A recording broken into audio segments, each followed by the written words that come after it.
Hello there, everyone. Welcome to the welcome to the Speak Now Pro Wrestling show. Wrong show. Welcome to the WWE Survivor Series Wargames Watchalong. As you guys can tell, I'm running late. There was just a lot that I was dealing with in the last couple of minutes, and I was like, I'm not ready. But here I am, and we are still 8 minutes away from Survivor Series officially kicking off. A very early show for us. Usually, we're here at around like 4 o'clock is usually when we kind of get things started for these PLEs. But this time, here to talk about it an hour early because we're starting things off at like 3 o'clock Pacific Standard Time. I ate dinner right before this just to like get ready. So I was like running around getting everything done. But we're here and we're going to have a good time. Once the show actually starts, I will be playing the audio for everybody here. So you guys will be able to hear the pay-per-view on the audio over here. And so we'll just hang out, have a good time. If this is your first time on a watch along, it's super chill. We're just hanging out and reacting and talking about what it is that's going on the show. If you are a regular here, then I don't got to tell you anything because you already know what to expect. But I hope everybody is having a good weekend. Of course, this is a holiday weekend, so I know everybody is kind of, a little bit all over the place. But let's go ahead and see what everybody's saying. I want to go ahead and give some shout outs too. So if you're in here, please introduce yourself. I want to make sure that I give a bunch of people shout outs and whatnot. So let's get to it. Thank you so much to Tracy WV88, who just became a brand new member here on the channel. Also, Taylor Cannon. Thank you so much to Taylor. We got Bailey Darley, who kicks us off with our first super chat of the day. And says, I want to say that remember when Paul begged CM Punk to help him at SmackDown Chicago with Paul asking Punk to take him with you. So that's what you were bringing up last night. It's funny because I was thinking about this over breakfast today, and I was like, I think that's what he was referring to, but for whatever reason, I couldn't just like remember it last night. But you're right. Paul Heyman did tell CM Punk, take me with you, when he was super stressed out about being there all alone with the new bloodline, having to deal with Solo Sikoa and all of that stuff. So yes, you are right. And Bailey, thank you so much for getting us going here with our first super chat of the day and our second super chat of the day. Thank you, Bailey, who says, my predictions for War Games is Sheamus, LA Knight, Gunther, and all baby faces win. Mine is Gunther to retain, LA Knight to retain, and then heels for the women's War Games, and then faces for the men's War Games. And then what match am I missing? I'm missing a match. Which other match am I missing? I said LA Knight, Gunther, and hold on really quickly. Why am I blanking on the last one that I'm blanking on? I'm blanking on one more. Which one is it? Oh, yeah. Braun Breaker, Sheamus, and Ludwig Kaiser, which, by the way, is going to be phenomenal. I'm also expecting Braun Breaker to retain. So I'm not expecting to see any championship change hands during this pay-per-view at least. But who knows, man? We do got 3 titles on the line. So maybe we will see some change hands. We got Sheldon Jackson here, who just gifted 5 DWO memberships. I love it. Thank you so much, Sheldon. Hope you're ready to watch Survivor Series and have a good time. All right, let me give some shout outs to people here. Everybody who's here, I want to make sure to say hello. We got Raphael Smith, who's in the house. We got Zeno Hour. We got Dawn. We're also 4 minutes away from the pay-per-view starting. We also have Presto here, who says, need your best Regal War Games impression. Fuck, I'm so bad at it. I did it this morning on Busted Open, and I hated the way I sounded, but here we go. War Games! Oh, that was terrible. It was terrible. All right.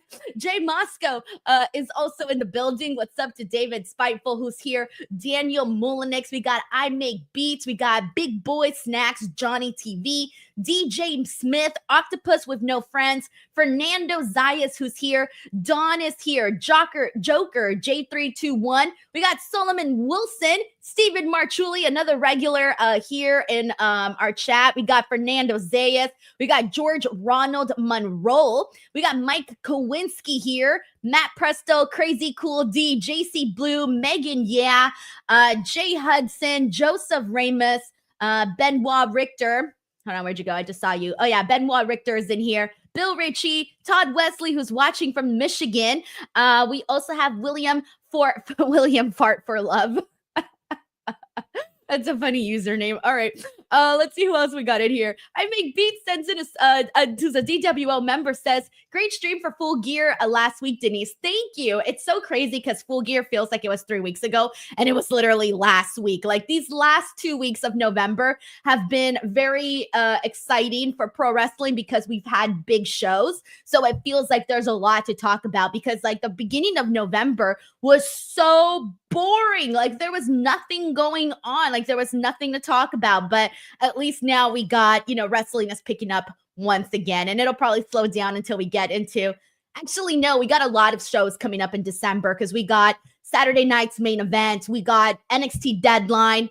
We got World's End. There's literally only one weekend with no AEW or WWE PLE. So it's going to be a busy December as well. I also want to shout out Maria, who's also here and is very supportive. Thank you so much, Maria. I always see your posts everywhere. We're 2 minutes away from starting. We got Darkwing19, who's also here. LRGXP, who was super kind and always sending so much love. So thank you so much to LRGXP. We got J Rock Dog in the house and Peter Storch.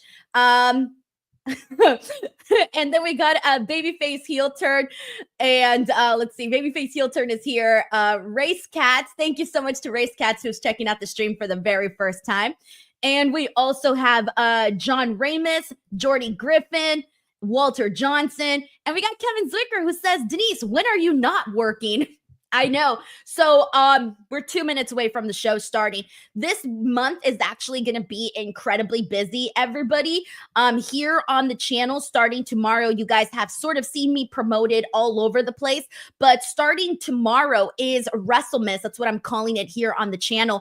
And for WrestleMiss, I am going to be dropping a daily wrestling video from December 1st through December 31st. Every day there will be a new video here on this channel. It's a challenge, but I'm very, very, very stoked about it. So that is going to be kicking off starting tomorrow. All righty. Thank you so much to Kevin Zwicker. We got Kanyan Krishna, who says, hello, Miss Denise. I hope you had a great Thanksgiving. I hope you did too. I had a really good one. What do you call it?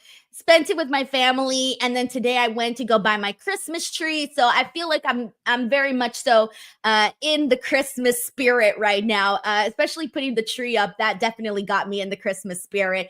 I'm doing gold and gingerbread theme for this year's Christmas tree. But thank you so much, Kayan Krishna, for getting us going.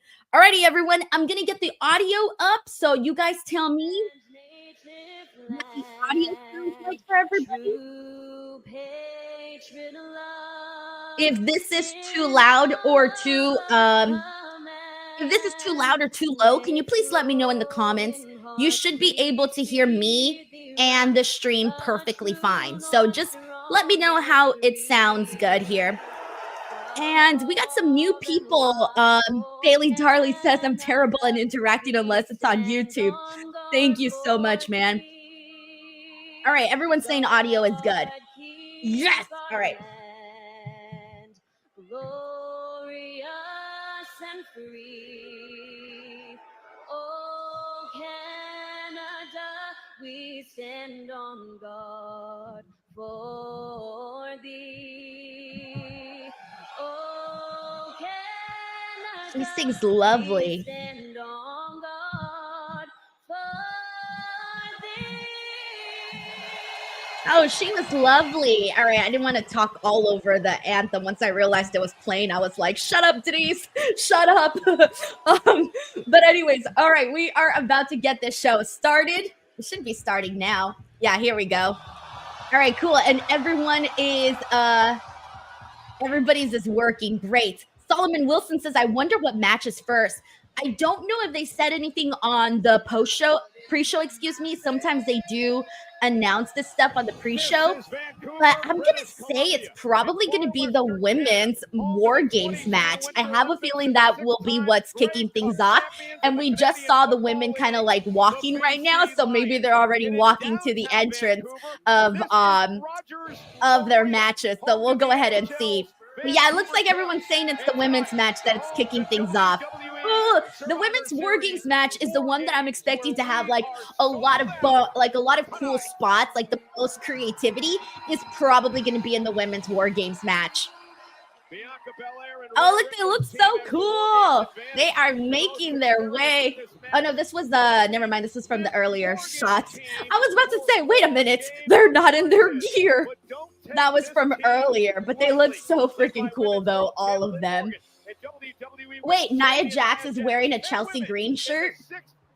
Nia Jax is wearing the Chelsea green shirt. That's funny. I ordered the Chelsea green shirt, but it hasn't even shipped yet. So WWE Shop is kind of taking a long time to ship my shirt, which is weird because I've been doing a bunch of giveaways and all the people's giveaways, some of them even already got their packages. And I'm like, what the hell? I ordered my Chelsea green shirt like weeks ago and it still hasn't came. We got Stephen Marchuli here who says Survivor Series too big. 1, what is Heyman up to? And 2, will The Rock appear? I don't know what Paul Heyman is up to, but I don't think that Roman Reigns should necessarily be trusting Paul Heyman like fully. I'm not expecting Paul Heyman to like turn today on Roman Reigns, but I am expecting it at some point. I am expecting him to align with CM Punk at some point. I don't know if it'll be today or afterwards or when, but just coming off of that sit down from last night, I feel like that is sort of something to anticipate. LRGXP, who's been a member for 22 months, says, looking forward to your WrestleMiss. I am too. I'm actually kind of I'm excited, but I'm also nervous because I was supposed to be way ahead of schedule and I'm kind of way behind schedule, but I'll hopefully catch up. I needed to be a little bit more ahead of schedule than I am at the moment. We got John Taylor with a very generous super chat who says, currently it's Las Vegas, so can't watch or hang out, but got to show out for the DWO. Have a great stream. Well, John, I hope you're having a really great time in Las Vegas. Thank you so much for popping in, even if it was just for a second to send this in. That is very, very kind of you.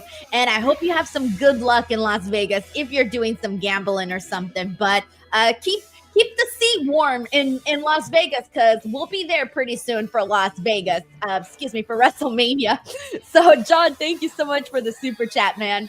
We got Taylor Cannon here, DWO member for 21 months, who says, what's up, Denise? Am I late or is this early? You are early, my friend. We haven't even started the first match yet. So we are just getting things going right now with War Games. So you are perfectly on time. Thank you so much for coming in to hang out. Thank you so much, Hassan Taro, for the very kind comment. Ladies and gentlemen. Oh, for a second, I thought that was Paul Heyman right now. Oh, I actually decided to get dressed and ready. I curled my hair today for the show. I have not curled my hair completely, probably like for 6 months. So today I thought, well, it's a fancy occasion. I figured Survivor Series War Games is kind of a big show. So I might as well like go all out and actually do my hair. So this took at least 40 minutes, but I was watching Collision while I was curling my hair. So I curled my hair for everybody here today, although it's kind of fucked up now that I'm looking at it. I need a haircut, so don't judge.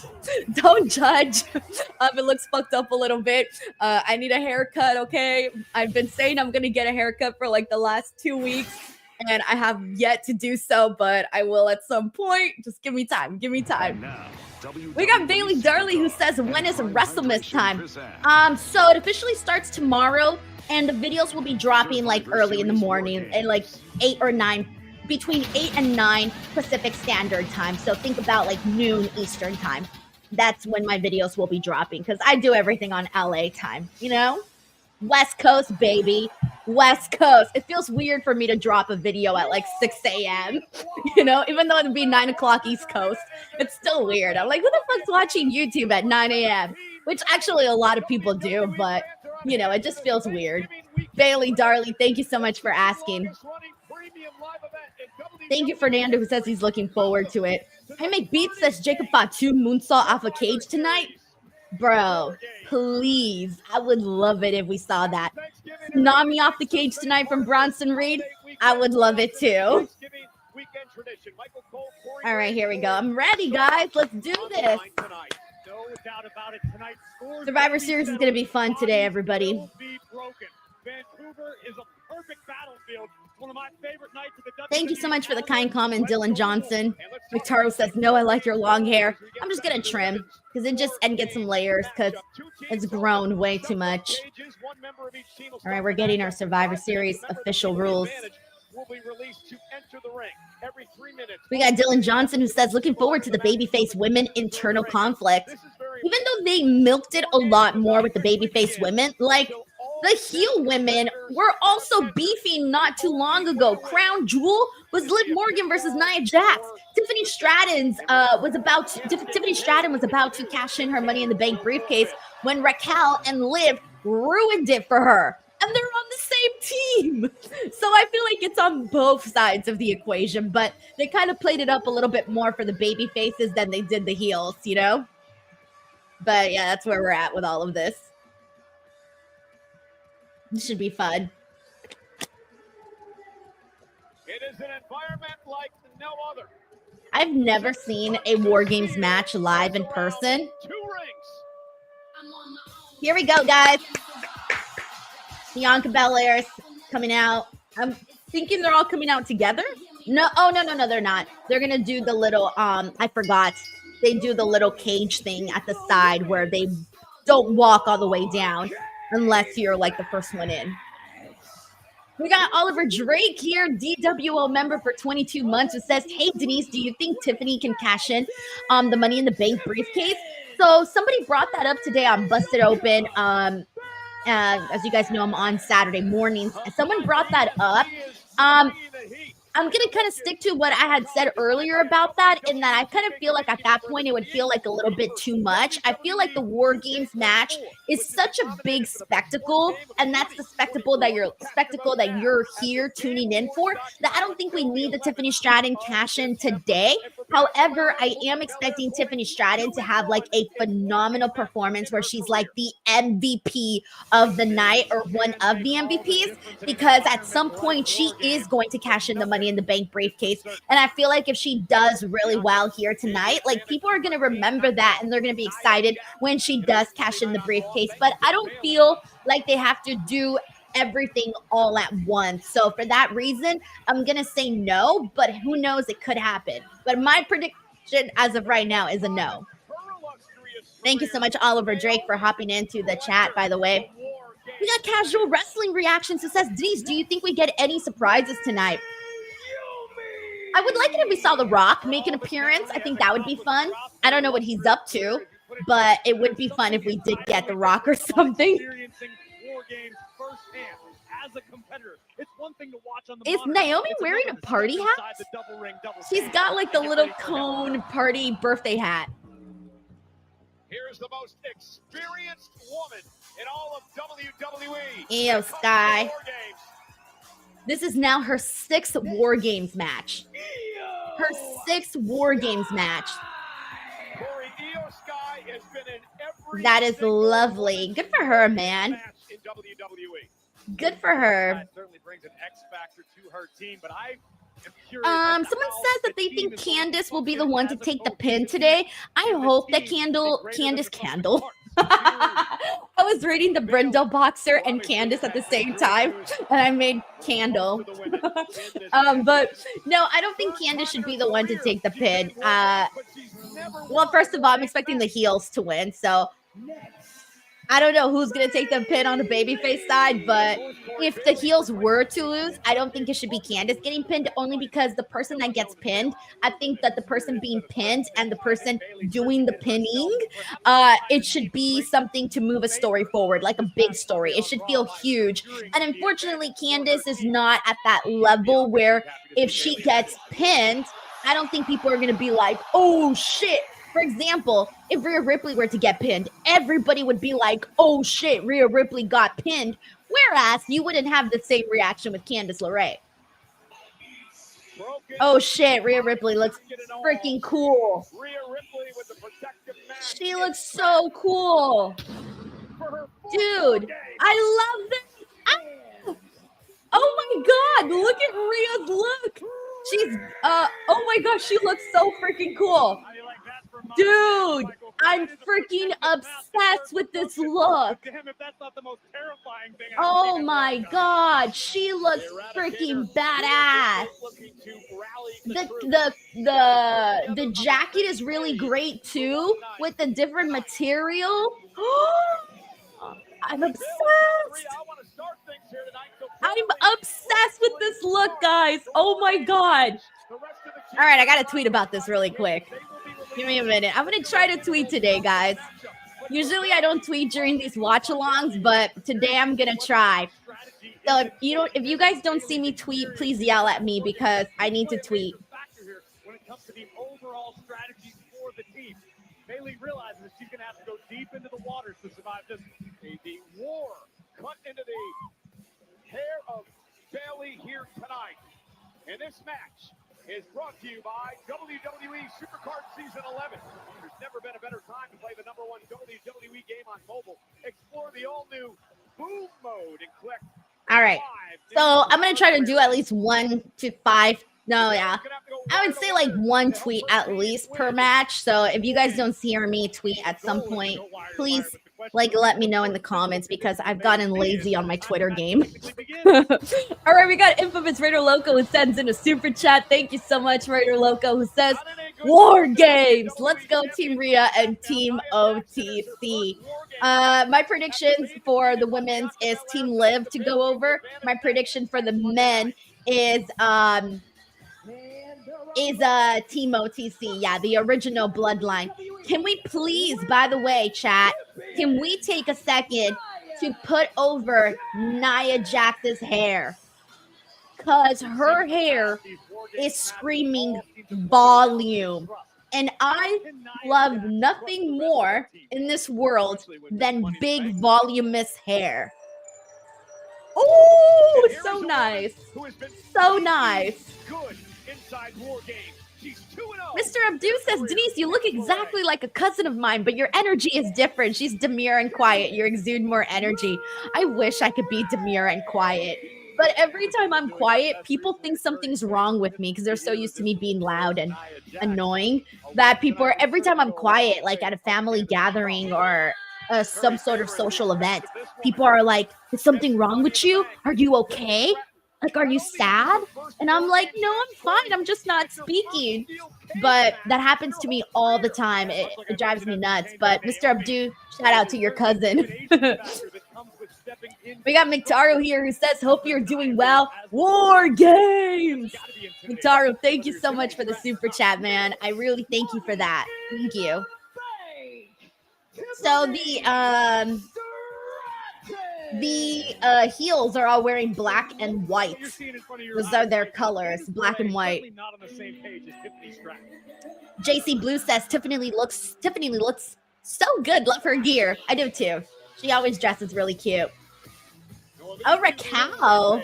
I couldn't tell what Raquel was wearing until she got closer. Liv looks good too. Let me see. I want a closer look at Liv's gear. And like the baby faces are all kind of wearing like their own style. But the heels, they kind of like matched and whatnot. We've been talking about a lot of statistics tonight. The reason for that is Melissa Cabello says, Denise, did you go to Black Friday shopping? How many fights did you get into? I did go Black Friday shopping. I went to Target to go get the Taylor Swift Eras book and the anthology, Tortured Poets Department anthology vinyl. And it would make sense that the experience. All right, so Nia Jax is kicking things off for the heels here. So I went to Target, I did that, and I also bought some other random stuff. And then I went to Michael's to go look at like stuff over there. I think I just bought frames. They had good deals on frames. And then I went to, actually I think that was it. It was Michael's and Target was really the only place I went to. All right, so Nia Jax and Bayley are kicking off the women's War Games match. I also did some online shopping too. Yeah, I did some online shopping. is on her side. And maybe the Kayan Krishna says Taylor and Travis should do a WrestleMania 41 in Vegas. Well, I mean, we did see Jason Kelsey, so it's not too out of the realm of possibility to see Travis Kelsey. I don't know about Taylor, but Travis, maybe. Thank you, Kayan. Thank you, David Zeldivar, for the compliment on my shirt. You won't believe it. I got the shirt for $5. I love to shop the sales, everyone. This is a $5 shirt. I shouldn't be telling everybody, but I don't care. I love that we're kicking things off with Nia. I expected Bayley to kick things off. Like, that one is not surprising. But I think it is surprising to see Nia, especially because obviously the people that are in there first are clearly going to be in there the longest, and they're going to, you know, need the most stamina in this entire matchup here. News Review says, wow, I thought Nia would go last. We got Dylan Johnson, who predicts that Io and Tiffany will have synchronized moonsaults off the cage. That would be pretty badass, honestly. Like, really badass. Thank you, Liz Review. He says, you make $5 shirt look fabulous. Gracias. Bayley's team looking on. Shout out to Aaron Teagle, who's here, who says, I hear you, Denise. You sound perfect, sis. Thank you so much. Glad you guys can hear both things. So good. It took me a while to get the audio to a certain level where I know that people enjoy it. Especially because I hear the audio differently than you guys do. So Bayley's got to be enjoying this opportunity just to stand one-on-one inside of Wargames against Nia. This is the woman who took Bayley's most prized possession from her. And let's go Bayley chance from this sellout crowd of 17. I'm obsessed with Nia's hair. Seriously obsessed. Premium live event here since 1998. That was rock bottom in your house. And again, Bayley can't escape. That's not what she's trying to do here. Perhaps trying to get to the top rope, and it cost her. Maybe trying to go for a high-risk maneuver and able to fight back as Nia Jackson's looking for a Samoan drop. Bayley now just teeing off on the WWE Women's Champion. Megan says, Nia Jax is giving me Tyra Banks, America's Next Top Model vibes. Yo, yes, yes, I can see it. I can definitely see it, because that's kind of like the big voluminous hair that they would do. It's so, I think she should like rock this look like all the time, which I'm sure is kind of hard because, you know, it just requires more effort to do. But hey, they got makeup and hairstylists there that can help them out. But yes, Megan, I agree with you. Great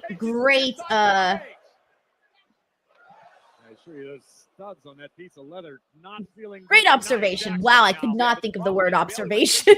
I was thinking, I was like, what am I trying to say? Great observation. That's the word I was looking for. That's so funny. And suddenly Nia's taken over. Don says that Nia's hair reminds her of how they wore it back in the 80s and the 90s. Yep, for sure. Lots and lots of volume, baby.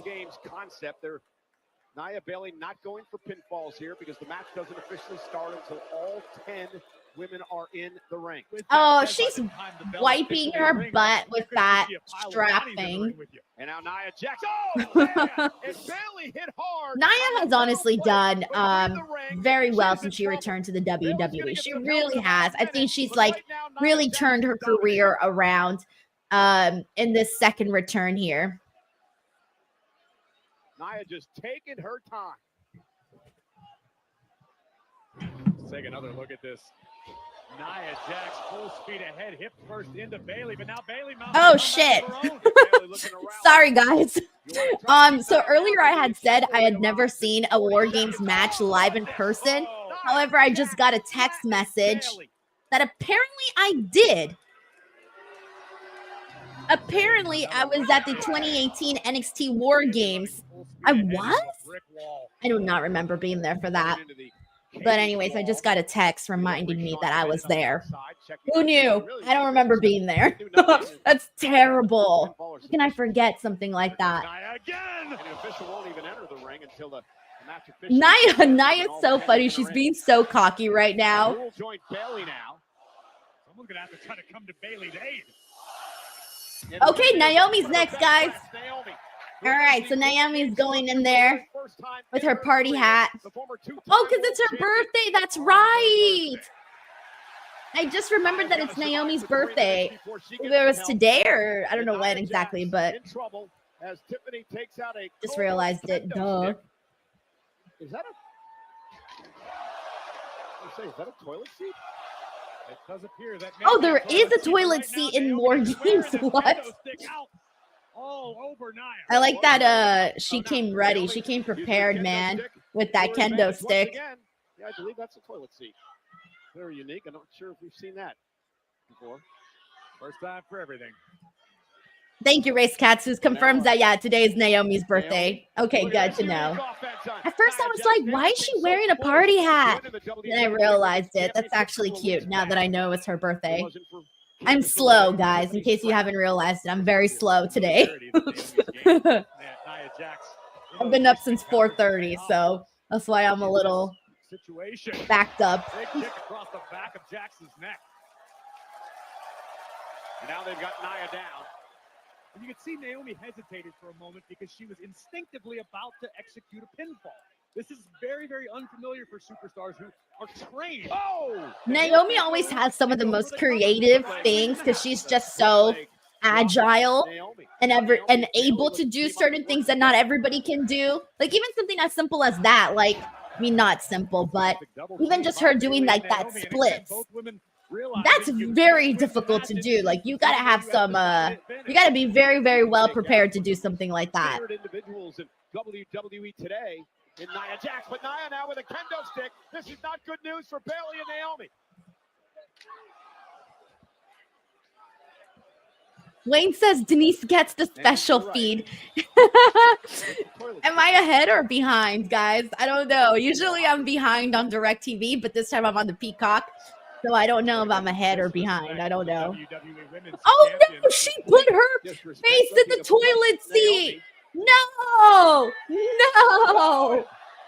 No. I don't care if it was like a brand new clean ass toilet from Home Depot. I would still not want no freaking toilet seat cover on my head. Even if it was just brand new and unwrapped. I don't care. It's disgusting either way. Oh, she's returning the favor to Nia. What was I saying about Rikishi? I somehow don't find this as offensive as Rikishi. I bet Nia does. Naomi just did the stink face on Nia, but with the freaking toilet seat cover. That's great. That's so great. There you go. Creative spots. Remember I said, guys, creative spots. They just upgraded the stink face. The stink face 2.0. All right, let's see. I think Tiffany's next. No, can't wait. No, it was supposed to be Candice. I mean, sorry, it was supposed to be Tiffany, but Candice pushed her out of the way. Disastrous for the entire team. This is my point. Herman Takar, I work at Home Depot. Do you really, Herman? I love Home Depot. I know that's super random, but I was just there today, actually, at the Home Depot. That's where I bought my Christmas tree. I really do like Home Depot. I like to go and walk around, and I love the smell of I think it's the lumber. Oh, I love to walk in the lumber aisle. It smells good. That's super random. But yes, I love the Home Depot. With a steel chair. Not me shilling for a Home Depot sponsorship in the middle of War Games. But no, for reals though, I did do a bunch of Home Depot wrestling themed shorts on social media. I should have probably tagged them so they could sponsor me, but clearly I didn't put two and two together. JC Blue says Candice really was like, move, bitch. Dylan Johnson says Candice being extra for no reason. I love it. Sheldon's like, that was the lightest chair shot I've ever seen from Nia. We got Victor here who says ladies night out hitting hard these days. For reals. So far this has been pretty fun because usually sometimes like before everyone gets in there, sometimes it could be like a little slow paced, but they got the action going really fast, even with not all the women in there, of course. Bayley's team will have a 3-on-2 advantage, and A minute and a half. Candice LeRae. She just power bombed her. That was a very unique move. Wait. Knees to the She face just of power Belair, bombed and she her landed on the spot of on Naomi's back. I feel like just because the WWE Universe that was not a recently brilliant becoming thing to do, familiar with Candice LeRae does not mean but she does it not ended have up a working wealth of against them. experience on her side. Great deal of success in NXT. Finding Yeah, success everybody's now pointing here out on SmackDown. Naya's Well, chair Bella's shots were story not. about importance Candice was They that weren't 5 the early stars, guys. portions Not of the her career, she was not the finding chair ways to get shots. NXT and WWE. Candice has been very upset, very bitter, very jealous toward Bayley because, you know, Bayley is. Oh damn! Bayley stole This her went by spotlight. fast. We're already Bayley got a getting lot ready of for the next opportunities person. to rise and shine before Candice did here. Oh, and Candice bounced face first off the steel chairs. That may indeed be true, at least in the mind of Candice LeRae. There's only one solution to that issue. You need to steal the spotlight back. Now Bayley setting up the chairs. Candice is in trouble. And in the offense. And Nia Jax saving Candice LeRae. Like a wrecking ball. Nia and Candice look working very well together here. Oh no, things are about to get even worse for Bayley. I was going to say Bayley's team's about to have a 3-on-2 advantage, but it may not be that way. If Candice and Nia hit that. Oh no! Damn. She kind of missed the moonsault just a little bit, so it didn't. The impact wasn't as hard, but it's fine. All right, let's see who's next for the baby faces. It's Bianca.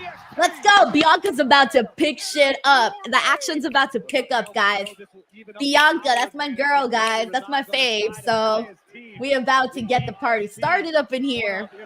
Racecat says I'm 3 seconds behind. Keep in mind that my live stream may be a couple seconds behind, guys. So just remember that. Sometimes the actual YouTube live stream is behind.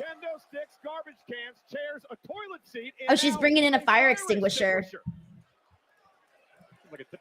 Yeah, Fen is here who says EST.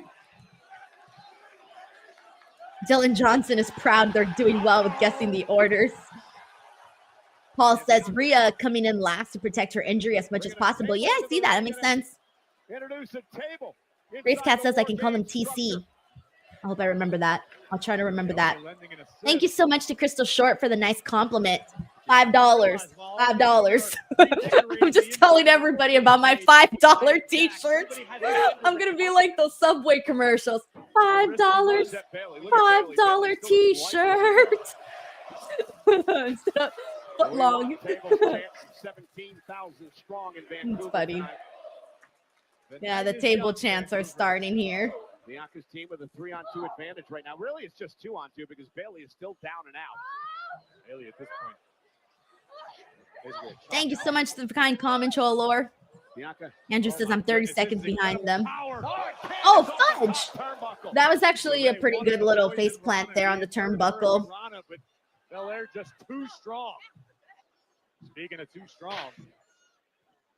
Hey, we got Ebony Prince in here. What's up, Ebony? Says I love Bianca. Me too. Oh, see, I told you Bianca's not playing.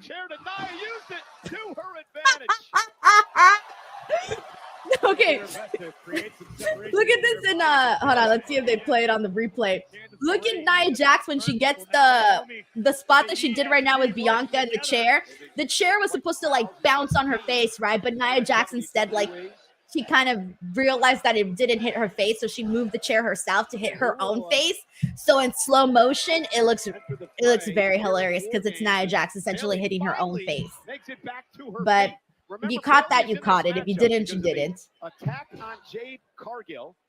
Jade, of course, Bianca Belair's tag. Thank you so much, Kayan, for the kind comments. Really hoping I hit 200K by the end of the year, but something tells me it probably won't happen till January. Because this was a pretty slow month for me. All right, here we go. Let's see who's next. I lost track. I think it's the heels now, right? Yeah. No, yeah. Heels. Tiffany, let's go, Tiffany. Guys, I'm picking for her to be like my MVP tonight. Like, I want to see her have like a similar performance to what she did at the Elimination Chamber, where like she was like freaking awesome in the Elimination Chamber. I want to see something along those lines for her here in this War Games match. Ooh, Naomi, Bianca, and Tiffany all in there. Those are all my, like, the girls that can do, like, pretty cool shit. So look at that. Look, 2 seconds in. I literally just said girls that can do cool shit. And 2 seconds in, we're getting it. No, down goes Naomi. Great. I'm so excited. I gave myself the hiccups. It's Tiffany time. Even on the West Coast. Oh, fantastic back elbow by Ms. Money in the Bank. It's Tiffany time anywhere in the world, Corey. And now Tiffany and Nia working together. Oh, no. Bailey just got about cut in half.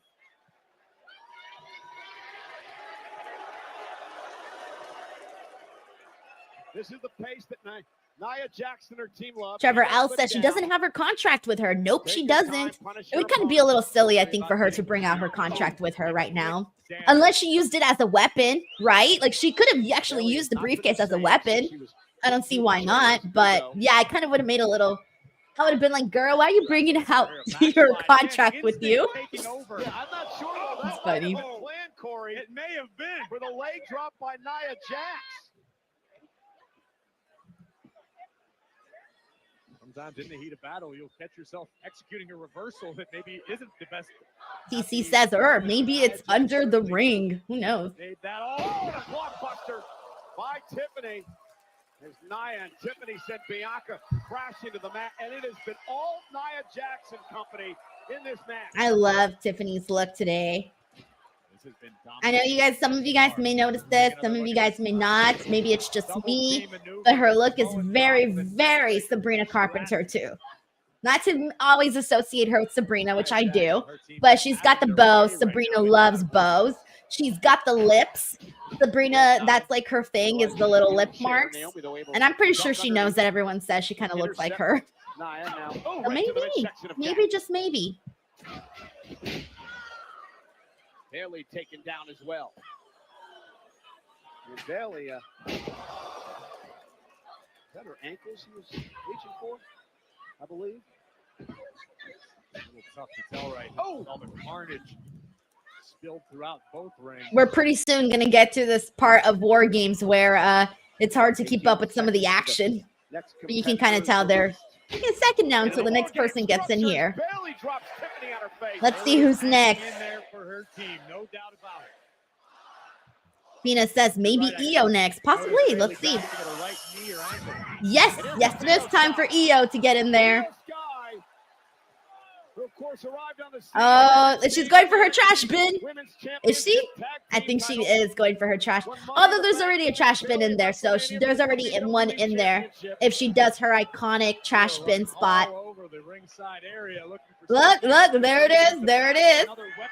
Oh, it's an EO Sky branded trash bin. It's like it matches her gear. And they even put little straps on it. Look at. Check that out, guys. EO got her own trash bin. Wait, she's going for it already? What? This is unique. Oh my God, I love that she was like, I know exactly what the people want from me, and I'm just going to do it right off the bat. Oh my gosh, girl. She is fearless. Oh my God. Candice, get out the way. Or what are they doing? Up near the top, where are the other girls? Because if EO does it, you need the other girls to catch her. So I don't see them like making their way over. So maybe this is going to stall it for a bit. And they're probably, yeah, with a tease. She's going to leave it there. And then once all the girls come in, she'll probably go for it and try it again. But Candice kind of blocked her attempt. Although that would have been a sick way to enter Women's War Games. Oh. Hold on. She was supposed to power bomb Candice, but Candice, it just didn't work out. And so EO just punched her in the butt. She was like, this is your punishment. You're going to get punched in the butt. That's funny. That was funny by Candice. I mean, by EO. He was like, you're not going to do this. You got punched in the butt. Yeah, with a back elbow. Tiffany misses wildly. Oh, Look at Io. She's got so much confidence in this War Games match. Look at that. Anything you can do, I can do better.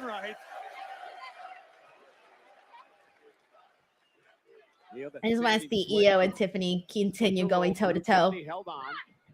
Nope. Everyone's putting over Io and how awesome she is. Deserved. I agree with Dennis here who says, give me those two in a singles match. Yup. Just that little brief moment of Io and Tiffany. It's like, yes, please give it to me. Exactly what I want. Keep your eyes on Jax. Oh, what a pounce. So Raquel should be next, right? Who else is left? It's just Raquel and Liv. Unless I'm forgetting someone. I got so excited I lost count. Oh, yeah. It is Raquel and Liv. And here comes Raquel Rodriguez. Raquel heading into the War Games structure. I like how she turned back and she was like, hey, before I go in, let me make sure to do my little wave. Tag team champions together. She saved Liv Morgan's championship. Back in the night that Dominic Mysterio was hanging above the ring inside a shark cage. That was the return of Raquel. I don't know if there's anything more unsettling. Oh, I'm obsessed with Rhea's look. On Raquel's face as she pulls weaponry from underneath the ring. Raquel has bad. What's she looking for? In this one. What would Raquel be looking for? Oh, no, she went in already. And now Raquel using her power. Oh! Fall away slam into the steel.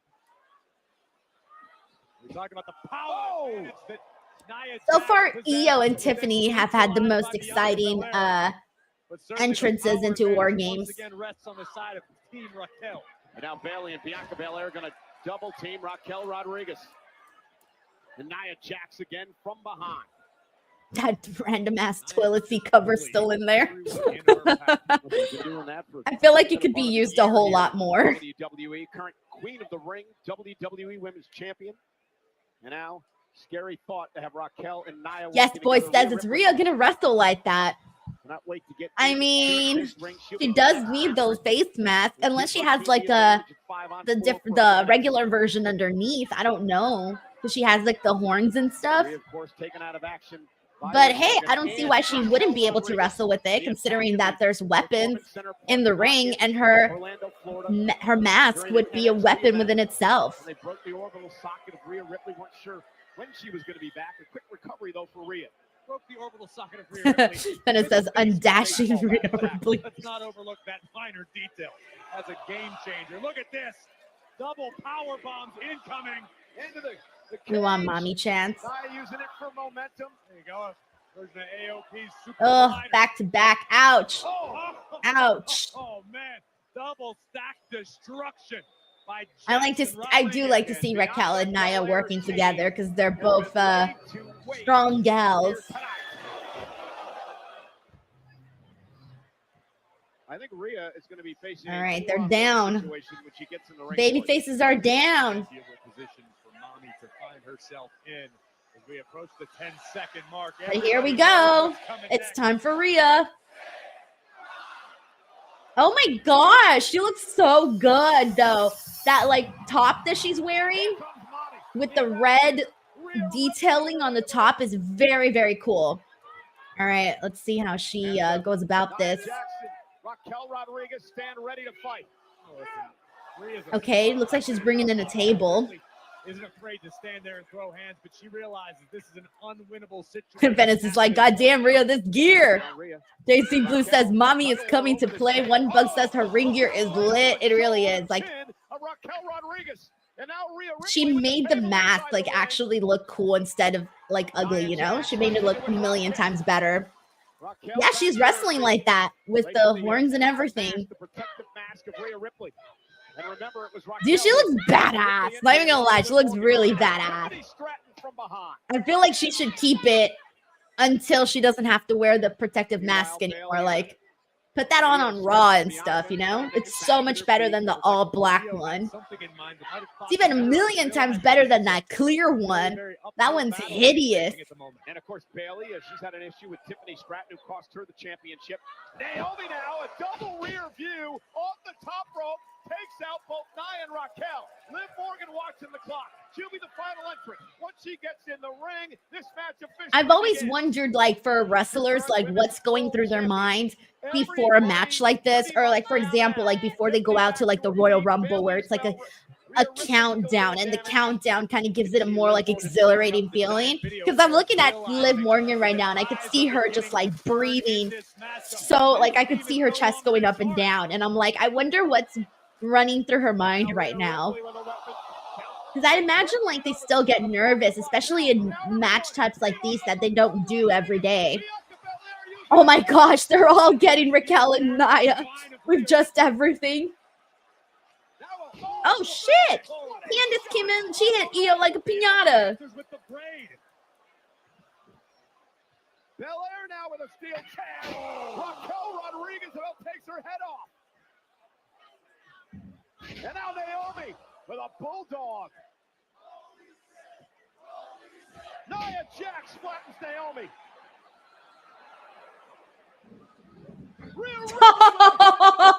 The headbutt with the freaking horns. Oh shit. The headbutt with the horns is pretty cool. That was sick. That was sick. I would have been scared, bro, to take a headbutt like that, because, like, one of those horns goes into your eye by accident. What the fuck you gonna do, you know? I'd be so scared. I'd be like, oh, here's my head. I wouldn't even want to put my face near that. Liv's like, oh, fudge. Here I go. And Rhea is waiting for her.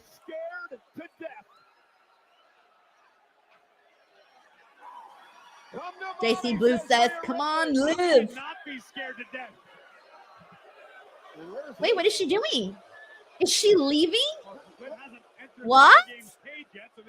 She needs to enter this match. And the match doesn't even start until she gets in the okay. She brought it back. Okay. All right. I was about to say, girl, you got to get in there. Move over, Juan Soto. Liv Morgan about to show you how it's done. Yes, boy, says, Denise, would you buy that mask if they sold it on WWE Shop? Rhea barking it. I would buy it so fast. Liv takes her time, slowly are entering the ring.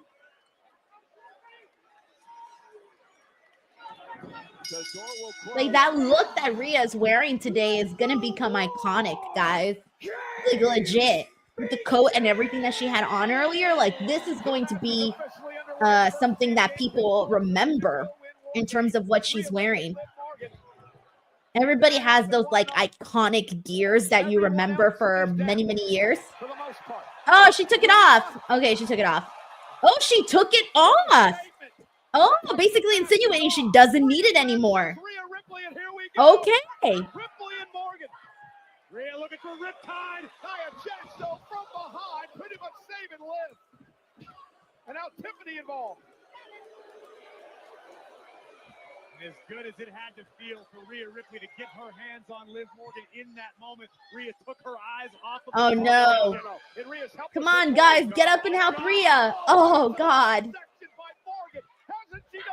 Not the bat to the stomach. Oh, she's doing it so many times. I think this is like revenge for what Rhea did to Dominic when he was in the shark cage and she got him with all of those kendo stick shots. Now it's like Rhea is getting the revenge from Liv for that. And now Candice, LeRae. Handcuffs. Yes. Oh my. Handcuffs. Kayan Krishna, thank you so much for the super chat. Says Miss Denise, this is Infinity War of Women's Division. We just need them to like disappear at the end. Whoever loses, they just gotta disappear in the air or something. Kayan, thank you so much for the super chat. Rhea fighting back. Rhea averting disaster there, at least momentarily. There is chaos mid-rings right now, and Bayley once again mixing it up with the irresistible force. Rhea Ripley back to a vertical base for a moment. Watch it! Oh!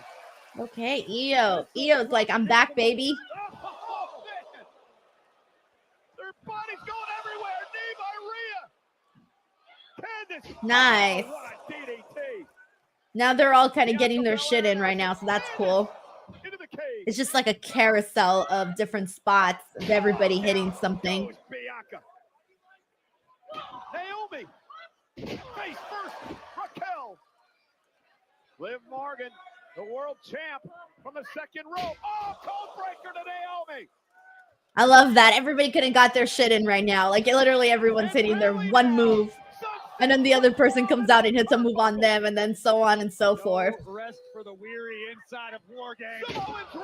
Kieran says this is a long match. Yeah, all Wargames matches are pretty long like that. Yeah. But it's been very entertaining. Like I said, from the beginning, they got straight into it, guys. Like, they didn't have a wrestling match. Like, they went straight into, like, this is Wargames. We're going to fight. And that's what I like about how this Wargames match started, because it usually isn't until all the members get in there where, like, Wargames really picks up, you know? Tiffany Stratton making the climb on the left. And again, they're not trying to escape, because if they escape, they lose. Oh, I think Tiffany's going for her moonsault. Oh, and Io's on the other side. Oh, shit. Okay, I think they're going to do it at the exact same time. Ah, do not mess this up with the camera shots. I want to see both of them. We've seen this maneuver in the past. Oh, wait, are they going to go at the same time or what? Because Io can't see. So it's going to have to be Tiffany timing it out to Io when Io jumps, because Io can't see. Oh, yeah, she's waiting for it. She's waiting for it. She's waiting for Io. Here goes Io. Oh, my God. Oh, my God. She went for it. They both went for it. Double moonsault off the top, Tiffany and Io. But Io did it with the trash bin. Yo, I love both of them doing the moonsault on the top. Selfishly, like, I get why they did it both at the same time, so they can both share the moment. Well, she did her swanton and she did her moonsault. But part of me wanted to see it separately, only because I felt like I really wanted to see each one, like, fully give my full attention to each one. But no, that was very cool. Fernando Zayas says the women are killing it, because you guys know what we say here, the women are money. We got Zeno Hour who says cool spot. Brenda Boxer says Io is crazy. Oh, she's got her money in the bank briefcase. Tiffany. I think she's going to use it as a weapon, though. Is she cashing in? Is she cashing in? Is she cashing in? We've never seen this before. What's the precedence for this? Oh, my God. If she's going to do it, she's got to do it faster than this. No, Raquel's calling her out. Yep, Io just kind of ruined her moment there with but she can still do it. But now her cards are out there, so now everyone knows to expect it. The champs know to expect it because she just showed her cards.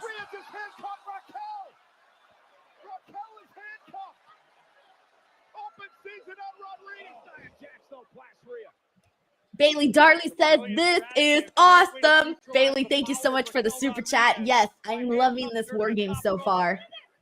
Some fun moments. This was what I was expecting. This was the kind of war games match that I was expecting for the women BTW. Just a bunch of fun spots, creativity, big moments, of course the Io spot, all of that. This is ugly. First team to gain pinfall or submission wins war game. All right, we're getting the table set up. Now what? Now Candice with Bianca set on the top rope in the corner. It's really become a 5-on-4 advantage right now for Bianca's team because Raquel's been handcuffed and taken out of the match for all intents and purposes. And now Bianca Belair. Oh, this camera angle's funny. Oh, I hated that camera angle. I didn't see anything but her head. Give us a replay. I did not see any of that. Oh, there you go. They knew they knew we couldn't see it. Okay, there you go. They showed us a replay. And now a Samoan drop to Belair by Nia.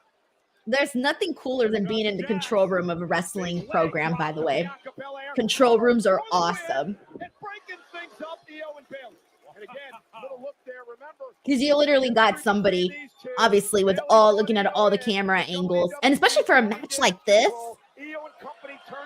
and you got to be like calling the right camera shots for certain things. It's very cool, honestly. Control room stuff, very fun. We got Jay here who says, this is outstanding. Maria Graciela says, I'm calling it now. This is match of the night. It's hard, guys. The men's war game is going to be very fun, too. And then we still got that freaking Braun Breaker, Ludwig Kaiser, Sheamus match. Yo, that's going to be super hard hitting. Thinking about an annihilator here. Oh, she's going for it. Is she going for it? Who's there? Oh, it's Bianca. Oof. Bianca Belair, though, able to get off the table. Oh, Naomi. Oh, they're going to put Nia Jax through the table. Oh, fuck. Damn. Oh, shit. That was pretty cool. That was pretty cool. It's not every day you see Nia Jax get put through a table. We got Yes Boy in the house who says, hard to top. Women PLE cage matches are usually better. Yeah, because they got all the fun spots for sure. For sure. They go all out. They really do. Yes Boy, thank you so much for the super chat. Liv Morgan, and now Liv Morgan is trying to run away. Raquel, though, able to slip down the rope, even though she's handcuffed. Bailey, though, teeing off. Liv just kicked the chair. Morgan, Raquel, Oblivion onto the chair. Cover by Liv for the win. Rhea finally gets her hands on Morgan. Oof. Wants the riptide again, but Rodriguez. Who's going through the table? One of these girls is going through that table. Oh, code breaker. Might be Rhea. Might be Rhea going through the table. That Rhea voluntarily exposed to show Liv Morgan, hey, I'm fine. Liv saying, yeah, prove it. And now Morgan. Yep, there she goes. She's going to the top. Will Rhea move? I think Rhea's going to move. Yeah, she's moving. She's moving. Rhea said no way. And now Rhea, second rope, Morgan to the top, trying to somehow fend off Ripley. Not much real estate to work with on the top rope there. Morgan getting the best of this exchange. Morgan won the crown. Oh! Bro, I thought she was about to fucking bust out a Spanish fly. I was like, what? For a second, that's what I thought she was going for. Oh! Oh my god! Damn! Riptide off the top rope to Liv. Rhea wins! Team Rhea wins! Oh shit! What the hell does that mean for the men's? Oh shit! What does that mean for the men's, guys? We got our babyface women winning this. Rhea Ripley pinning Liv Morgan 1, 2, 3, which to me that tells me done. Rhea Ripley Liv Morgan feud should be done. They've done all they can do. She pinned her at Wargames. That tells me that feud should be over. But hey, that's just me. I'm just reading in between the lines, guys. But damn, what a match, man. Good job, man. Good job for the women. Good job. Hell yeah. All right, everyone send in your thoughts. We got Luke Short who says that was wild. We got Bill Ritchie who says yes. We got Herman here who says new Rhea would go over. Fernandez is now expecting the Punk Heyman betrayal to happen now. Let me get a screenshot of these girls. Nice. All right, let's see what else we got here. We got Dennis here who says do it, Tiff. Everybody's waiting now to see if Tiffany's going to do it. If Tiffany's going to cash in. I don't know. And just when Tiffany I don't know. considering cashing in her Money in the Bank contract, Io Sky and her personal fire brigade keeps things alive for the moment. Yeah, Raquel ended up being handcuffed by Rhea Ripley. And then this takes Nia Jax out. All right, hold on. Let me just send out these tweets really quick. For Rhea and company. Just as Naomi thought she had victory for her team, Liv Morgan with her trusty baseball bat would rear its head again. Check this out. Oblivion onto the steel chair for Bayley. But Rhea would finally get her hands on Liv. And then this. From the top. They're showing replays right now. All right. This is my tweeting time. Ah. All right. On Blue Sky, Twitter, and Facebook, I put a poll up, or rather like a question for everybody to like rate the women's War Games match on a scale of 1 to 10. Here in the chat, guys, what do you rate this women's War Games match on a scale of 1 to 10? What do you guys rate it here? Oh, they look badass, man. They look badass. Congratulations to these 5 They look so cool. But I wasn't expecting them to get the win, guys. I wasn't expecting it. What does that mean for the men? All right, we got Bailey Darley who says women are money. So if you're new here to this channel, guys, we have this saying, and it started on the Tuesday show because the NXT women kick ass. I think I could leave the commercials on since it's wrestling commercials and not normal commercials. So I'm going to leave them on unless we get random stuff.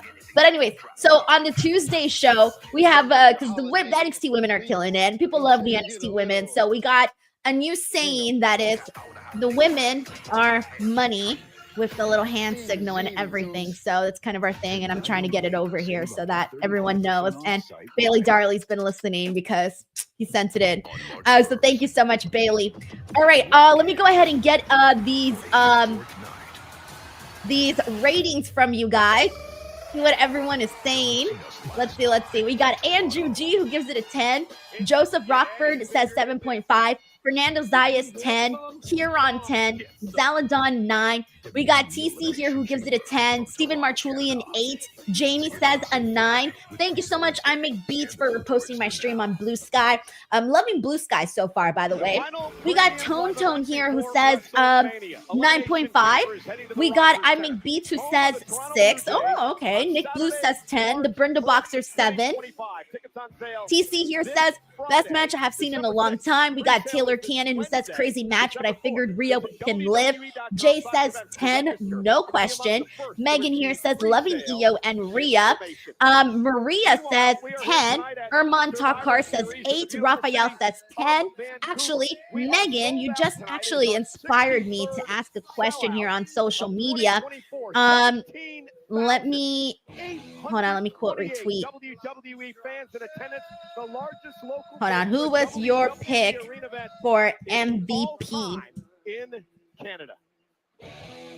Hold on. MVP of this match. The first Survivor Series was held on November. All right. Sorry, guys. Megan just inspired a follow-up question, so I'm like, wait, I got to get that out there and put that out there into the universe of matches. All right, here we go. Thank you, Megan. You just inspired that. We got Sheldon Jackson here. Thank you so much for sending in the super chat, Sheldon. He says Io is now 2-4 in War Games. Plus, now Io can say she's won both an NXT and main roster War Games match. Nice. So now we know this was her 6th War Games match, 2-4, and has a win in both the main roster and NXT. That's great. Thank you so much, Sheldon, for the fun fact. Sheldon's been sending all these fun facts in for War Games and Survivor Series, so he was the one that basically helped me put this little video together on Instagram and whatnot. We got Dawn the Visionary who rates this match a 7.5 out of 10. Megan says 7. We got Dawn who gives it a 9. JC Blue says 10. Wayne says 8 out of 10. Andrea says 10. We got Mike Kowinski giving it a 10. Seen a lot of 10s here. Very, very high ratings overall. David Primero says Team Solo will win later since face win for the women. God, I hope not. No. It should be freaking Roman team that should be winning War Games. But damn it. Now that the babyface women won, it's got me wondering, what the hell is going to happen, because I went into this War Games very, very confident with my predictions, and now I'm not I don't think I'm feeling as confident just yet. Sheldon Jackson says a 7 because them chair shots were so damn bad. Melissa Cabello says 8 out of 10. Jay Moscow gives it 6 out of 10. And then in terms of the MVP, let's see who everybody is submitting as the MVP. Benoit says EO. Megan says EO. Brenda Boxer says EO. Mitaru says EO. JC Blue says Tiffany and EO were MVPs of the match. Nick Blue says EO was the MVP. She always kills it in these. Mike Kowinski says MVP of the match is EO. And it looks like the Shinsuke Nakamura LA Knight match is next, because Shinsuke here is doing a little promo. All right, let me get some more of these. We got Andrea Price who says, hey, Denise, great match. Love seeing Rhea Ripley destroy Liv Morgan and pin her in War Games. Yeah, like that to me tells us this feud is over, guys. Like, what more can you do there? Dylan Johnson says the War Games Women of Honor herself, EO for MVP. DJ also votes EO for MVP. I Make Beats also EO. Not really seeing any other name besides EO, and then maybe Tiffany. Seen a lot of people saying EO. Jay Moscow, David, Maria, Ray, Sheldon, all of them say EO. Ooh, boy. So many EO comments about her being the MVP. Oh, she's going to blow up. Let me see if Twitter feels the same, guys. I should be seeing EO's name all over my timeline. Yes, I am. I'm getting a bunch of 10s on my timeline and a bunch of EOs. I love it. That's so funny. It's so funny. All right. Let's see what we got here. Brandon here says that Tiffany Stratton was the MVP. Her work looked the most polished. She looks great. She really, really did. Richard Biggs also votes EO as well. Alrighty, everyone. So we got Shinsuke Nakamura versus LA Knight coming up next. My prediction for this, please share yours in the comments. My prediction for this is LA Knight to retain. I don't think Shinsuke Nakamura should defeat LA Knight. That's where I'm at. But let's see where you, the people, are. JC Blue says EO's just taking over your timeline. For real. So yesterday for SmackDown, I posted a screenshot of EO and Rhea and all of them, right? And I put like, oh, look at how cool they look, right? And most of my comments was everybody being like, oh my God, look at EO. I love how EO looks. EO is so hot. Oh my God, EO this, EO that. That was like literally my entire timeline. So yeah, she is very popular. We got Sheldon Jackson here who sends in a super chat. Thank you so much, Sheldon. He says, fun fact, this is the second year in a row a Money in the Bank cash-in was teased during the War Games match. Which one was the other one? Who was the other one? I got a bad memory over here. Sheldon, let us know. Thank you, Sheldon, for the super chat. We got Jordan Saylor. Thank you so much for the super chat as well, Jordan, who says, I'm watching it live in person, and it's awesome so far. Dude, I hope you're enjoying getting to watch War Games live in person. This is definitely a good one to be at. I feel like overall the pay-per-view, honestly, it feels really like it could be a really strong pay-per-view. I think it could be up there with one of the best pay-per-views if they keep going the way that they're going right now. Of course, we've only had one match, so who knows? But it could definitely be a noteworthy pay-per-view for sure. Jordan, enjoy the show. Thank you so much for your generosity. We got David Primero here. Thank you so much, David, who says 2023 War Games, both faces won, so we'll see later. Thank you for reminding me that, because that makes me feel a whole lot better. But will they do it 2 years in a row, though? Will they? Will they? Please. Sorry, guys. I just don't want to see Roman's team lose. I really, really don't want to see that. I'm very passionate about my feelings on it. David, thank you so much for the super chat. We got Andrea Price here who says the OG Bloodline will destroy and kick the bootleg Bloodline's asses tonight at Survivor Series War Games. Well, Andrea, we'll see. That's kind of what I'm hoping for, but we'll see. We got Victor here who says, can't wait for an encore of Shinsuke Nakamura's heel entrance. I always like Shinsuke's entrance, especially when he does the, this stuff. It's always really great. DJ Mitch says there has never been a title change in Vancouver. Huh. See, I wasn't expecting any title changes, though, for tonight. At least I didn't want to see any of these titles change hands personally. Let's see who else we got here. We got Fernando Zayas, who's going for LA Knight here.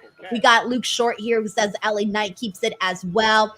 Let's see what else we got here. Megan says she's all Shinsuke because LA Knight is overrated. I just feel like LA Knight, I feel like I'm just a little bit more interested in seeing what else can be done with the LA Knight, with him holding the U.S. title, versus I kind of feel like I already know what to expect from Shinsuke if he were to be champion. And to be honest, like, I don't think they'll do that much with it. So for that reason, that's why I'm sort of sticking with my LA Knight pick here. All right, and thank you, Sheldon. He says Damian Priest almost cashed in on Seth last year. Yeah, I don't remember that, so thank you so much for bringing that up. We got Joseph Rockford, who says Nakamura has the aura tonight. It's the emo look. He's got the all dark, messy hair, you know? That's the Shinsuke vibe right now. So I think that's like, Shinsuke's always had aura. He really has. He's always had that kind of presence. But now, like, this more emo Shinsuke, you definitely feel it for sure. Like Paul says here, the Shinsuke taker. It's funny. Megan also said Shinsuke's mask is just as cool as Rhea. Yeah, it's a cool mask. I like Rhea's more, though, because it felt like it just looked cooler. Maybe because it's Rhea, and she just makes everything look cool. So that's probably it. We got James Irving here, who says Shinsuke's new look, Sith Lord. We got Andrew here, who says, I'm glad Bayley finally won at Survivor Series War Games. Sheldon Jackson sends in a super chat saying that Damian Priest almost cashed in last year on Seth. Thank you, Sheldon. Sorry, I saw your regular comment, but thank you so much for still sending in the super chat. It's funny. Matthew Lee says Reg needs to join you for WWE Watchalong sometime. I asked him. He didn't want to, so I was like, all right, I did a beg. Denise Salcedo is no beggar. Let's see what else we got here. We got Crazy Cool D, who's expecting LA Knight to also retain. Sinister is also going for LA Knight. Let's see. Jay Murdoch says, very predictable booking so far. I don't know about that. I was thinking that it was going to be the heel women. So far it hasn't been too predictable for me, at least. You know what I noticed, though? There's some pay-per-views where I do really well with my predictions, and then there's some where I just, like, don't get any of them. So this could be that pay-per-view where I'm just wrong across the board. David Primero sends in a super chat. Thank you so much, David. He says, Shinsuke looks like Mei Lee from Tiansha in NXT. Was it Tiansha? Tansha. I forgot how to pronounce it, but Tiansha? I think that's what it was. But yeah, I see what you're saying with the spooky vibe. I get it. David, thank you so much for the super chat. Richard says Reg stays missing out with these. For reals. DJ says, does Reg not like WWE? I think he does like it. It's just not his favorite, you know?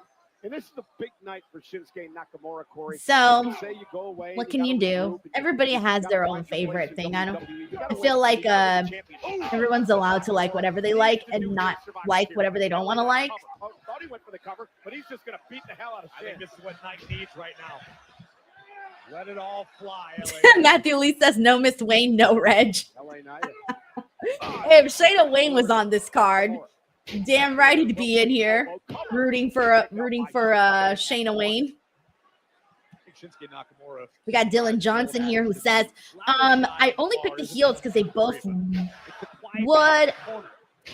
world champs. Oh, but really the heels should have won last year, says Dylan. Shinsuke is the quiet guy in the corner, and there's the veteran. Shinsuke Nakamura rolling out of harm's way, at least momentarily. LA Knight now driving Nakamura to the barricade. You know, LA Knight's usually the one playing the games. Right? Let's see how long this match goes, too. Shit! I just realized I never put my earrings on. I was supposed to be wearing these earrings here on this podcast. I didn't even realize I never put them on. I was so excited about the women's War Games match. I didn't put my earrings on. There you go. Now the look is complete. Eager to test LA Knight. And speaking of Shinsuke, as these two battle out, Joseph Raymond says, digging this version of Shinsuke. Feels like a lot of people are. I've been hearing that from a couple of people now. Zeno Howard says, Reg has WWE PJs. He's not fooling anyone. He's got the WWE Superstars calendar. Truly answer that. I've been a fan of Nakamura since his days in Japan. I studied Shinsuke. I should buy him that for Christmas. I'm going to send him the 2025 WWE Superstars calendar. I'm such a troll. I'm a horrible friend. That is something I would definitely do. We got John Stamey, who's been a member for 3 months. Thank you so much, John. He says, hey, Denise, I think Liv should have won, but whatever. Yo, John, I thought so too. I really, really thought so too. I thought that Team Liv was going to win. So I know someone said earlier that the show's a little predictable. I guess not to me. Because, yeah, I was expecting for Team Liv to win too. But thank you so much for sending in, for being part of the DWO now for 3 months. Seriously. Chris Holsinger says, Denise, did you watch AEW earlier? Yes, I watched most of the show. I think I stopped watching a little bit before the Outrunners match because I had to eat dinner. So, and I didn't want to be rude and be on my phone while I was on dinner. So, yeah, I did watch. I watched Juice and I tuned in like for the last few minutes of Juice and Will, and then caught that all the way up until the Outrunners, and then that was when I stopped watching. So I didn't watch. I didn't watch Okada Daniel Garcia though. I didn't make it on time to watch that one. Joseph Roman says, don't feel bad. I have the old WWF toaster. Bro, that's what I gave Sean Ross Sapp for Christmas like 5 years ago. It's on our live stream. I gave him a WWF toaster. The same one you're talking about right now, the blue one. I gave him that for Christmas. It was the funniest shit ever. It was so funny. Like, who gives another person a WWE toaster? It's great. It's so great. I love to give people random gifts for their like birthdays and Christmases and all of that. For Will's birthday, I gave him Magician Bunny cufflinks. Literally. By the way, I have not seen him wear them, so I'm going to text him and tell him he needs to wear them because I want to see him with those bunny cufflinks. It's so funny. We got Cheesesteak 59 here who says, I want Io Sky for Christmas, and Tiffy should have cashed in on Liv at the end when nobody was paying attention. I think it would have stolen from the moment of the baby faces celebrating their victory. Like they teased it, I feel like that was probably enough, but it would have felt like it would have been too much, which is kind of what I said earlier. Like you don't got to play all your cards, you know, tonight. They didn't have to do everything. They can save things and other things for other shows and other big moments. Cheesesteak 59, thank you so much for the super chat. We got Sven Big here who says, hi, Denise in chat. Check it in for a bit. Catch the review later on. Got to work, but I got to try and support a bit. Sven Big, thank you so much. Please go have a good day at work. Enjoy yourself. Come in for the review later whenever you can. And hopefully your work day goes by very, very fast because I know how it is, man. Sometimes you're just like, I just want to lay down and do nothing. But like my grandma says, and this is in Spanish, primero la obligación y después la diversión. For those of you who speak Spanish, you'll get it. But yeah, Sven Big, thank you so much for the super chat.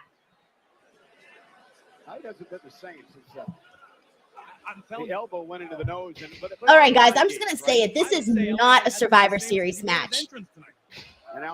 They need to speed this match up because so far it has been a SmackDown match. And I'm talking about Shinsuke and LA Knights. So far, no sparks just yet. This review says, I miss your trivia questions during commercials. Yeah, I usually only do those for the Raw watch-along. Because pay-per-views, the commercials go by a little faster. We got Blake Jessup here who says, I'm predicting LA Knight retains. I hope so. I want to see LA Knight lose his title after a match that hasn't even had any sparks. Come on. Light it up. I'm like, light it up. That is a long way down. LA Knight drop face first. Nakamura trying to win the United States Megan says, LA Knight slips on a PLE again. That's why I can't get behind him. He did actually last time slip on the right hand, top of the right, the right hand side. That's where it happened last time. But I think when he slipped last time, was that the same show where Damian Priest's leg got stuck? Or was that a different show? Remember when Damian Priest's leg got caught on the ropes? It was Clash at the Castle, wasn't it? Pretty sure. I should know. I was there. Pretty sure it was Clash at the Castle. But I don't remember when the LA Knight slip was. I remember the Damian Priest one, though. David Primero says Evolution 2, question mark, since we have 7 titles now for women. David, I am doing a video on that coming soon. So keep an eye out for that video. Keep an eye out for that video. It's a topic that I'm definitely going to be hitting on as part of WrestleMiss. So there you go. It's a spoiler alert for one of my upcoming videos. Thank you so much, David, though, for the super chat. Luke Short says, I thought this was kind of slow. I just wasn't sure if it was me. It's all of us, Luke. Usually, you can always tell when a match is good it's simple. If you're paying attention and it's kept your attention the whole way through, match is good. If you start thinking about other things, maybe it's not a good match. A good match is supposed to captivate you and keep your attention, the whole way through. Thank you so much, Wayne. He says, looking forward to your videos for December. Thank you so much, man. I have I'm going to show it really quickly, but this is the content calendar. I won't show it too closely, so you guys won't find out what videos I'm doing, but that's the calendar for content this month, so it'll be good. We'll be busy. Stop! United States champion. Here is your winner. Guys,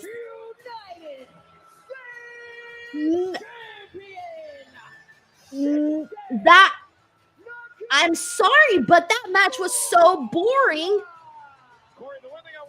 And that's there's a Bengal suck sign. Suck it, Sean Ross Sapp. But that match, I'm sorry, was not good. And then for the title change to happen in this match, what? Guys, thumbs down on this one. I'm sorry. Thumbs down on the match. Thumbs down on the outcome. I'm sorry. I feel like if Shinsuke should have won. Okay, if they had Shinsuke win like they did right now, I think the match should have been far more exciting. I think it should have been just a bigger build up to the Kinshasa when he pinned LA Knight, and then we would have been like, oh shit, he might actually win. And no, what? Guys, I was about to say this had the potential to be one of the best shows of the year. I jinxed it. Fudge, this is my fault. Damn it. Let's see what everybody is saying. Please send in your thoughts, guys. Send in your thoughts on that. What you guys thought about all of this. Please come out. All these comments. Let me see. Is he still in there? We got everybody saying, wow, damn, wow. I'm not even watching this match. This bonkers LFC. Lou says no. Matthew says no way. Trevor says color me shocked. Reese Johnson's 1-1 in their predictions. Ben Big's the only person celebrating. Dylan Johnson says, wait, what? Taven Kenner says face palm emoji. Megan says, I freaking knew it. TC says, well, first title change in Vancouver. Glitter Deluxe says, what? I Make Beat says Nakamura was my original prediction for fuck's sake. John Stamey says, why? Joseph Ramus laughing, crying emoji. Cocaine says, was that on cardboard? Ben Big says, King of Strong Style back. James Irving says, wow. Wayne says, wow. DJ Mitch says, LA Knight looked awful. Megan says, I hate being almost 20 seconds behind you. One Buck says, OMG, I can't believe LA lost. Leo Poroy says, that was shocking. Clapping emojis from Nick Blue. Megan Merlick says, yes. Melissa Cabell says, you wrong again. Denise says, I haven't done. What? That's Otis's butt. What is happening on this show? Did they just try to recreate the freaking Mike Tyson bit? I was like, I'm not even going to pay attention to this. And then I turned and all of a sudden it's Otis's butt. What are we doing? What are we doing? Oh my God. Oh my God. All right. Melissa Cabello, yes, I'm doing horrible on predictions today. Crazy Cool says 4 lit. Wayne says that was a big upset. Lou's review says the crowd looks shocked. Megan Merrick says it was necessary. Kieran says, I agree, this was terrible. Richard Martinez 0-2 in predictions. Bro, you and me both. Let's not go to Vegas, man. We're not lucky tonight. Taylor Scannon says, I don't get that. Herman wants to know if LA Knight is legit injured. No, I just think that was probably what their plans were. I don't know. Chris Hype says it's all right for you to be wrong, Denise. I hate it. I hate it. Joseph Raymond says, yeah, that was definitely off. Dylan Johnson says, where was this when we all wanted Shin to beat Seth last year? Bailey Darley says, shocking but interesting. Zeno Hour says he disagrees and thought it was a good match. Yes, Boy says this is payback because Denise got everything right on the last pay-per-view. I had a clean sweep at Full Gear, guys, but 2 totally different companies. So there you go. Oh my God. Thank you, Dylan Johnson. David Primero says, speaking of no title changes in Vancouver, now we have. Luke Short says that was a bad match for a title change. Thank you. I agree. If you were going to do a title change, the match should have been way stronger. 7 big recalls that I jinxed. Hey, look, guys, Intuit Dome. So you see where the Intuit Dome is? To the left is SoFi, and then to the left of that is Kia Forum. That's all one street, guys. Hella freaking traffic there. Hella freaking traffic. I'm from LA, for those of you who don't know. Let's see. We got Doom Tribe T who says bad match and LA Knight is not as hot as he was last year. Crowd was dead. That was primarily due to the booking of LA Knight. With his championship, because most of his championship run for the U.S. title, it was primarily about Andrade and Carmelo. They were the ones with the best of 7 match, and it kind of felt like LA Knight was just kind of thrown into that. So I feel like a lot of it had to do with the booking of LA Knight there. We got Don here who says definitely was expecting more. Seems like really no buildup and a lackluster match to cap it all off. Was expecting so much more. Let's see what else we got. We got Trevor L here who says, I'm okay with it, especially coupled with the content of Nakamura's promo. Sounds like the unraveling of LA Knight. Huron says the way they've done this to LA Knight is disgraceful. KJ says, finally took that belt off that fraud. Wow, we got a lot of strong opinions on this. Tanisha Bell says, I was not watching, did not care. I was getting ready for bed and work. This was stupid going backwards. Let's see what else we got here. Raphael says that's a huge surprise for the night. Hendrick says Denise needs the miss. Jay Moscow says he's shocked that LA Knight lost. Let's see. Oh no, I saw Otis's bare ass. It's gonna be all over the place. Wow, guys. Let's see what else we got here. CT, welcome to the chat, guys. What up? All right, I need to send out a quick tweet, guys. Give me 10 seconds to get this tweet out really quick.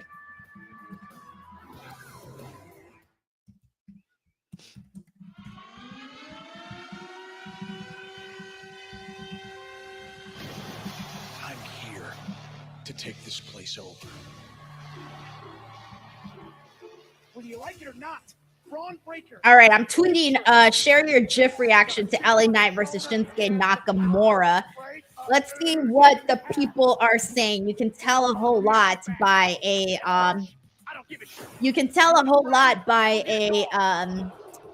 people's GIFs. It's a good way to get a kind of gauge of where people are at with all of this. But let's see. CT says I can see what you're thinking.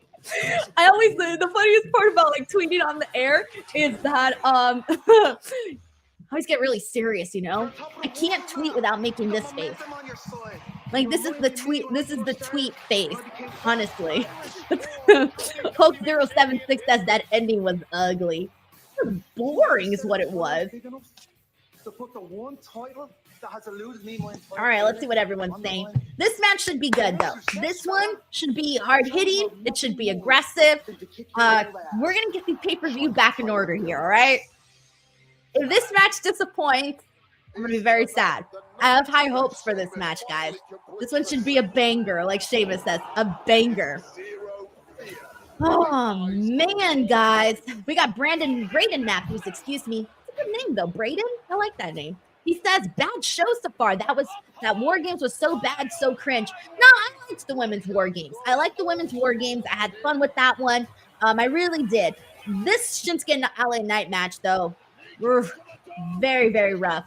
Kieran says the results are kind of strange up to now. Yeah, man. What can I say, guys? It's not really what I expected here. And I'm looking at the GIF reactions, guys. And everyone's reactions to the LA Knight Shinsuke Nakamura match is just like, what? Everyone's like, why? There's like so far out of 22 GIFs that people have dropped on Twitter, there's like 17 that are like, what? And then the rest are like, yes. There's only a few yeses in there. But let's see what else we got here. This match, God, I almost feel like not saying who I want to win because I'm so off on all my picks today. So disappointed. Not that disappointed. I'm just being dramatic. All right. You're not coming after Braun Breaker to retain here, guys. What's everyone's pick here? Megan says Braun will retain. PC reminds us of burger after burger after burger. Pettis says, imagine still being on Twitter. Bro, I won't leave Twitter, and I'm going to tell you why. I work so hard on that app. Like, a lot of people don't understand. Like, if you've been following me for years, you will know how hard I have worked to grow my Twitter following. I have done so much on that app for the last several years. So much work has been put into growing my following on there. For one man to kind of go in there and ruin it all, I'm not going to let that happen. So I'm going to go down with Twitter. I will be the last person on the Twitter boat. I am on Blue Sky too. So I'm obviously, there too. But I can't throw away all my work that I've done on Twitter. I really can't. I've spent a good amount of time really trying to grow that platform and connecting with people. I just can't throw that all away. So yeah, so I'm still on Twitter, all right? I do like Twitter and enjoy Twitter a whole lot, but I am also on Blue Sky, and there is some good engagement on Blue Sky as well. Up North says he's on Twitter too. What up? What up, everyone? All right, let's see who everyone's going for on this one, by the way. We got Braden who's going for Braun. We got TC who's going for Braun. Raphael's also going for Braun. Hulk 076 Braun. Let's see.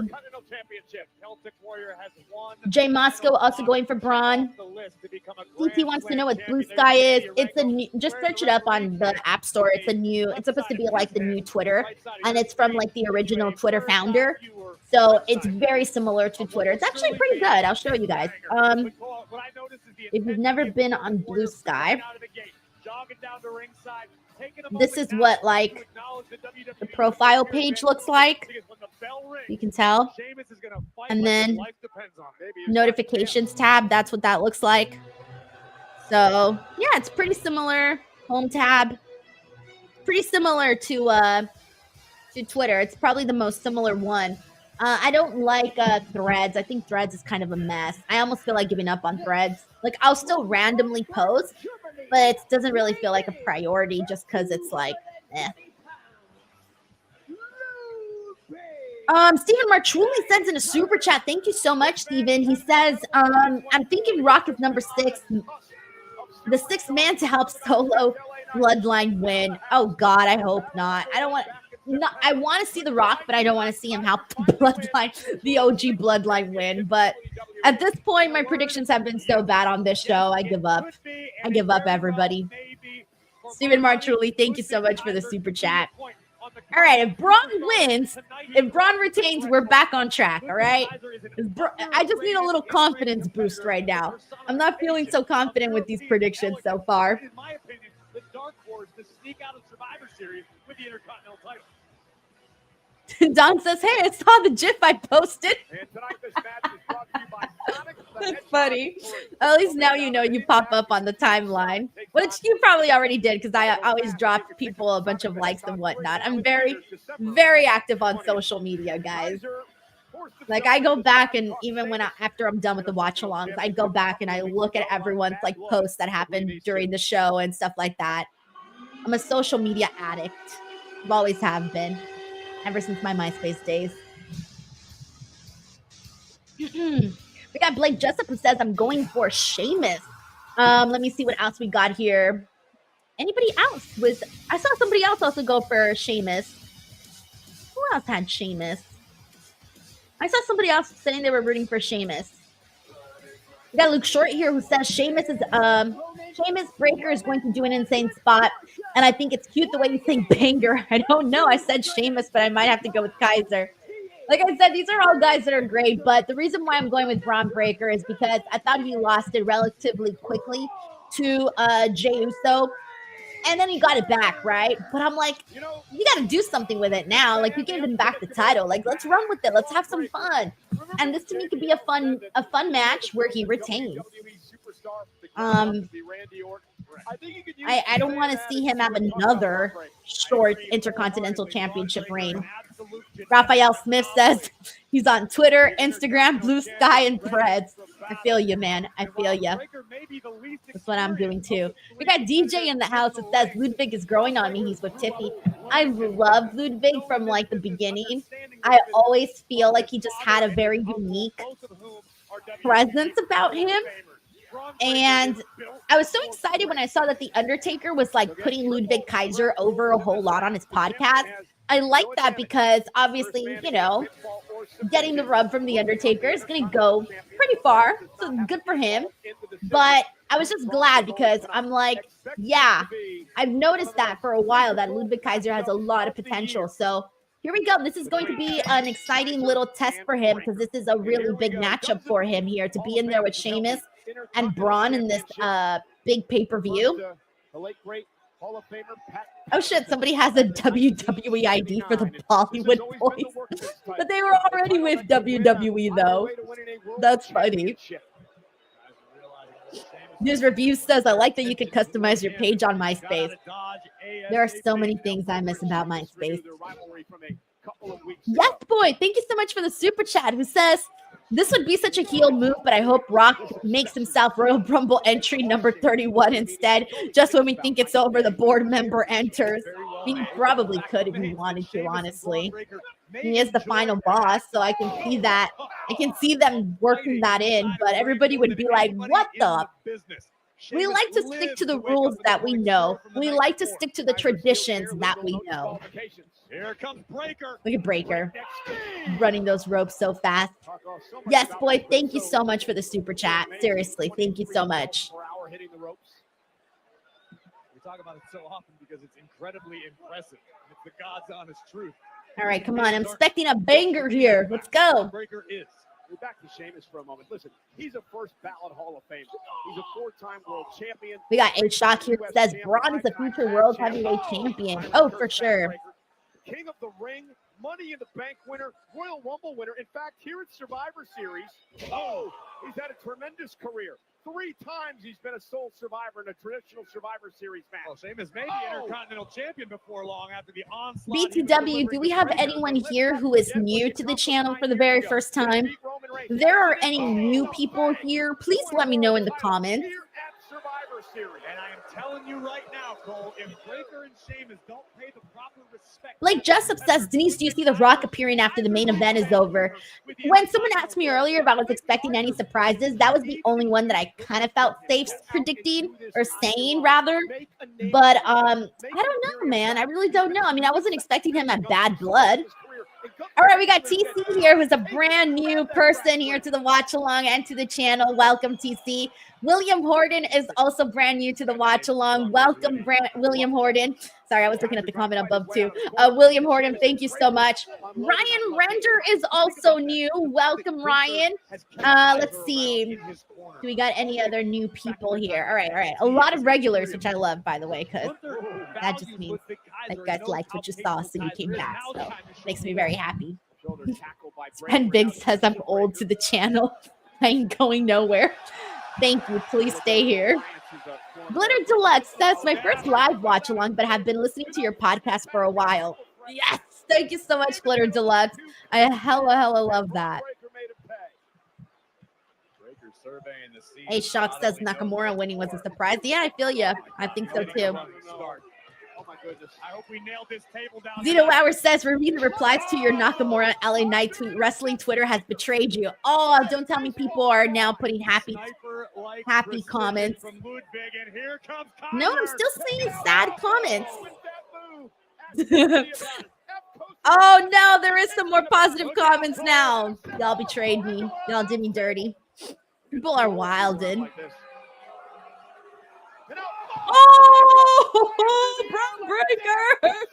He just came out of nowhere. Adios, Ludwig. And now a suplex. This is absolutely incredible. Watch this. Thank you so much for the kind comment, Lou. I'm very so thankful when people come to check out my channel. I really do. I get so happy when people tune in. Honestly, you have no idea. I'm very incredibly annoying. Like, I always talk about this channel. It's on my brain 24/7. That's all I do is talk about YouTube and my channel. Literally.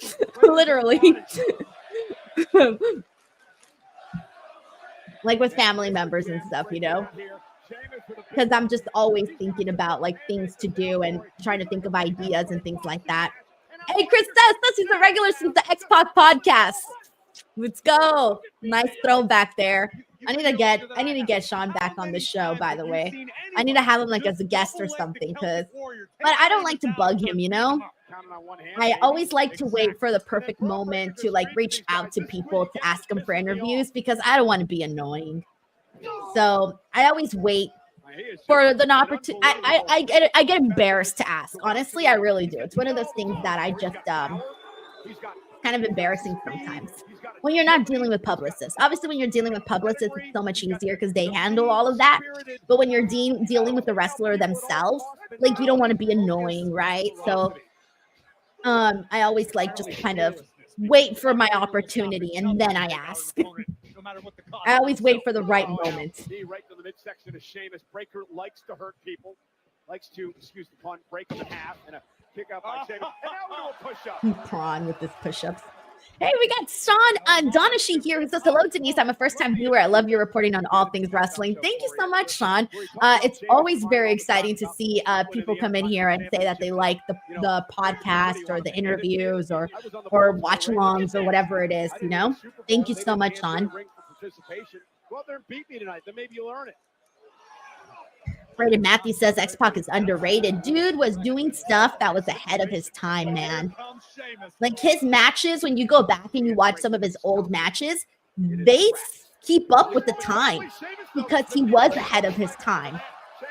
Like, trust me, go back and watch an X-Pac match and you will be like, oh shit, if this match was on today, I would enjoy it because it's that kind of a style. Here we go. I can watch Kaiser and Sheamus fight all night. Well, you may have to because this match may go all night. We got Sheldon Jackson who sends a super chat saying, fun fact, the Intercontinental title changes hands tonight. It'll be the first Intercontinental title change since Edge beat Test for it in a title unification match back in 2001 when they unified the WCW and US and Intercontinental title. Holy shit. Also, Braun Breaker just did his crazy-ass clothesline spot that he does from the ring apron to the commentary table, but on both guys this time, so that was pretty cool. But this is a really great fact, dude. When you think about, God, over 20 years then.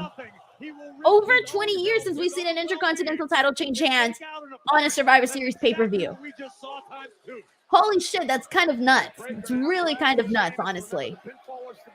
Damn, Sheldon Jackson out here with some really great fun facts. Thank you, Sheldon. Sven Vince says Sheldon is awesome with the facts. Damn right. Damn right. Very intense individual. Uh-oh. Oh, no. Gorilla press. And Kaiser wisely went to Chris the Hype says, 2001, back when the IC and US titles looked cool. I do like them, yeah. Hello, Juan Ortega's in the house. You got a sign to Mina Shirakawa 8x10. Yo. The big bad redhead's behind him. Everybody loves Mina. Juan, I'm glad you got to get your side 8x10. It's great.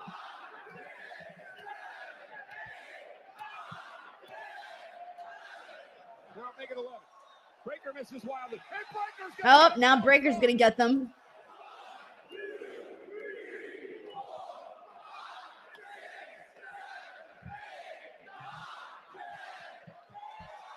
And now celebrating with the WWE. I love that. I love seeing when they celebrate with the fans. It's a really cool experience for the fan. Got a shock here says Mina is amazing. She's a draw, guys. She is a draw. She really is a draw. We know how much being champ means to Sheamus. Can he do it here tonight at Survivor Series? I feel like everybody loves Mina. Everyone. We just said her name, and everyone's like, Mina. I love Mina. The opposite side of the ring. The case of self-preservation there. And now Kaiser back to his feet. Kaiser has the shillelagh. Yeah, Sheamus is shillelagh in hand. He's just begging Sheamus to come out of the ring. You better have a plan, move big. Well, intercepted by Sheamus. And Sheamus out with a shillelagh. Kaiser's ridden over the time into the timekeeper's area. I love how he did the clothesline with the shillelagh, but didn't even actually use the shillelagh. Like he was holding the shillelagh, but he did the clothesline, obviously with his arm, and the shillelagh was just there. That was funny. Yo, guys, Bear Hudson's in the house. What's up, Bear Hudson? He says, now is a good time to talk. Every Buckeye fan and Ohio State fan to suck it, and Michigan is your daddy. Denise, we acknowledge you. Go Blue. I wish I knew exactly what you were talking about. I'm guessing college football. I'm guessing college football. Yeah, am I right? Am I wrong? Not really too knowledgeable on that end, but I'm assuming that's what you're getting at. Thank you so much, Bear Hudson. Hey guys, you can brag about your teams all you want in these super chats. Go right ahead. Sheldon Jackson sends in a super chat saying, also, a babyface has never won the U.S. title at this PLE. Theory and Nakamura as heels are the only two men to win the U.S. title at Survivor Series. Only two heel men. Yo. How do you even remember that, Sheldon? How do you even remember that? It's wild. Sheldon, thank you so much for the fun fact. Thank you, Sean. Yes, college football. See? I wasn't too far off. One buck says Michigan beat Ohio today. Good to know. Good to know. Like, good to know. I don't know much about college football, guys. Like, I just know it's very popular. That's about the extent of my knowledge on that. Blow to the back. Sheamus up on the top rope now, and he's going to fight back. There, Frankensteiner. Beautiful Frankensteiner. The sign hit me with a chair. It's great. Somebody has the chill guy sign. I think these people brought like multiple signs. Wait, no.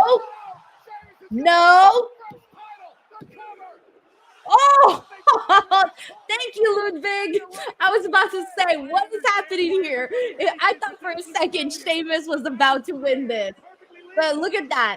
Ludwig screwed Sheamus, which he had to. This is a triple threat match, all right? Every man for himself. Had Sheamus pinned Braun, that would have screwed Ludwig. So, yes. Utilized the rules of this matchup to his own advantage and screwed Sheamus in the Bear Hudson says, Denise, I had to brag. Sorry. Go right ahead. Go ahead. Not a problem with me. Oh, now he's just going to town on him with that shillelagh. I still remember the day that we all tried to spell shillelagh off the top of our heads on the chat. Everyone had shillelagh in like the weirdest way. Building on his back. Looks like he was publicly flogged, which he was, by Kaiser here. Bro did not hold back, whacking him with that shillelagh. Wait, no, Braun, get up, Braun, get up, Braun, get up. Oh, Kaiser, yeah, good, okay. Ooh, boy. Unbelievable. Everybody's down. Shillelagh. We told you it was going to be hard hitting. We told you it was going to be physical.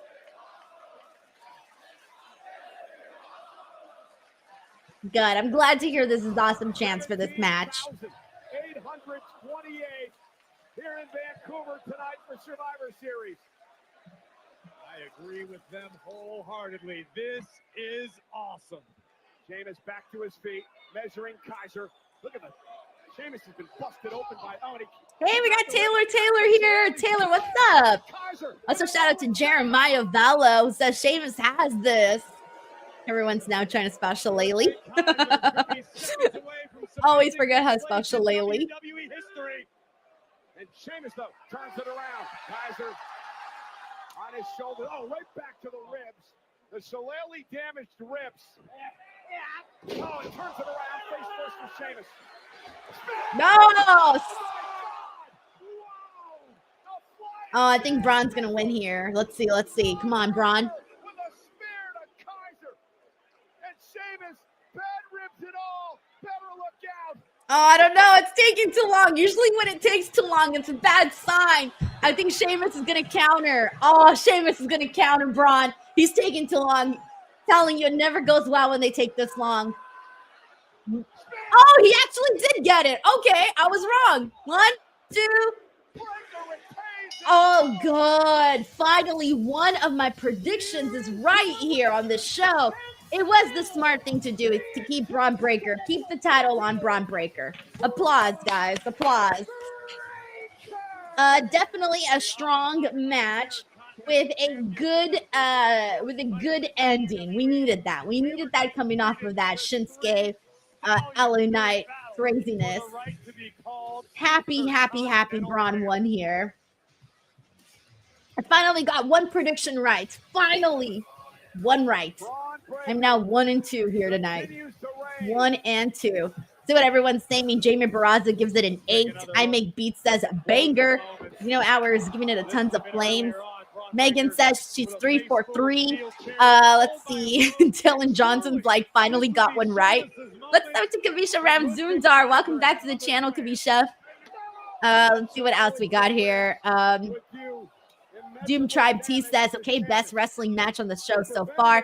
TC gives it a 7 out of 10. Chris Holsinger says, this is awesome. Let's go. Let's see. Fernando Zayas gives this match a 10. Raphael Smith is 2 and 1 in predictions. Bailey Darley says 7. Ludwig screwed Sheamus again. Sheldon Jackson says, Denise, tweet. I don't know what to tweet, guys. I don't got nothing. Like, I don't got nothing. Yay. Thumbs up, banger. That's all I've got. I don't got no brilliant tweet, guys. We got Casey Clark here in the house. What is up, Casey Clark? Let's see. We got Wayne here who says decent match, 7.5. Lose Review says, I just wanted to see Ludwig get pinned. That was sad. Let's see what else we got here. There's been a high level. A-Shot says, how long should Braun be champ? I don't know. WrestleMania? is far beyond. Is that too anything long? we've ever encountered. Royal Rumble? Elimination Chamber? Besides immediate Anytime next assistance. year. I think just keep it on him at least till next year. I think we should get closer, as close as we can possibly get to WrestleMania, in my opinion, and/or WrestleMania, because he should be on the card. He should have a big match, and I guess for that reason, I'm gonna go ahead and say WrestleMania. Fuck it. I'm gonna give an answer. WrestleMania. I don't know why I'm so afraid of giving a damn answer. WrestleMania is my answer. Megan says, best match of the night so far, 8 out of 10. Ludwig was MVP in her opinion. Love it. Let's see. We got Maria here who says best Braun match so far is Intercontinental Champ. Oh, nice. All right. Chris Hype says shillelagh. That word either has too many vowels or not enough.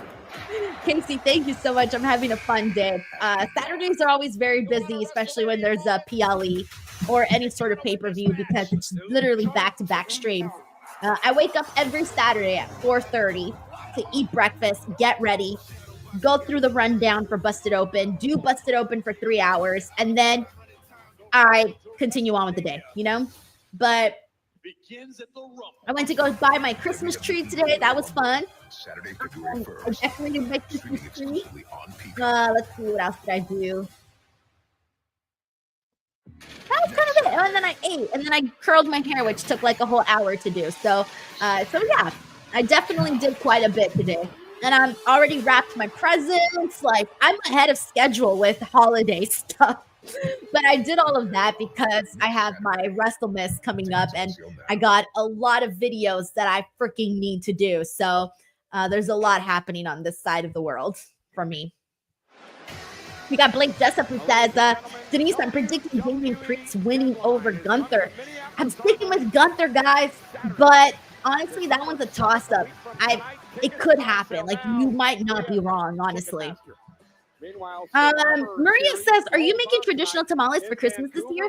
Yeah, my family, we usually make red tamales, red meat tamales, green meat tamales, and then my grandma makes raisin tamales because some members in our family really like them. I don't like the raisin ones. And then she also makes cheese and jalapeno. She does this specifically for me because I love the cheese and jalapeno ones. But yeah, those are usually the 4 flavors of tamales that we make, because the red and green ones, the meat red and green ones are always the most popular. So she'll make a bunch of those, and then a little bit of the cheese and jalapeno and a little bit of the raisin ones. Again, I hate the raisin ones. I always tell her every year, stop making the raisin ones. But she's like, no, so-and-so likes it, so we're going to make it for so-and-so. And I'm like, fine, whatever. We'll make the candy tamale, sure. But yeah, one year she canceled the cheese and jalapeno ones, and I was so mad because I'm like, why did you cancel my cheese and jalapeno tamales, Grandma? But anyways, yeah, so I always go help my grandma out for the tamales, because it's a lot of work. If you've never made tamales, it's a lot of work, guys. It really, really is. And obviously my grandma's, getting older, so she's still very strong, which I'm very, very thankful for. But, she's getting older, so she needs help with that type of stuff. And so I help her. My sister helps her. And this year, my brother wants to help, and my little cousin wants to help. So we're going to allow them to help. So it should be a really easy tamale making day for us with all of that help. So yeah.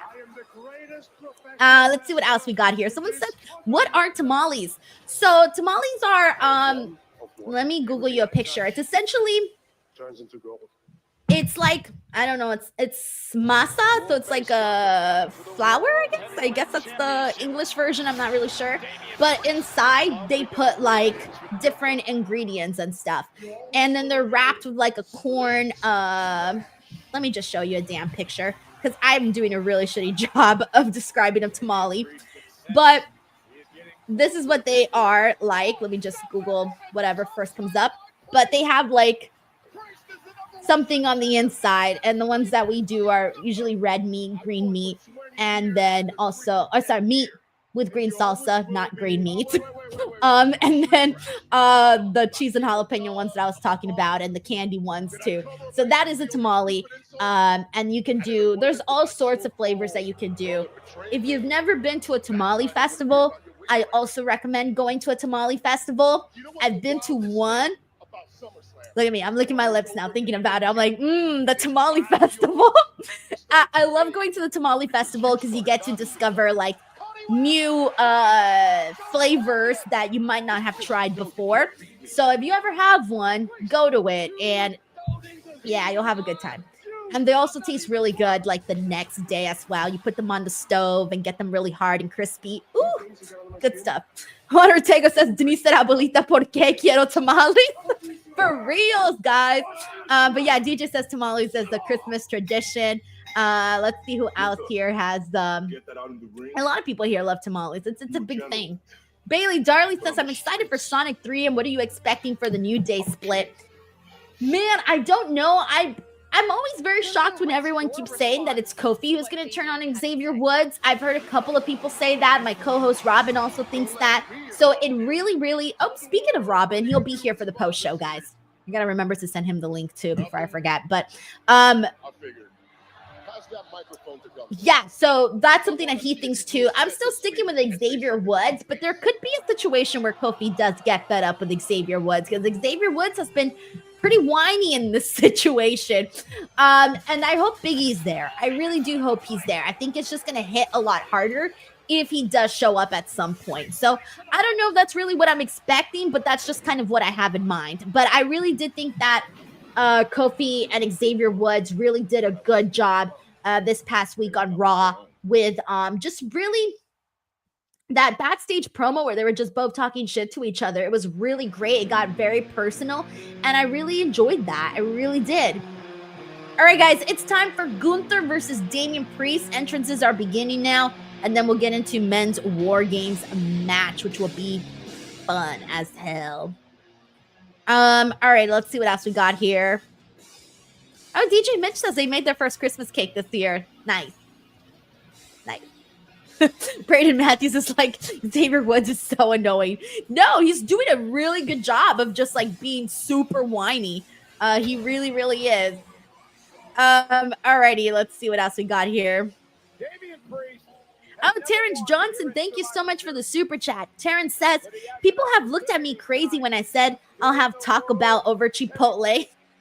Look, I eat at both Taco Bell and Chipotle. If you were to ask me if I prefer Taco Bell or Chipotle, I'm going to say Taco Bell. I agree with you, Terrence. I'm a Taco Bell girl, all right? Like, legit, I love Taco Bell. Taco Bell is my dream sponsorship, guys. Taco Bell is my dream sponsor, Hot Cheetos, and Coca-Cola. Those are my 3 dream food sponsors. Yes, I have dream food sponsors. But no, legit, I love Taco Bell. I really do. Taco Bell was responsible for, man, I had a lot of good memories. I love their chicken quesadilla. I love their burritos, breakfast and regular burritos. I love the Dorito tacos. I love the nacho Bal Grande nachos. I like the nachos with the cheese. Chicken chalupas. That's my go-to order. Chicken chalupas, my go-to order.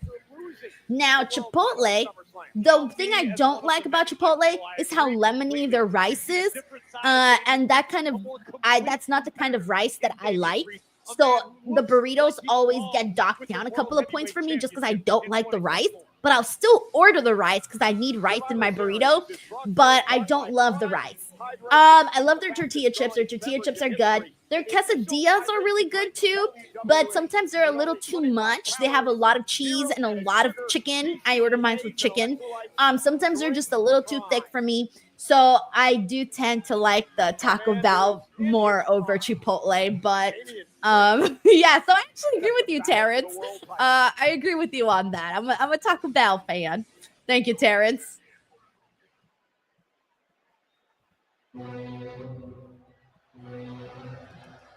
We got Sean Donahue here who says, I have a different take on the New Day. I believe they will end They will in the end agree to take a break for now and have singles career. Xavier Woods has something to prove and hasn't yet won a singles title. And that was definitely something that Kofi Kingston mentioned. So I feel like after he mentioned it, like, you now got to run with that, because you can't have that. You can't have that luring above his head, bro. If someone says, oh, you haven't done this, now all of a sudden it's like the thing you have to do if someone calls you out for not doing it. So I do think he should. All right, let's see what we got here. Hey, One Buckets in the house. He says, during the 90s, you could feast at Taco Bell for $5. I think they still had the $5 box, don't they? Where you can get like a bunch of stuff for $5. I think they still do that. Bailey Darlow says, I just had Taco Bell earlier. H-South says Taco Bell is fine. Let's see what else we got. T5 the Great. Hey, what's up? Says chicken chalupas, nacho bel grande, and the Mexican pizza. See? Y'all know what's up. Y'all know what's up. Andrew G says, getting a lesson in Mexican food tonight. I love it. My favorite Mexican food, though, of all time, like, of all time, and I will order this everywhere, is chilaquiles. I love chilaquiles. Like, that's my, I don't know how to explain it. I will order them everywhere. Everywhere. Chilaquiles. I love chilaquiles. I love enchiladas. I love flautas. I'm a big flautas girl too. I love tortas. Love tortas. Great. This explains why I've got no abs, guys. Never gonna have abs because that's what I eat. Stephen Marchuli says, do you like Randy's Donuts? I actually don't like Randy's Donuts. Randy's Donuts, very popular. There's one right across the street from my house. I do not like Randy's Donuts. I think their donuts are way too sweet, and they always hurt my teeth when I eat them. My favorite donuts are actually Winchells. Winchells are my favorite donuts. Same thing with Dunkin'. I don't love Dunkin' as much either, but Winchells, I like Winchells. Thank you, Stephen, for asking.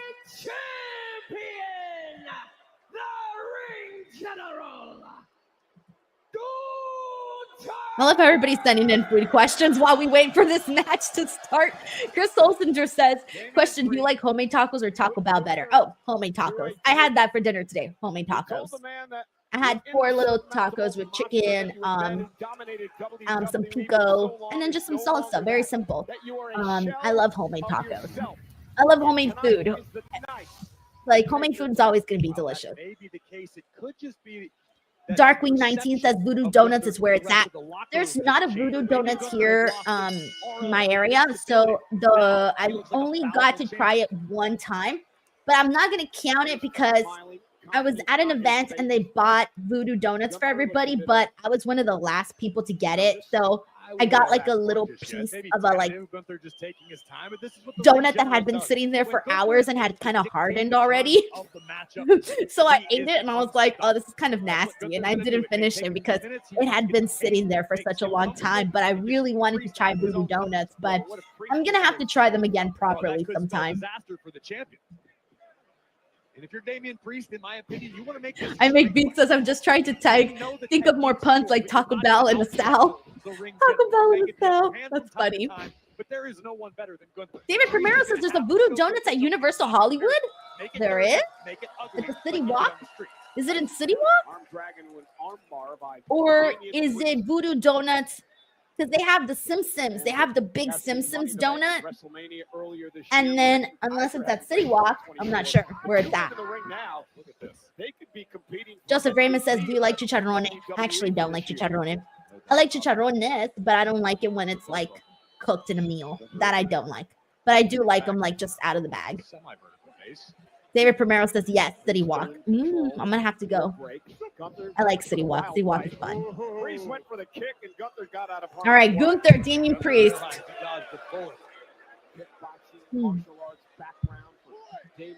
Leo Poroy says, Burger King of the Ring. Oh, my gosh. Braden Matthews says, bash at the burger. Bro, let me think if I could think of something. Taking his time, climbing back into this matchup. Royal Ravioli? Does that count? I don't know if that counts. That was kind of lame. I'm trying to think of a restaurant. Royal Robin? Red Robin? No, that's lame. I can't think of anything. I'm like, I can't think of anything cool. I'll just let you guys come up with the good stuff. And to that point, WrestleMania. Chris Hype says Voodoo is right next to Margaritaville by the entrance. Okay, because I know where Margaritaville is at. I've seen that, yeah. I've seen that. Thank you, Chris Hype. Champion Cody Rhodes, and Gunther came up short that night. Yeah, I like Universal City Walk. For a long time. Now a kick right I was to the just there a midsection. couple months ago, actually. I had a really good chicken sandwich. Priest now. This will not be I don't remember the name of the restaurant, though. But whichever restaurant had chicken, that's where I had it. But I think Damian Priest Daniel understands says, what he is Whopper dealing with. Mania. Big Love shoulder it. tackle by the challenger. Lee J. Robinson is in the house. Thank you so much for the super chat, Lee J. He says, quesadillas are my favorite Mexican food. I love me some quesadillas. Gunther wisely Love them. Homemade ones, bought ones. I don't care. They're delicious. All of them. So good. That's something Thank that's you, so Lee J. difficult to do that Gunther does masterfully, and that is continue mind games throughout the match. Megan's like, is this match so uninteresting? We're still talking about Taco Bell. It's not a slow start. A little bit of a slow start. I'm waiting for it to kind of like really kick in. Getting it going. They're starting it off. Gunther, Priest with a feeling process so far. Priest with a couple of good kicks and another one. Priest See, look at it. Damian Priest is went up. He docked that blocks his that ear. chop from Gunther. Good for him. And Gunther drops to a knee. Chris Gunther's Hype just been says out of Bubba sorts Gump. of it since this match started. Only been to Bubba Gump. I've never been to Bubba Gump. Gunther gets a Sorry, boot I up was from thinking of the Red momentum. Lobster.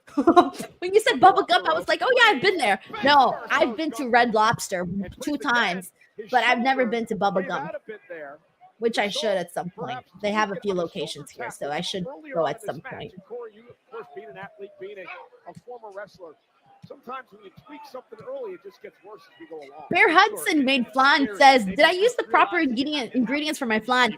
Eggs, condensed milk, evaporated milk, and sugar, creating a silky texture and sweet caramel topping. Yep, you got it all. Flan's very, very basic ingredients. Yeah, that condensed milk. Oh, condensed milk. I don't know how many of you have ever had the condensed milk on a toast. But Gunther now attacking. So good. I haven't had that in years. My God. He just tossed them right into the barricade. Remember though, champ's advantage for Gunther. He can sit out here all night, no matter, right? Priest has got to get Gunther in the ring to pin him or submit him. Thank you so much for the kind comment, Taylor. Really appreciate that. Waiting until the slightest opening showed itself. Leo Poroy says you should take notes of these names and have them ready for a Hangman game in the future. Dude, that's good. Yeah, 'cause I could never think of anything for those Hangman games. Braden Matthews says War Games of the Bell. Rally Cap says I'm so hungry. LOL. Thanks, Denise. I always eat dinner right before the shows. Always. Right into the shoulder. It'll take out so much of Priest's power game. This is a slow match, guys. I think the crowd is a little tired too. I think they're just like, we don't care about anything else now. We just want War Games. That's kind of like the vibe that I'm getting from the crowd right now, where everybody's just like, call me when it's War Games.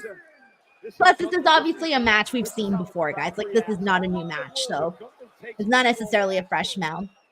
Gunther also does a great job of utilizing the disdain of the WWE. Undertaker says the next watch along should be Denise baking a flan. He knows how good he is. I should do that someday, like come and hang out and I'll just bake shit. We got Herman Takar who says, I love you, Solo. Help rally a guy like Priest, big fan favorite. Gunther said in a number News Review says they should do the singles matches first. The tag and the triple threat matches are quicker. I think they could have taken out one of the singles matches. They should have just taken out Shinsuke and LA Knight. Sorry. But I think they should have just taken that out and just done these 2 singles matches. Because the War Games matches are lengthy, guys. Like, I think sometimes people forget they're lengthy matches. Hey, Douglas Cottrell says he's going to be in California next month from the 13th to the 20th. Douglas, whether you're going to Northern or Southern California, I promise you, you'll have a good time. Let me know if you're going to Northern or Southern. H Stocks says Fiverr reports that Juice Robinson is injured. Yeah, I noticed something was wrong. I told you guys I caught the tail end of that match with Will Ospreay, and I noticed that Juice Robinson wasn't moving very well in that match. And that's when I like realized, like, all right, something's wrong. And then yeah, Fiverr reported it, and there you go. I think it was obvious when you were watching that match that something was wrong with Juice Robinson because he just wasn't moving properly like he normally does. And it drops Damian to his knee. Those chops are absolutely. H Shock says favorite ingredients on nachos. Yes, it is Look at this. beans, cheese, sour cream, jalapenos, pico, chicken.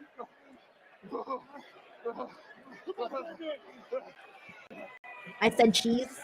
I think I said cheese already. Oh, and salsa. Yeah, all of that. All of that. Throw it all in there. All of it.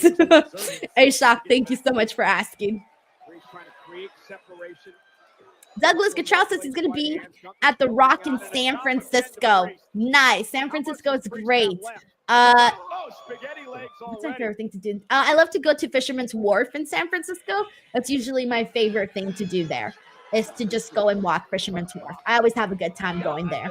I've never been to Alcatraz. I've always wanted to, but that type of stuff you have to reserve way in advance. So if you did, great.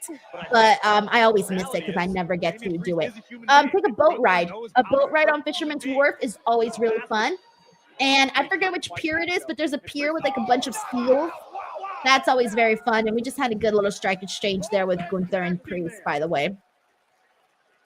We talked about this on the Countdown show as we take another look at this.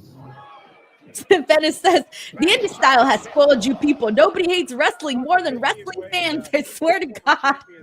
The situation Damian Priest is in. This is a desperate situation for him because Crazy Matthew says going to prison, huh? That's crazy.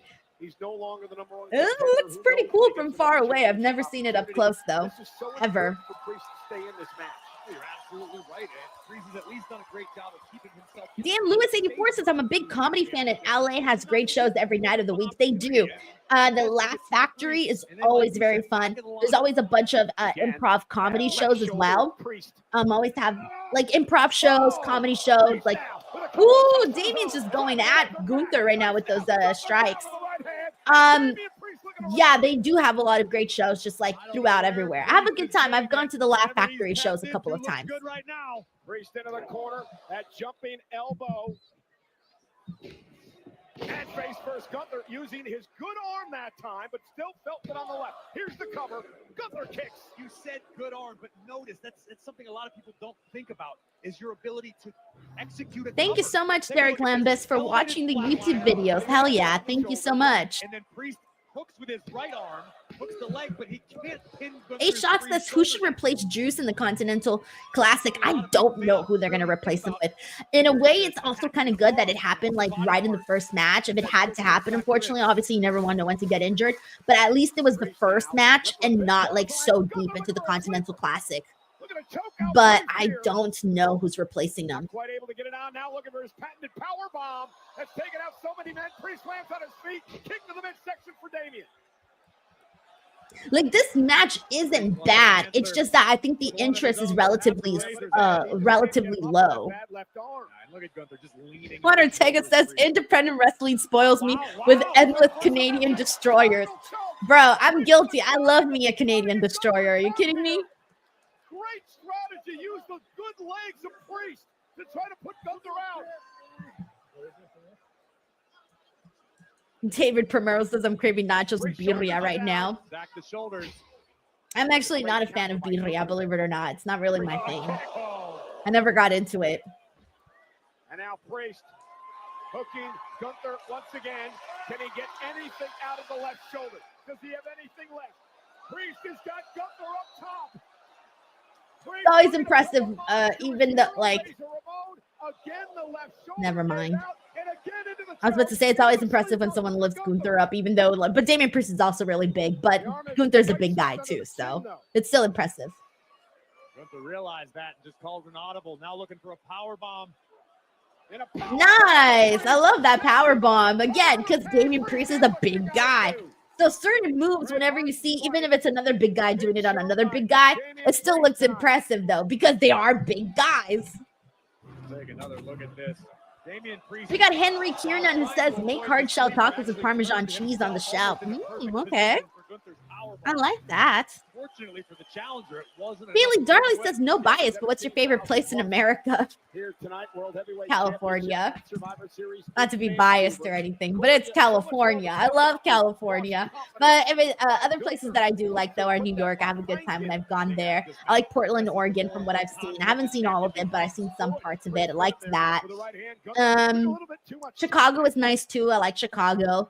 Where else have I been that I like? For a Hail Mary pass here in this match. Somehow do something to keep Gunther down for 3 and get out of here with a championship. I like Hawaii. I like Hawaii. Hawaii is great. That counts. Trying to think what other places I really like. There's a lot of places that were just very simple. That was good though. Priest is Hurricane off the top rope. Oh, he's going for it again. Oh shit. Do you think Damian Priest is winning? No. Nope. 2 count. All right. Yeah, people fell for that. They bit for that near fall a little bit. That's good. Angel says favorite European country. 1,000 and million% Italy. Italy number 1. I love Italy. Italy's amazing. Italy number 1. Number 2, I would probably put Ireland. I love Ireland too. I think Ireland is just amazing. Italy, Ireland, love. France, I loved France too when I went. I only got to spend a little time there, so I would like to see more of it. I didn't get to see that much, but from what I saw, I did love. I loved Amsterdam too. Amsterdam was amazing. I would probably put that one right behind Ireland. Italy, Ireland, loved Amsterdam. Oh, for a second there, I thought he had it. Oh, he's going back for that. I love how Gunther's been working that left arm of Damian Priest pretty much the entire match. Tap, Priest, tap. Tap out. I think this would be a great finish. Tap out. Tap out. Tap out. I like this. If he taps out, I think that's a cool way for Gunther to win. Oh, he's going to fade. Is he going to pass out? No. Get choked out? No. Oh, I kind of would have liked that finish had Damian Priest tap there. I thought that would have been kind of cool for Gunther to win like that. We don't often get too many submission victories. So when they do happen, I do like them when we see someone, tap. As the 250-pound world heavyweight champion. Yeah, but look at the look on Gunther's face. Almost like, what do I need to do? I mean, Breach says, shout out France. I live on the French coast in Amsterdam. Yes, Denise, I've been 8 times. I'm so jealous of you. I'm so jealous of you. Damn, I'm jealous. I'd love to live someplace like that. Dennis says that he was hoping to go to WrestleCon in 2020 before COVID hit. Yeah, maybe you can go again at some point. So many wrestling conventions, too. David Primero says, have you tried lumpia? I don't know what that is. I have no idea what that is. James Evans, congratulations. He got himself WrestleMania tickets. Hell yeah, man. I hope you enjoy the show. Really, really do. It's going to be a lot of fun in Vegas. It's going to be great, actually. Like a really good time. Hey, listen. I've never been champion, but I don't think you should be playing with a crowd like this. Put Priest away and get out of here with your title. And another clothesline. No, Rally Cap. I've actually never tried Filipino egg rolls. James Evans says this will be his first WrestleMania live. Nice, hell yeah. I've done my first WrestleMania live was WrestleMania 21, then 26, then 31. Then 32. Maybe not respecting how much Priest has left in the tank. And then 34. 34. And then for the World Heavyweight Championship. Priest may be running 38, 39, and that's it. That's it. That sit out clothesline by Priest Cover now on Gunther to win the title. Gunther kicks out at 2. Was that Priest's last gasp? And that's what I'm beginning to wonder. I mean, obviously only Damian Priest can tell you for sure, but there comes a point in the matchup where you just know you're outgunned, you're outmatched. You don't have anything left in the tank. Maybe your arm is, hanging on by a thread. But that's what separates good superstars from great. Priest going up to the top rope, and Gunther wisely forces him to lose his balance. David from Merrill says WrestleMania is expensive. Yeah, it really is, though. Really is. I've never seen those tickets that expensive before. Gunther able to counter. Gunther going up. Oh, this should be fun. All right. Let's see what this looks like. But I don't know. Damian Priest is fighting it. He's fighting it. Priest has a grasp on the top rope. Nope, he wasn't able to get it. Wait, what happened to Priest? On the top rope, was it? I think he might have hurt the other arm. What happened? They got to re-show that again because I just saw Gunther being pushed off that direction, but then out of nowhere, Damian Priest was on the other direction. Someone's coming. Who's coming? Oh, it's Finn Balor. Coup de grace on Damian Priest. Referee doesn't see it. Get him the hell out of here! But Gunther just booted the features off of Finn's face. He doesn't want Finn's help. Gunther wants to put Priest away himself. Gunther! Oh, Gunther's winning here, of course, but that was interesting. Powerbomb, okay. Working on that. Now the other. Now the other one. From Gunther, and this is it. This has got to be it. Priest fading. Submission move, center of the ring. See, passing out. He's probably going to pass out instead of tapping out. All right, Gunther is about to win.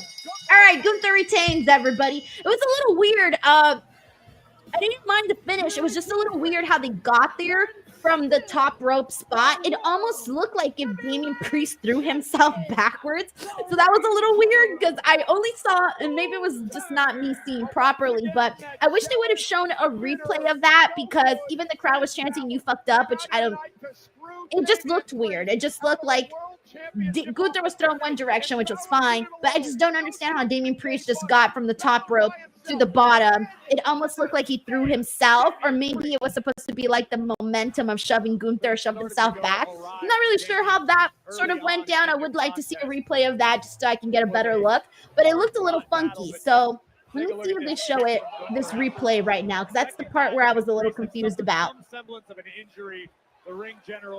One Buck says they didn't show it. Right. Because I'm like, I didn't see that. But I did like the actual ending of all of this. Sorry guys, I just got a text about this match from a friend who's also watching the show. But I'll read it later. I'm working. Here comes the Prince, coup de grace on the outside. Which drew the ire of the oh, great. I missed it. Did they show it on the replay? Takes down Finn, but then Gunther found himself. Yeah, so like I love the submission. The submission win was great. That I did love. But yeah, it was just a little funky in that one spot. We got Wayne here who says the submission was a good match. Zeno Hour says good match. I think we'll get a triple threat at Saturday night's main event. Drake Jessup says he's predicting the OG Bloodline wins at main event. Wins the main event. Yeah, I think so too. That's what I've been going for sure. Crazy Cool. It's like you missed the replay, Denise. I did. I looked down right when they showed the clip that I was waiting for.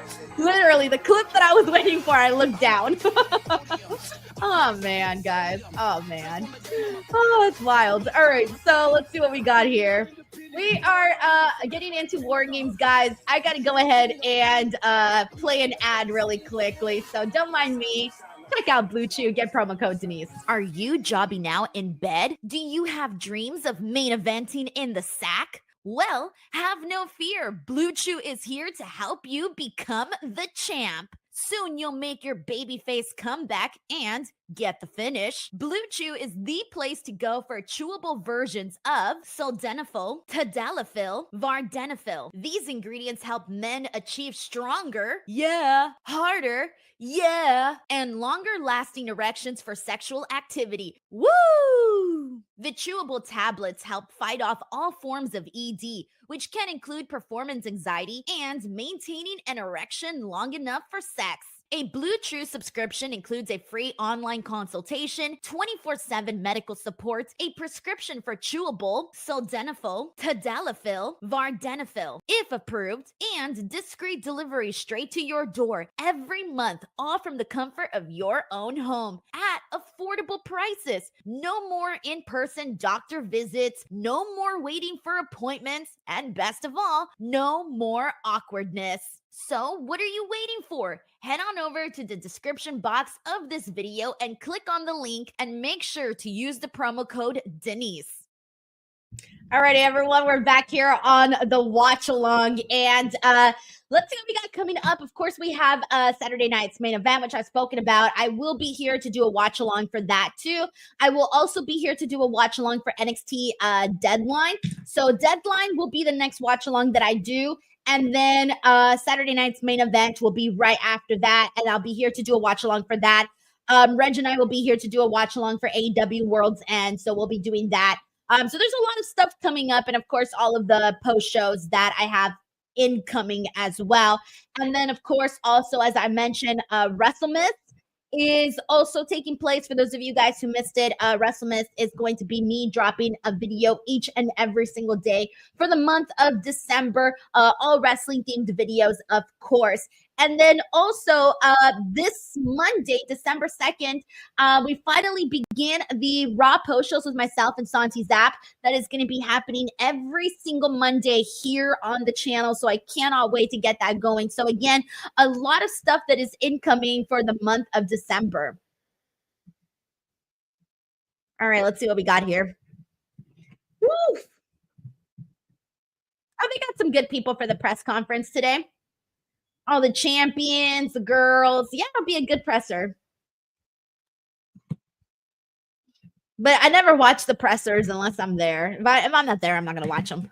Unless like something amazing happens and I'll just watch the actual clip of it, you know? Let's see what we got here.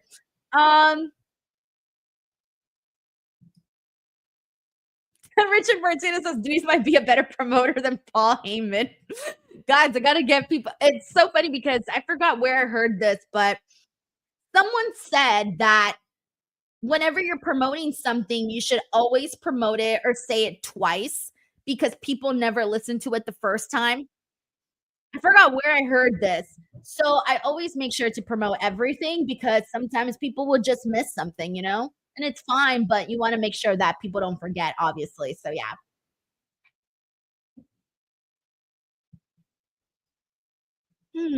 Thank you so much, Hassan Taro, for the kind comment here.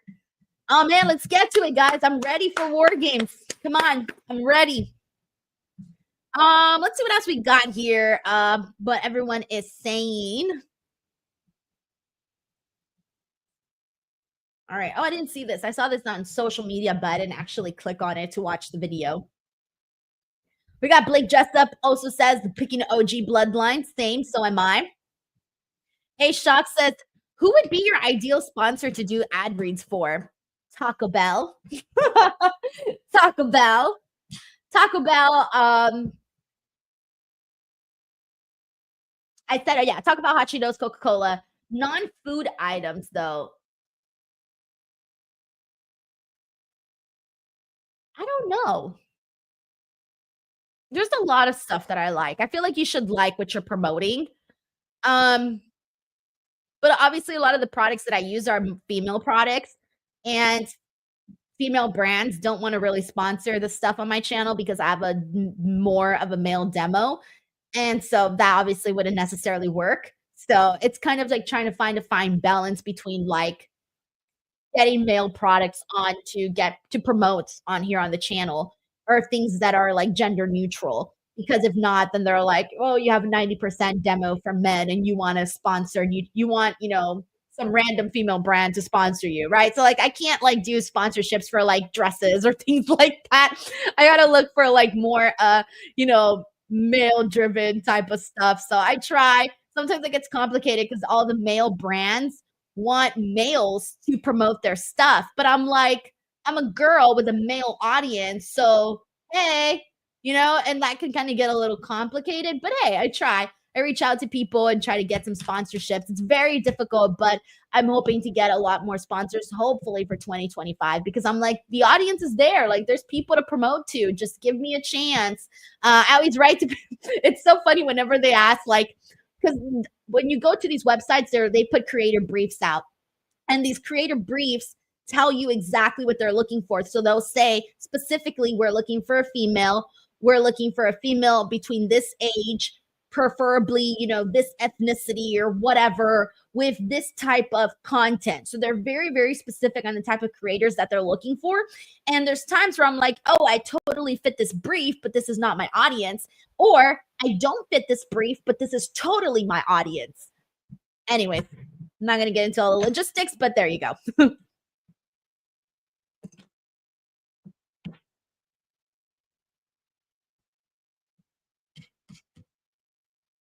Finally, time for this bloodline match. Let's go.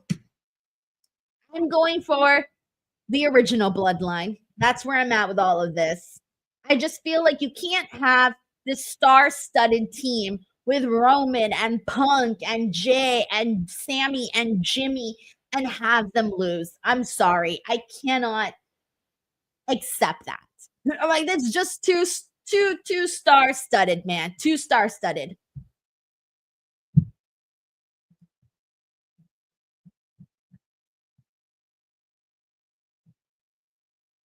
Hello to Bill Ritchie. Thank you so much for becoming a brand new member of the DWO, Bill. Hell yeah. Thank you so much, man. Welcome to the DWO. Good stuff. We got Maria, who's here from Twitter. What's up, Maria? Thank you so much for hopping into the chat. We also got Solomon Wilson, who's been hanging out here for a minute. Hello there, Solomon. Who else do we got here? Who else? I want to make sure I shout out a bunch of people. We got Jeremiah Vallo here, who says just send Jacob Fatu after them. We got David Primero here, who sends in a super chat. Thank you so much. He says, bring back different looks and sets for PLEs. Oh, I used to love that. When like every set was like very in tune to whatever the PLE was, like it matched with the aesthetic that you would expect for that PLE. Yeah, I like stuff like that. I love to theme sets, themed events, and things like that. So I do think that would be great. Stephen Marchuli says, think we see The Rock? God, I want to say yes. I think we will, but don't get your hopes up because I'm not too sure. I'm like, I don't know anything. I'm going to say yes just in case he does, but if he doesn't, he doesn't, and we got enough people here for us to feel satisfied. Thank you so much, Stephen Marchuli, for the super chat.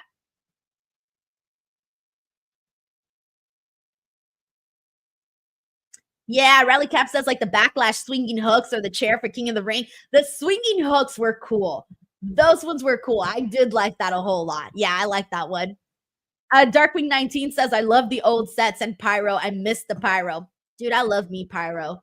I love when they go all out with pyro. It always just adds to the feel, especially at like the show intro. Whenever a show has pyro in the intro, it just really gets you like hyped up for the show that you're watching.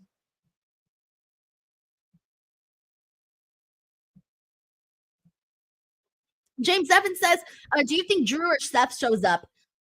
Maybe not. I know a lot of people are expecting Seth.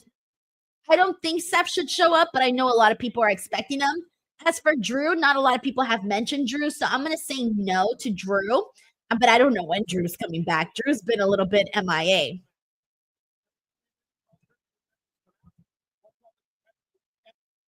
Chris Hype is like, hey, look, pyro. Joseph Rockford says, will we get Brock? I don't think so. Again, like I feel like we have more than enough right here with what we're getting. I do agree with TC, who says that Paul can play a part as well. Bailey Darley predicts that Drew returns at the Rumble. I feel like at this point, yeah. If you waited this long, you might as well wait until the Rumble and have it be like a yay, Drew McIntyre is back moment, because they say absence makes the heart grow fonder. So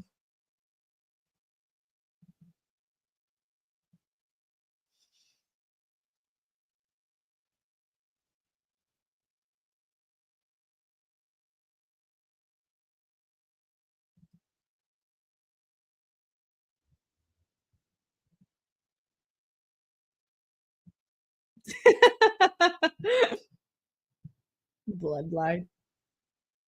Bronson Reed looks badass with that black leather jacket, by the way.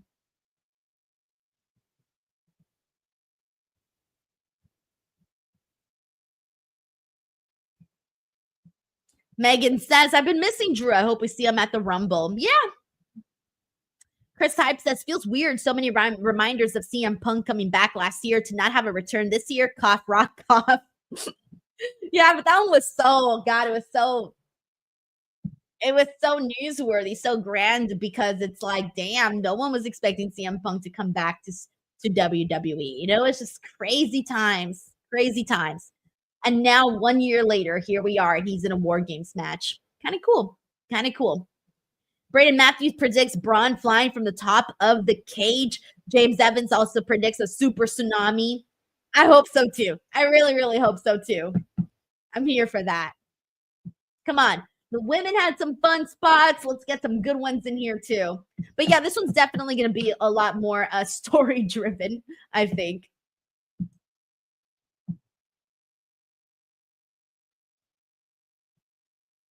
What the hell? He looks so funny just like climbing the cage like that. That's funny. David Primero says, weird to see none of the men's War Games participants have no titles. Is it just going to go through the entire perimeter of this cage like that? What is he doing? Oh my God, I don't know why that looks hilarious.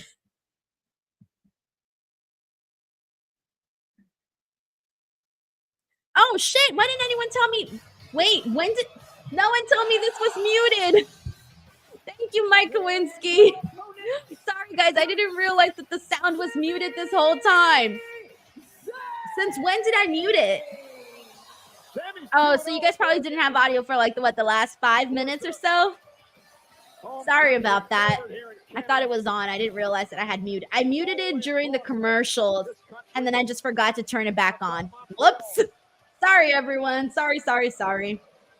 I completely forgot the audio was. I was hearing the audio, so I just thought everybody was. OG bloodline appears to be coming out individually. That says something? It absolutely says something. You mentioned Solo's entrance was by design. Maybe that's what the OG bloodline are looking to do, try to throw the new bloodline off of their scent. Or maybe they're just not really as close. Here we go. Here's Roman. And that or no, not Roman, sorry. Sorry. I meant the freaking Jimmy. I don't know why I was thinking Roman. I just heard the and I'm like, oh yeah, it's Roman. Wrong one. A bunch of mistakes right now. Jimmy Uso on his only time he stepped inside War Games.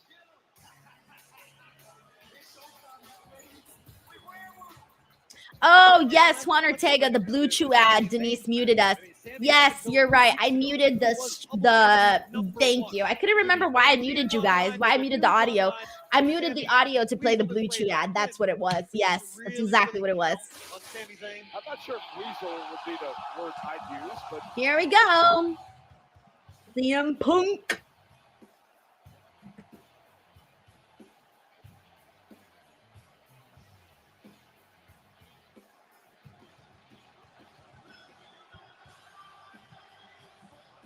One year later, everyone. 1 year later. Oh, damn. Look at Chicken Fatu. He's like a wild animal. Oh, they lost the feed. It went to black. They lost the feed. Oh, it's back. Okay, cool. knows what he's doing. Punk's poking the bear. Punk is trying to rile up the new bloodline. But I don't know if that's the smartest decision when you're dealing with a couple of monsters like the new bloodline. CM Punk definitely. Jacob Fatu was hilarious in that right now. Chris Holsinger says, who do you got, Denise? The OG bloodline.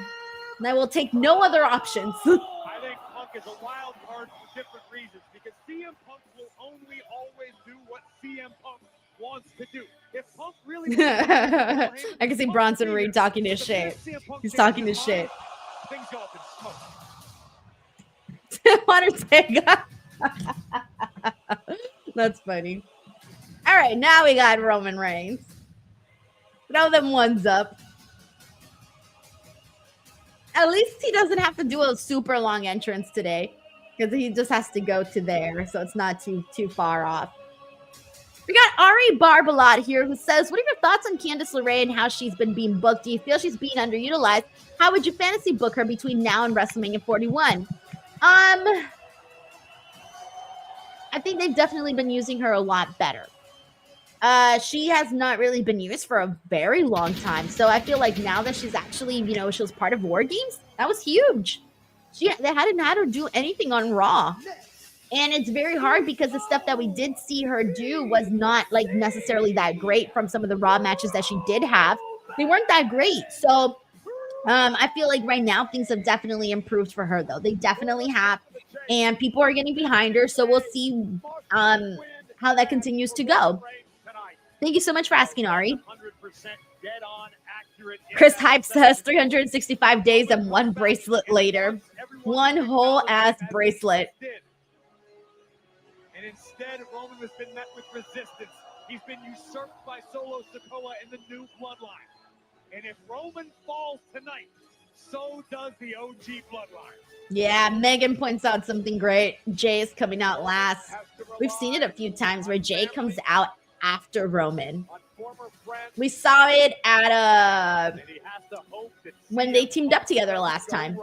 Jay also came out after Roman, and I thought that was like super crazy to see.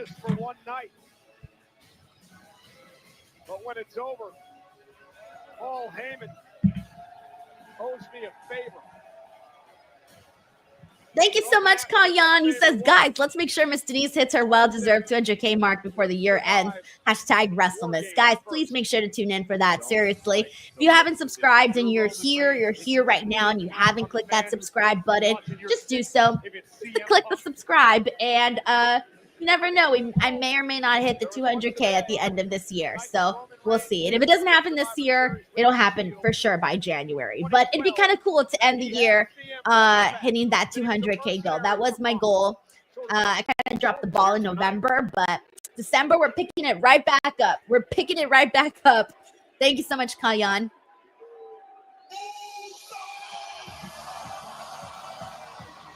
BJ says 200K. Come on, guys. 200K. Almost there. Almost there. And I'm like 10,000 away. Oh, I don't want to think about it right now. Yeet. Yeet. Come on, Jade. Me. Ooh. It's such a fun entrance, man. Thank you so much, Wayne, who says Denise deserves 200K. I started the year at like under 130 something. So when I started this year, I was at around 130 something subscribe, 135 or 130. Might be like 130K, I think. I was somewhere around there.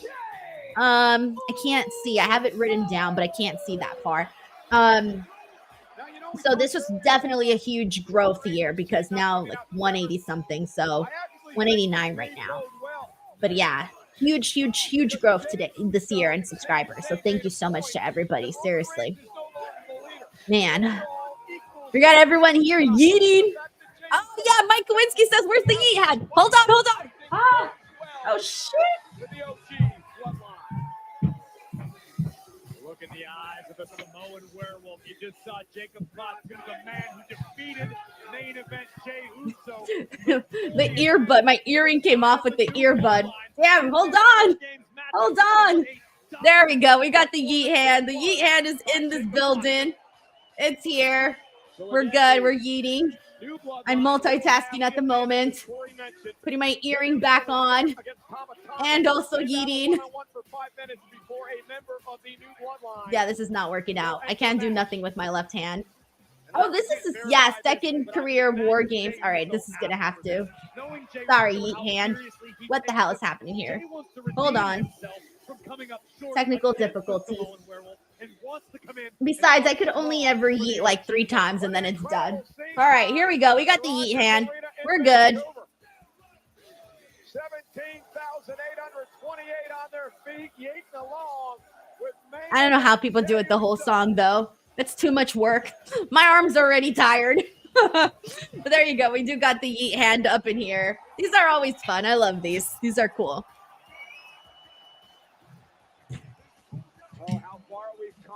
Let's see what we got here. We got Bailey Darley, who sends in a super chat. Thank you so much, Bailey, who says Denise deserves 200K. Yeet. Please hope. I mean, honestly, guys, if it were to happen by the end of this year, I would be like in shock. In shock. But again, I think it might happen closer to January, but it's fine. It's fine. It's fine. I've come to terms with that. But I'm going to push as hard as I can for it this year, but it'll be very, very difficult. Very difficult. We'll see. We'll see. Unless some really great, like, random interviews pop up, who knows? It could happen, but, you know, those are a little bit rare. So, yeah. Bailey, thank you so much, though. To start the clock, not the official match. Thank you, Corey. Until all 10 men are in the ring. That's when this matchup officially starts.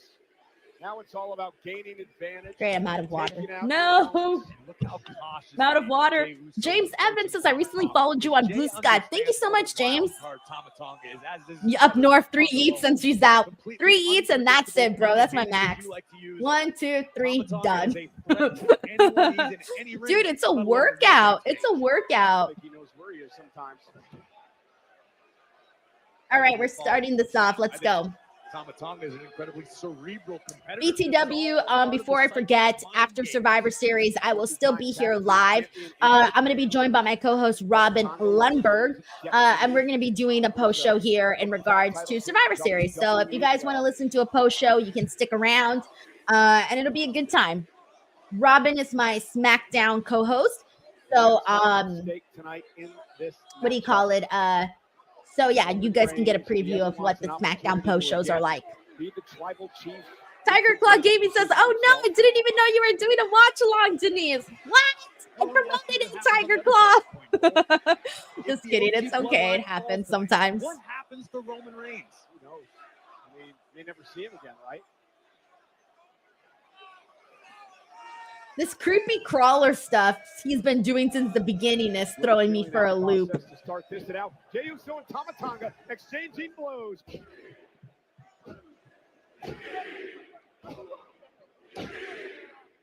Again, Jey Uso looking to redeem himself for losing to Jacob Fatu last night on SmackDown. New bloodline. Damn, that was a nice little slap. That slap will wake you up, man. It'll wake you up. Jimmy and Jay, 8 times have been tag team champions together. Big kick. This review says, are you watching the post show too? No, definitely not. And Jimmy step up in security, didn't go anywhere as Tonga TC says it would be cool to do a small Zoom meeting with a few followers and subscribers. Actually do a DWO members. Yeah, I've done that before, and there's going to be an upcoming one in December as well. I haven't announced it yet, so just wait for details because I haven't picked the date yet. But I usually do that with DWO members, and it's very, very cool. I've gotten to meet a lot of people in person here that are here in the chat. I've met them on the virtual meet and greets. It's very cool. There's going to be a point in this matchup where Punk has to deal with a Samoan werewolf. I just hope Punk knows what he's doing.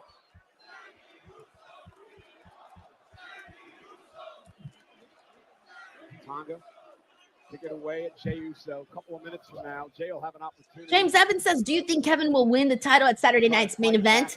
No, definitely not. I think there's big plans in store for Cody Rhodes. So I'm going to say no, especially not going into WrestleMania season. I don't think so. Hello to Christian Jordan. Says, what's up, sis? Where are the Yeet Hands? Here they are, right here. Here we go. Right here, them yeet hands. Thank you so much, Christian Jordan, for coming in. And I love all the usage of the emojis. I'm an emoji girl, so I love emojis. In case you guys haven't noticed, based off of my social media game. Jason Owen says, after I'm done listening to you and find out who wins, I recorded Rampage AEW. Dude, they're doing a lucha-themed Rampage today, so that's going to be fun. Taylor Cannon says, your meet and greets are a blast. Taylor Cannon was on the last one. Yes, I met Taylor Cannon. And again, when you talked about earlier on in the women's match, instinctively you go. Big Bullshot says, hey, I had no idea you streamed. Yes, I stream the pay-per-views whenever I don't go to the shows. And I also stream Raw as well. And then I do post shows, which you guys know about already. But yeah, I do watch-alongs as well. Thank you so much to Big Bullshot. Dylan Johnson says, after this, I'm going to go watch Moana too. I want to watch it too. I do. It did really good box office numbers too. It's the highest grossing Thanksgiving Day domestic box office since like Frozen 2. And it like doubled what Frozen 2 did. Like Frozen 2 did like 14 something million and Moana 2 did like 28 million on Thanksgiving, which is insane. Big Bullshot says, what match are we on? We are on the main event, Bloodline, OG Bloodline versus New Bloodline.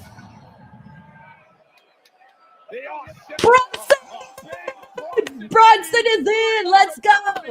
Come on, Bronson. Why am I'm telling you, I'm Bronson Reed's #1 fan.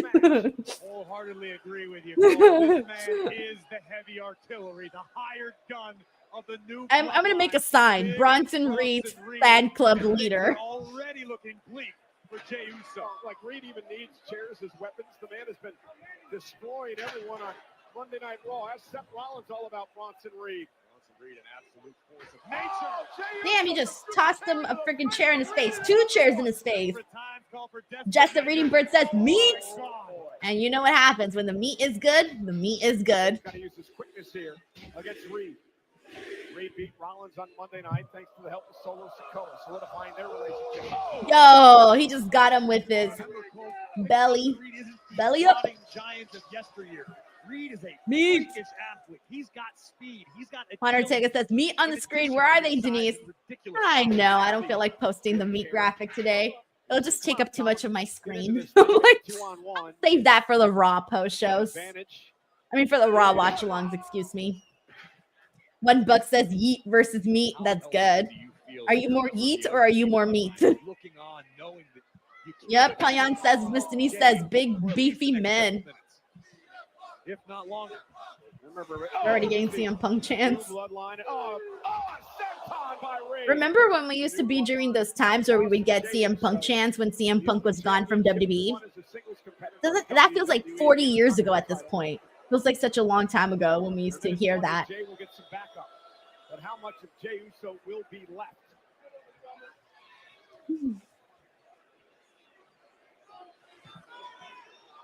Juan Ortega says, more meat, no yeet. Has to be thinking about self-preservation.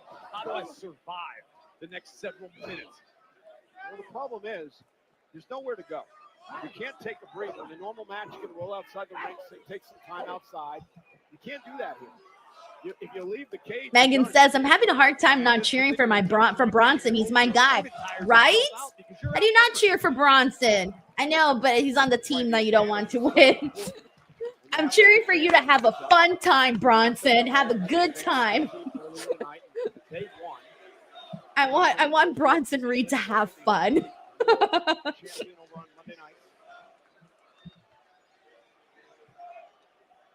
Bruce Willis says, yeet. To Jey Uso. And Jay's going to have some help in less than 20 seconds. I just hope all right. For the OG bloodline brings a body. So a little bit of a beat down there for Jade. He was going to help him out. Jimmy. He's got to go help out his brother, bro. Makes perfect sense. And Jimmy is in. Get in there and help your brother. Jimmy Uso going to even things up. Big I like Jimmy. this. Big Yes, Jim Big Jimmy. coming in Big on Jim. fire. That's what it was. Big Oh, Jim. I'm not That's trying what to Roman called him. Big come to the Jim. aid of his brother. Yeah, Jimmy Uso. Thank you so much for the kind comment, Chad. Appreciate that. Thank you. Mentioned earlier all the tag champs that those two men won together. One of the greatest It's a tag Uso teams, super if not kick the party. greatest tag team of all time in WWE.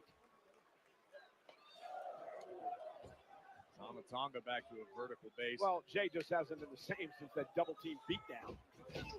Jimmy into the corner and he catches Reed with a boot. Tonga runs into an uppercut. And Jimmy, whoa! Moonsault off the top rope. Okay. He's so proud of himself. Yeah. He's like, yeah, I did that. Gotta reach deep into your bag of tricks. Jimmy Uso taking out Reed and Tonga.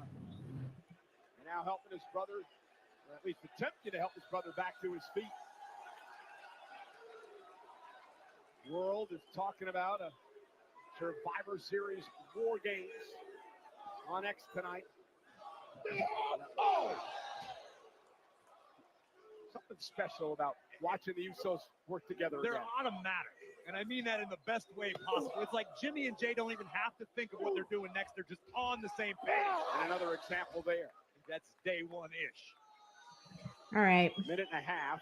Once again, the new bloodline. We're will almost have there for another the person advantage coming in. in the This is match. kind of like the slow part of the match, you know? Officially begins when all 10 men are in the ring as Tonga has bounced off the steel cage. Tiger Claw Gaming says, I think Paul Heyman's turn is way too obvious. I mean, it's going to happen, I feel. It's going to happen. I just don't know that it's going to happen here tonight, though. That I cannot confidently say. But is it going to happen? I think so. Will it happen tonight? That I don't know. Jimmy delivering the 10th and now double team to Reed. Guys, so funny. Some of the texts I get during these shows are hilarious. And that brings a standing ovation. Jay still hurting from the earlier beatdown. And this is what's nice if you are made of that Jey Uso. All right, did everyone hear that on the it got like randomly silent, and then there's that one fan that just chanted, You're not going to get much time, so you need to maximize. Yeah, 10 seconds. That was funny. I don't know, that was hilarious because it was like the one thing you heard.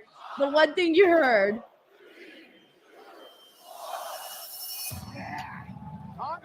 James Evans is like, I heard that. Wait. Oh, no.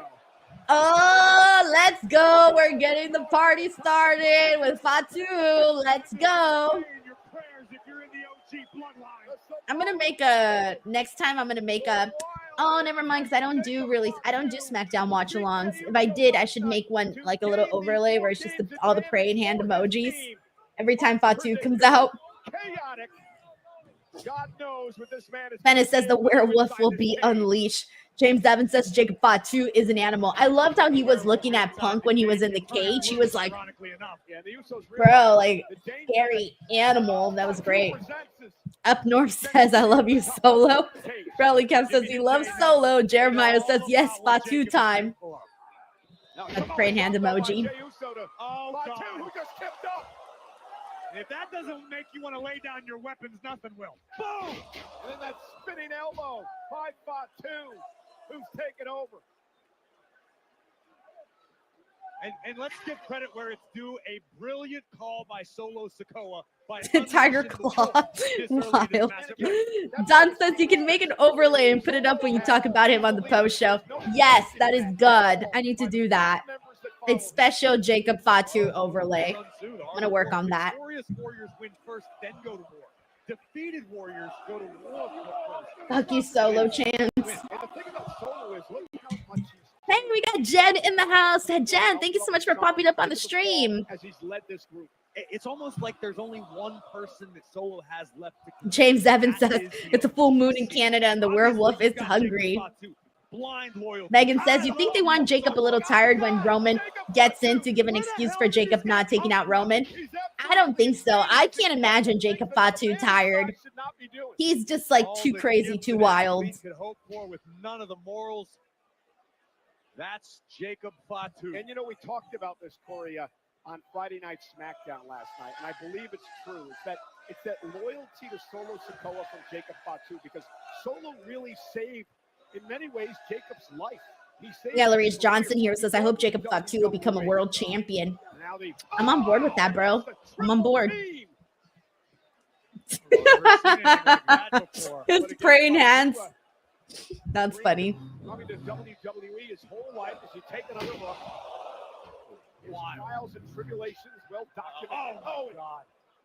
And now he's here thanks to Solo, and he continues to show the respect. Tiger Claw Gaming says Fatu is an insanely talented athlete. Yep. Will finally be even again for I make beat says I need Jacob Fatu versus Oba Femi. Bro, at this point, like Jacob Fatu versus everybody. Who's next? Punk? Sami? Punk, Sami, Punk, Sami? Oh! Punk was about to go out, but Roman was like, nah, not yet. And now Sami's out. Sami's face? He's like, is everything cool here, guys? Yo. I knew it. Who knows? Maybe Roman Reigns just wanted to have some alone time with CM Punk inside the cage. You know, I don't know. We don't know. The reason that Sami was in the bloodline to begin with was because of Jimmy and Jay. Look, Sami's gonna be a Joe says, yep, same thing that Solo did. in this moment, but we can't overlook what we just saw. The clear Taylor Cannon says Jacob Fatu is the man. between himself Chris Hype says Jacob Fatu, eat, pray, blood. Punk is gonna do what Do they have a CM shirt like that? wants to do. Because they should. If they don't, they should. Reigns thinks about Paul Eat, Heyman. pray, Solo. He's on board. That's funny. They agreed in that sit down last night that Roman and Punk would coexist for one night. And look, Roman did manage Crazy to do Cool it. D says he doesn't want Phil to get hurt. One night only. Savage. Yeah, but Cody Rhodes, listen, Jen says, go Cody Rhodes Sammy. does not have the temperament. Oh, come on. Get the camera. CM Punk, you saw the look on his face. CM Punk has the I'm freaking irritated face right now. He's irritated with Roman, which he should be always. Lou Review says Roman always the control freak. Question from Leo says, question is between Roman and Punk, who goes out first? It would be kind of crazy if it was Roman. Maybe Roman will do that again to him and be like, nah, you wait in here. I'm going to go next. Or he can kind of be a jerk, and when they go again, they're going to have a moment where they both look at each other, and he'll be like, go. I don't know what. I honestly don't know who's going to go first. But I love that they're milking it. Jimmy Uso with a super Tiger Claw says CM Punk is always irritated. Denise. He was nice. He was very nice. Very, very nice when we did the interview. Cheap plug, check it out. It's here on the channel. That's my favorite interview that I got this whole year, guys. So not because he loves Roman Reigns, not because he cares about the you can check that out here on the channel. Punk is here because of CM Punk. Joey says CM Punk has the I work with effing children face. They couldn't run a freaking target. They couldn't manage a freaking target. Iconic. Also, that video fully up here on this channel, ladies and gents. The iconic CM Punk video on this channel. Over 2 million views and counting. When the next man enters this matchup. Sami by that point. Tiger Claw says, stop him when he's telling lies. You're up, Holmes. Get in there. His tribal chief.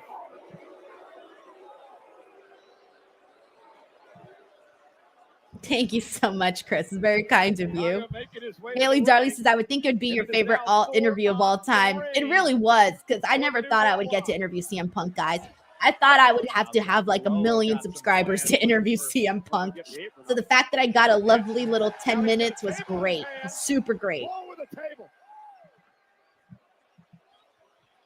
Former tag team champion. And now Jacob Fatu screaming for more. Why does Jacob Fatu need a damn table? It doesn't. But I'm not entirely convinced that Jacob Fatu. He's bringing in the tables. Let me ask you this. We got one table so far, and he's about to bring in the second one.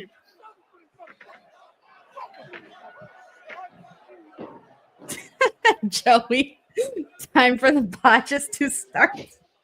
Just don't do a low blow. No low blows for Tonga Tongaloa. The 4 men in the match for the new bloodline. James Evans says, Denise, who do you think will be the first women's IC title? I don't know for sure yet, but just based off of like, even just tonight, obviously based off of so much of her other work, but let's just say based off of tonight, Io Sky.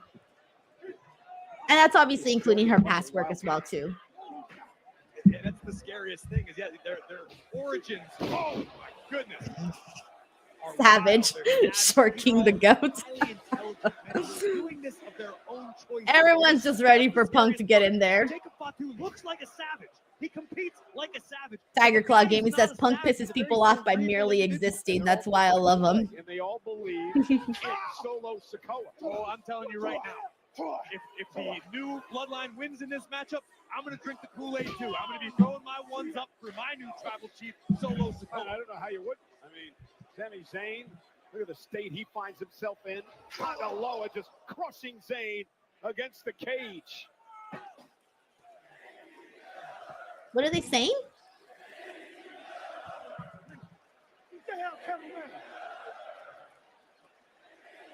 I can't make out what they're saying. Oh, nice, Fatu, nice. I couldn't make out what the crowd was saying that. If you guys heard that in the chat, please let me know. I couldn't make it out for a sec. In emptiness, the 1,000-yard stare. And it has a lot to do with how Jacob Fatu came up, where Jacob Fatu was raised, the life that Solo rescued him from. There are a lot of reasons why Jacob Fatu is the way that he is. I just don't experience any of them myself. In trouble on the other side of the ring and right there into the steel. Usos and all kinds of trouble. Oh, it's a Vancouver Canuck that they were chanting for, says Nathan. Okay. 4 on 4 now.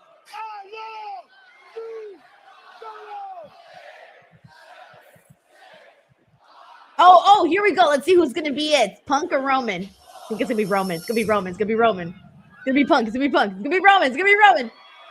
It is CM Punk because he moved Roman out the way.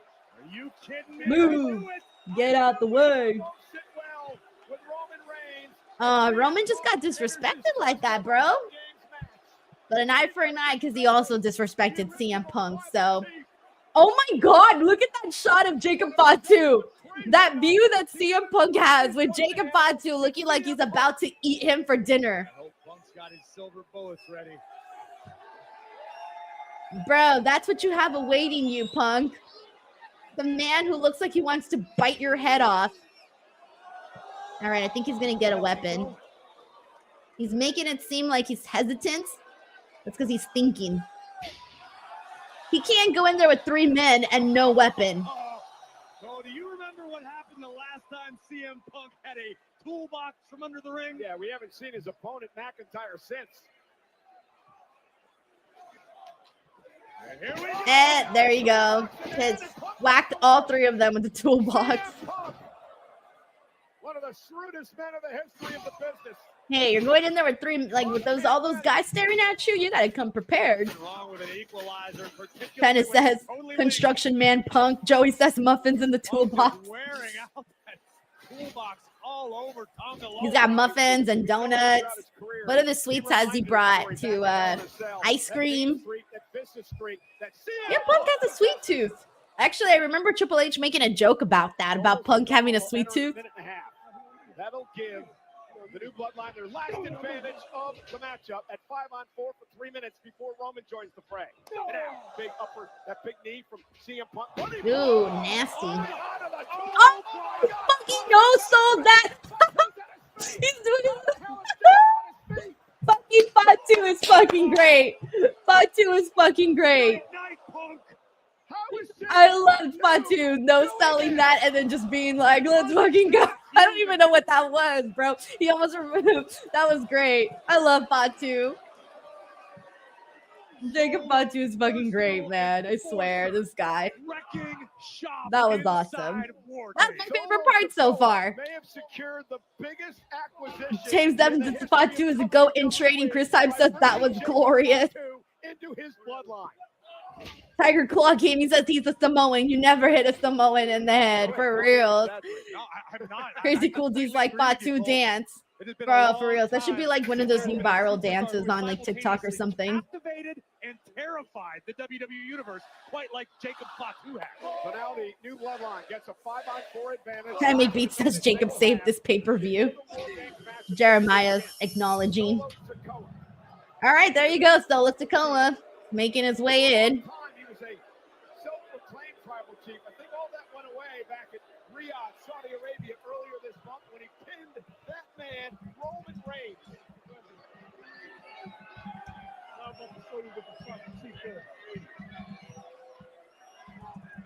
You look at Roman Reigns and you look at Solo, only one of them has a tribe, a true tribe who are loyal to him, who follow him, who shots Solo calls.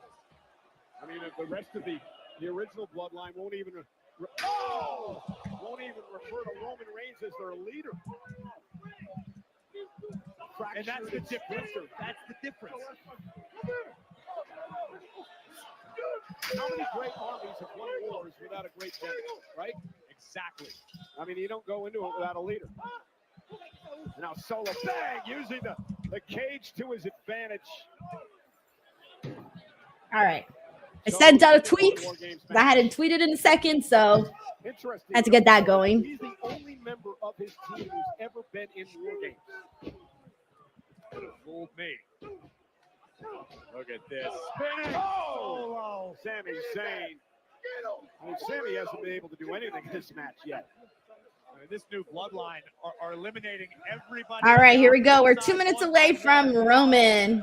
A lot of time left to decimate the team with this 5-on-4 advantage. Almost 2 entire minutes. Leo Porto says, I wonder if we get a 5-person Superman punch. Everyone just standing there waiting for the Superman punch to hit them. What up, CT's back? What's up, CT? You see it all falling apart, all slipping through your fingers, the days of power over. I mean, Beat says, remember, guys, Solo got tickets. Roman's trying to put the pieces back together. And look at this. Another moonsault. Double, actually, on both of them. The original bloodline right now. Jason Owen, I agree with this. He says, I would love to see CM Punk versus Gunther. I think that could happen. Tsunami! Big Bronson Reed! Meat!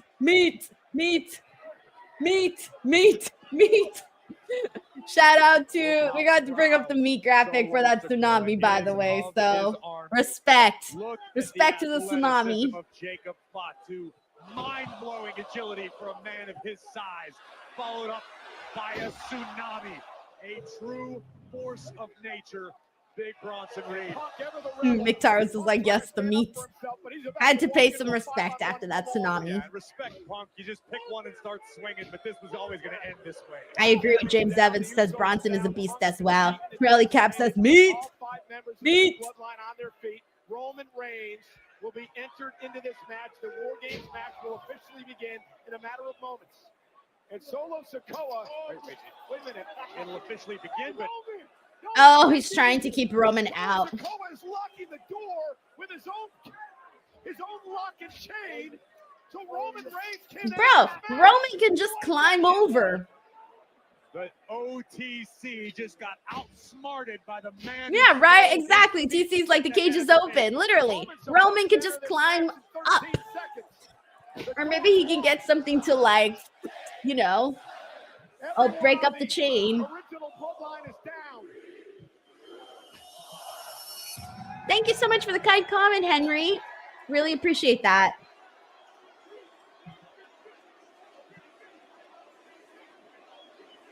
I don't think Solo Sikoa knows that there's no roof, guys.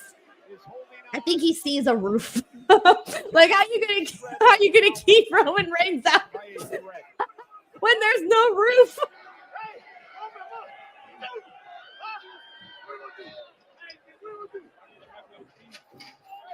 Oh, good luck, Roman. That door has been locked with that. Roman, just start climbing. Roman, just start climbing. Start climbing, Roman.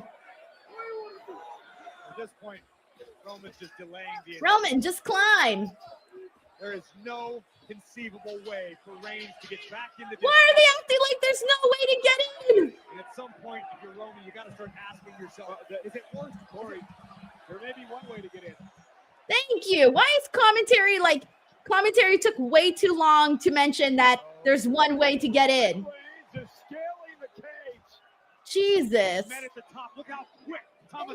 Everyone's like, climb the cage, Roman. Roman Reigns fighting through. He's near the top. He's down at the top of the cage. There, he did it. Reigns gonna meet him there. Roman, I had your back. I had your back, bro. Face first off the cage. And a big smile on Reigns' face is Tiger Claw says, OMG, is Corey dumb? Yeah, I didn't like that call from commentary. I was like, bro, what are you talking about? Roman now on the top rope.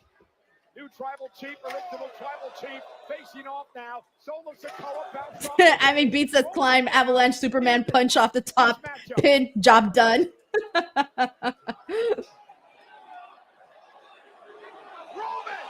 Nice. Crossbody. Well, the OTC looking to get his team back into this battle by any means necessary. The match is officially underway. All 10 men now are in the ring. And it's Roman Reigns like a one-man army. First man to gain, first team to gain pinfall or submission will win Wargames. Roman Reigns taking everyone out.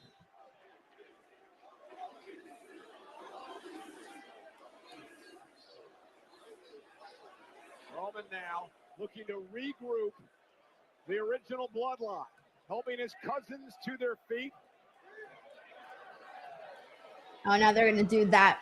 No interest in helping He didn't help out Punk. Sami to his feet as well. All right, that was funny. That was funny. It was like, not you. Fuck you. I'm not going to help Now you. we reset with all That was 10 funny. men Not going to lie. That was on their hilarious. feet. Oh, there's Paul.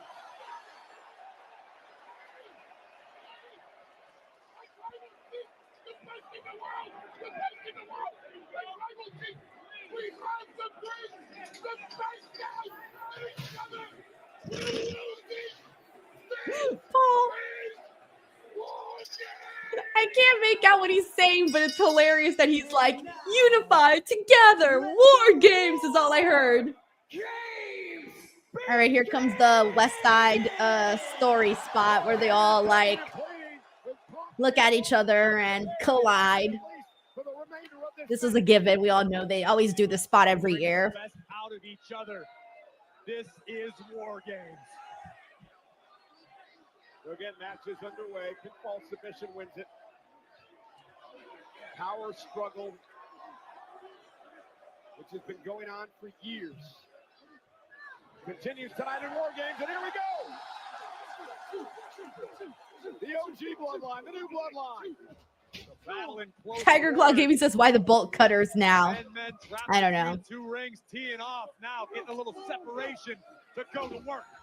Joey Bianchi says the bolt cutters are so Seth and The Rock can get in. So they won't have to climb over like Roman did. Go up to the top rope with Bronson Reed in tow. DDT to the big man.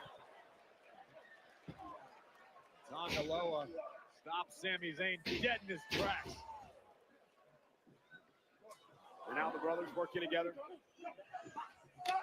James Evans says, I want to see some blood. Yeah, I always like blood. Kicks from Jimmy and Jay. Jimmy Uso and Jay on opposing corners. This looks familiar, Cole. It's been a while since we've seen this. The Uso splash. But here comes Jacob Fatu back into the fray. And Solo Sikoa as well. Punk and Reigns are down in the other ring. Solo and Jacob have taken control. Roman had that early rally, and quickly Solo and company quelled that momentum. I love the communication we're seeing from Solo Sikoa to his new bloodline. Solo clearly still the What shot are caller Vince in this chanting now? circumstance. The head coach. And now Punk and Roman going after Solo and Fatu. Big right by Solo connects. Now Solo going right after the original tribal chief. Fatu buries his shoulder in the gut of Punk. Crazy Cool D says, crowd is spent. Yeah, I know. I'm telling you guys, I think they should have taken out one of those singles matches. They shouldn't have done 3. Well, it was the 2 singles matches and then the triple threat, of course, but I really think they should have taken one of those out. I think the Shinsuke Nakamura LA Knight match might have killed the crowd a little bit. And now Solo for Cole and a Samoan spike. Oh my God, he's gonna do it! Covered by Solo. Kick out by Yo, Ray. for a second, I was like, don't tell me that's it. That's why I didn't even react. I was like, nah, that's not it. What are you doing? Take another look at where things went awry. James Evans. If I was the wrestler from Vancouver, my finisher would be Vancouver Maneuver. Before delivering his spear and unintentionally took down CM Punk. I make beats says Shinsuke versus LA Knight would have gone down better on SmackDown. Yeah, 1000%. Bronson Reed with Punk up on his shoulders. And a Death Valley driver. Man, I've lost track of how many moves. Oh no! Punk moved out the way. I thought you had a nasty ass landing. In a weird way, a blessing. Ah, fudge. Covered by Reed. Hook of the leg now on Punk. Forgot what I was gonna say. Shit. I don't remember what I was gonna say now. Damn it. The usually sure-footed Samoan werewolf. Oh yeah. I was saying I didn't know how many. I had lost track of how many moonsaults Jacob Fatu had done. Because I think with a great degree of certainty that if Fatu connects with that moonsault, CM Punk's done for. Oh, into the cage. This is an absolute massacre. Roman's team has never been able to get together here. It's been all new bloodline. Reed, Solo working together. We said it from the outset. Oh no. Oh, they got it. They got it. They struggled there for like a little second with the table, but it's fine. Shit happens. Fatu just rolled from underneath the table. Jacob Fatu with one good leg, still in a hurry. But Reigns went low. Roman Reigns. Oh, Roman. Oh, okay. Roman got him with the low blow. Speared Solo. Super kick by Reed. Squashes Roman's comeback. We said that Bronson Reed would be the difference maker in this match. Setting up Roman Reigns now on the table. Oh, here we go. Tsunami off the top. Come on, David. Do it. Do it. Oh, shit. I hope they don't do this that camera angle, though, because that one kind of messed it up earlier. Here we go. Oh, I hope he doesn't move. He's going to move. I think he's going to move. And freaking Bronson's going to go straight into that table. He's just taking too long, I think. Oh, Punk saved Roman. Punk saved Roman. And he went straight into that freaking table. Rip that table. Like, seriously, though. That's karma on Bronson Reed for all the tsunamis that he's hit on a bunch of people. Bronson Reed was mid-air, and somehow Punk had the wherewithal to save Reigns' time. Oh, CM Punk chance over Roman. Roman does not like that. Wait, what? He extended a hand? What?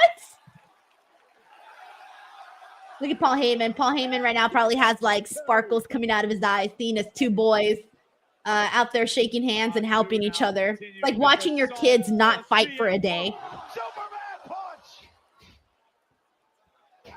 Paul Heyman's heart is really warm right now. He's in the holiday spirit now. Mode spike. All right, this is starting to speed up a little bit. It's starting to speed up.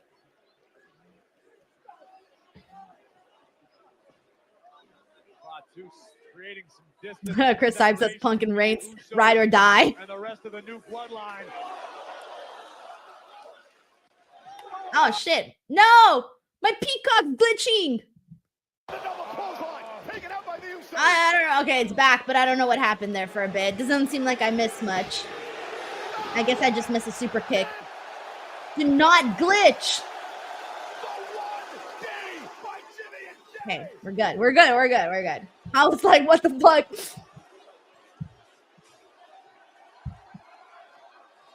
Oh, apparently everyone's speed did. Okay, good. Wasn't the only one.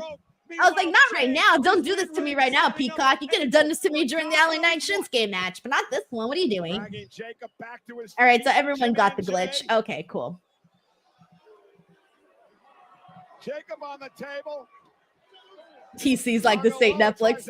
Peacock's still better than Netflix. Peacock's really good. Peacock's really good with the streaming. I don't usually have issues with Peacock. I feel like this is one of the first glitches I've gotten in like months. Sami Zayn, blue thunder bomb. All right, and then there's Jimmy. From the top. I think is Fatu moving? No, he's gonna go higher. Oh, Jimmy's going to the top. Oh, I wasn't expecting for Jimmy to go to the top. Big Bronson Reed crash and burn. What if Jimmy's next?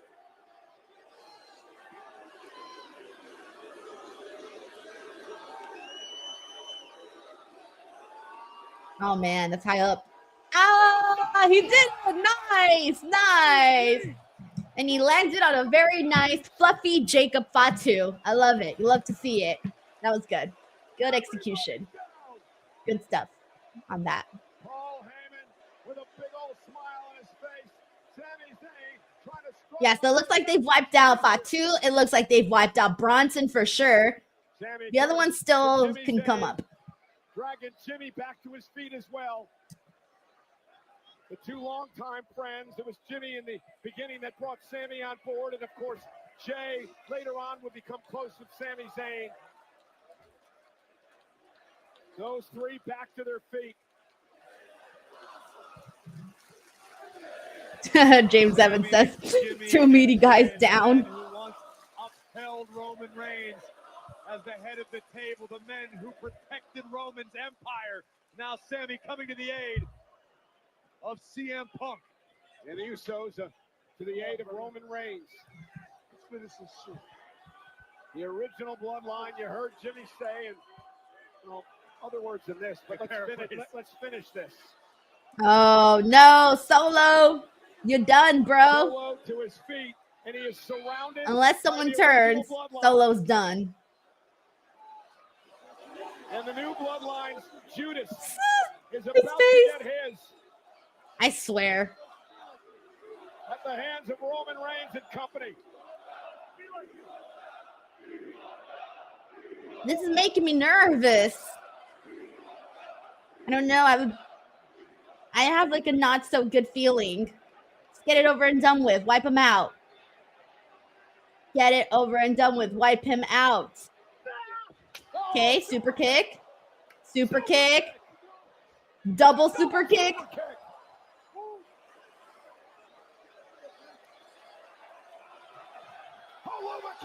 Haluva kick. All right, all right. GTS. Why are you you're making me nervous? You're making me nervous. Oh, for a second, I thought he wasn't going to get the GTS on Solo. Spear. Bro, they done wiped out Solo. Thank you. Thank you. There was no way in this bloody blue world that we were going to have the new bloodline defeat this team. I thank you. Thank you. I was kind of nervous there for a second. Very, very nervous there for a second. But this was the direction to go. There was no way you could not have Roman's team lose with that much star power. But let's see now how this changes or impacts the relationship between Roman and CM Punk. And no Seth so far. Good, because I didn't want Seth here. I didn't think we needed Seth here, so I'm glad that that didn't happen. But how is this going to end with Punk and Roman? Will they shake hands, or will there still be that animosity there? I mean, I'm sure they'll always be there, even if they do shake hands, but we'll see.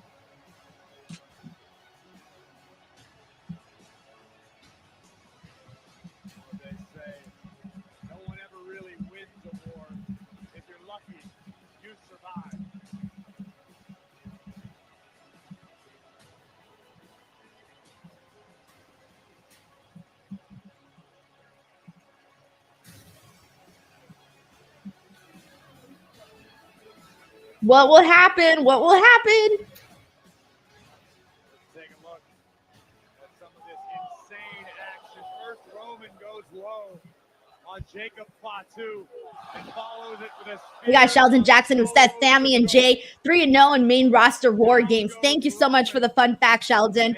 Let's go. I don't know. I'm waiting. I'm anticipating that final moment, though, between Roman and CM Punk. Like, what is going to happen there? Savior to the OTC. And Jimmy Uso would follow with an Uso splash from the Also, guys, don't forget that immediately after this, I'm sticking around for a post show with myself and my co-host Robin Lundberg, who does the SmackDown post shows with me. He'll be joining me after the broadcast ends. He'll be joining us here, and we'll go over and talk about the pay-per-view like a normal traditional podcast. The GTS, the spear, and the pin. Right, what is happening? What is happening with Roman and Punk? Hurry up with this recap. I want to see what's happening with Roman and Punk. All right, anything? No, they're just kind of apart, but Punk keeps looking at him. Roman's looking in other directions. What's he looking for? What's he looking for? Okay. Now he's walking towards Punk. Shake hands? Nod? Give a little nod? Do the A. All right, shake hands. Look at Paul in the back. He looks so proud. There it is. CM Punk and Roman Reigns shake hands. For now, remember, one time, one favor.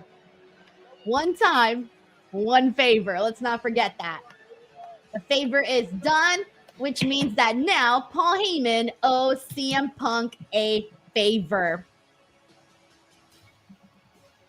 And I love how everyone throws the ones up, but CM Punk does his little GTS. I mean, his little go to sleep pose. I don't know. I'm trying to read CM Punk's face and trying to read Roman's face. Former glory.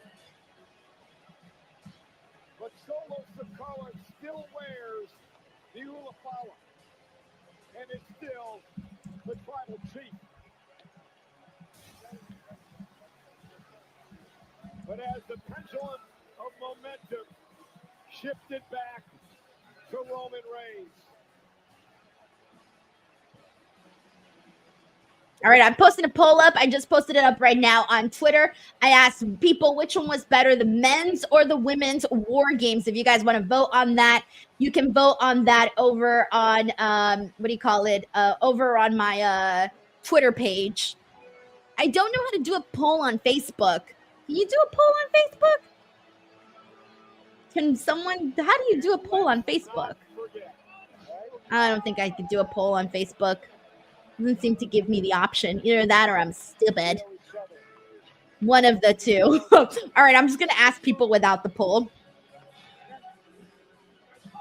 Paul Heyman still owes CM Punk a favor.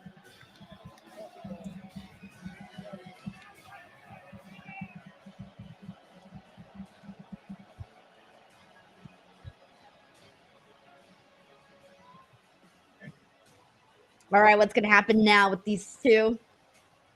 Oh, a little nod, a little caress there from Roman. Megan says she enjoyed the men's was better because of the storyline implications, but always enjoyed the women more. Yeah, it was pretty much what we expected, right? Story driven for the men, creative spots driven for the women. Oh, man, TC says there is an icon to show 2 pull bars. Damn it, I already published it without the, oh, wow, whatever. I already published it on Facebook without the poll. Whoops. I'm like, whoops. Oh, wow. People will just have to comment on Facebook, but you can vote on Twitter. And I have it up for the next 2 hours to see, like, what you guys end up voting for.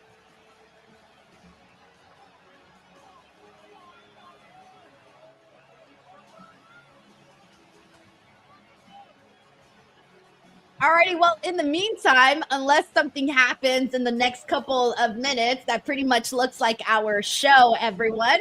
Of course, stick around because I'm going to do a post show right now. Robin will be joining me. I'm just watching CM Punk like directly behind Roman because like you just never know.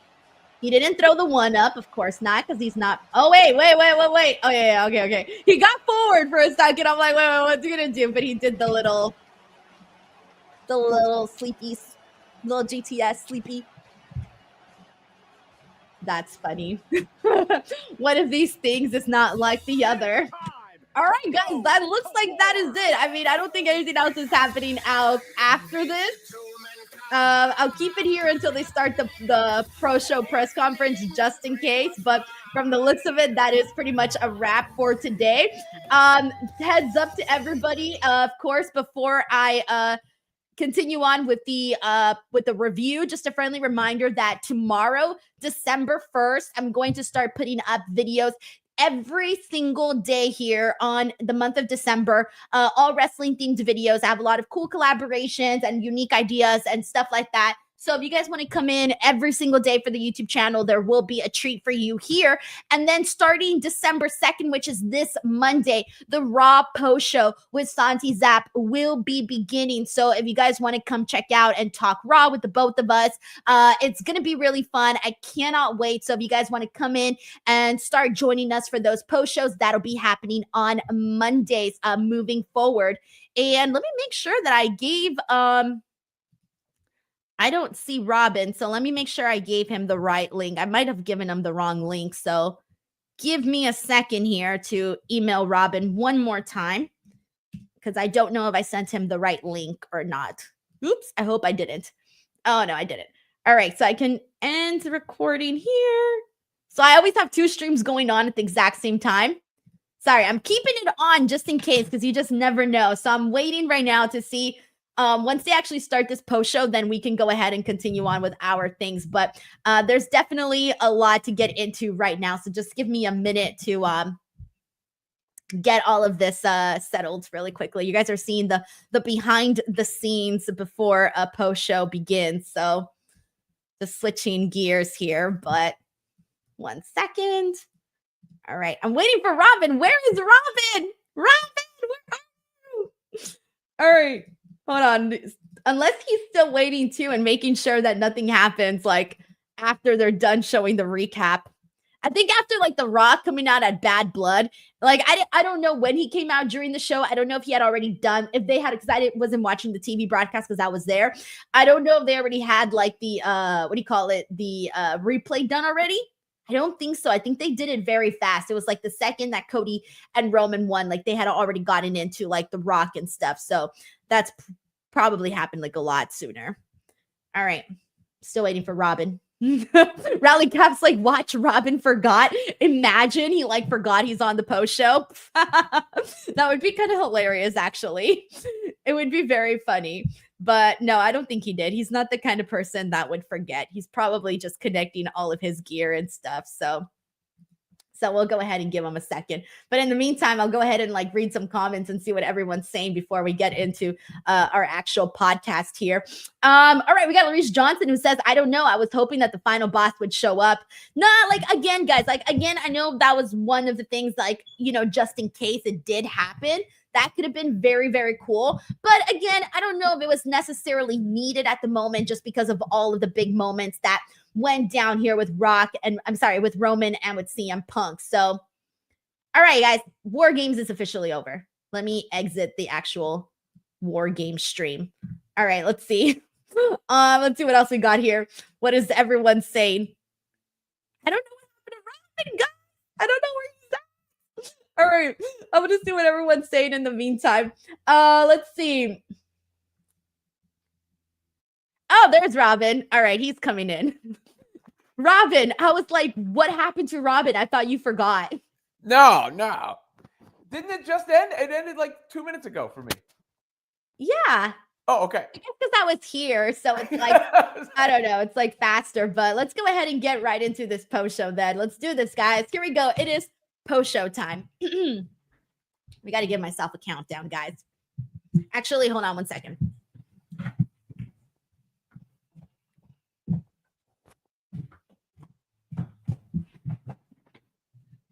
I don't like not having the light on for the post shows because then it just looks weird. But I don't turn them on for the actual for the actual watch along, because then it would be like too much light for the entire thing. But let's do this. Here we go. In 3, 2, 1. What is up, everyone? Welcome to Speak Now Pro Wrestling. It's a girl, Denise Salcedo, joined by Robin Lundberg, and it is Saturday, November 30th, and we are here to talk about Survivor Series War Games. All right, Robin, I want to start off by asking you just like your overall feelings in regards to the show. Where are you at in terms of like grade-wise? If you felt it was worth it, how'd you feel? I'd give it a B. I guess overall, I mean, I thought the final match was really strong. I thought that the Bloodline match kicked ass. I thought the Sheamus, Braun Breaker, Kaiser match was awesome. Those to me were the two standout matches on the card. I was surprised by the Shinsuke Nakamura LA Knight finish. I liked the end of the women's War Game match, but I thought that match started off really sloppy. And then I guess my overarching problem with these matches is like, why? You know, you're putting yourself through all these things and trash can moonsaults and splashes through tables without really incentive other than pride. So when it's all said and done, resolved, did I come away feeling like something major happened? No. So that brings it down a little bit, but it's boosted up by that triple threat. And by the fact that the Bloodline versus Bloodline was a banger. All right, well, let's go ahead and start there because that's the match that we just finished seeing, which was the OG Bloodline with CM Punk, and then also the new Bloodline. So this one was definitely more story-driven. I think we kind of already anticipated that heading into the actual matchup. Like, we knew, okay, this is really going to be about, like, how the hell are they going to wipe out this new Bloodline? And also, how are CM Punk and Roman Reigns going to work together? Are they going to be able to get along, given just everything that we have seen? And then coming off of SmackDown last night, which Robin, you and I broke down, you know, just getting, I feel like last night, how we came off feeling last night was, oh shit, this Roman Reigns CM Punk match is happening sooner than we expected, right? Tonight, seeing the way that everything ended, I'm like, okay, I know Roman and CM Punk is going to happen down the line, but maybe not as quickly as we might have thought 24 hours prior. So let's kind of start with the Roman Reigns CM Punk dynamic of this, because Roman Reigns did not let CM Punk walk out of the cage when it was time for him to go in there. And so we kind of saw this little disrespect from Roman first to Punk and then Punk to Roman. But during the actual matchup, an opportunity came where CM Punk ended up helping Roman Reigns not take a tsunami through the table and helped Roman move him out the way. And that was a big change up in the matchup, because after that, we saw that CM Punk sort of, earned Roman Reigns' trust, rather, because Roman Reigns did not trust that CM Punk was really there to help them out. And the Roman CM Punk aspect of this ended with them in a handshake. Yeah, that unholy alliance, if you will. And, it's kind of funny because in a sense it's two-pronged, because yes, it would have been more exciting and more fireworks if those two were brawling it out at the end and Paul Heyman, you didn't know who he was going to choose and everything. But I do think it is the right move to play the long game. I don't think you just bring this in because it just happened. The Punk and Roman Reigns dynamic is now 2 weeks old, and to like fast track it when it is something that you can tell a story with for months and months and months. So I do think even if it takes a little bit away from the impact of perhaps the end of Survivor Series itself as a one-off event, I think it injects a lot of energy into WWE storylines going forward, because you can continue to have this dynamic that's gotten us so excited in such a short period of time play out over a longer period of time. And it would have felt rushed if you went right to Roman Punk right now. So I did like the way that played out. What did Punk enter first? And Roman was like, what's up with that? And, the looks around for Heyman, the handshake that takes a second to happen. Heyman, again, giving us the seed afterwards, saying, or Punk says to Heyman, right, that favor when I need it, I'm going to come for it. And then Heyman says, you got it. So all those things are foreshadowing what's to come, as is the fact that they were so reluctant to trust each other in the first place. Because even if they don't become full-on arch enemies, they can feud based on the fact that they both want to be the top dog, the tribal chief and the best in the world, as Paul Heyman put it. But I thought for the confines of this War Games match, it was actually told very well.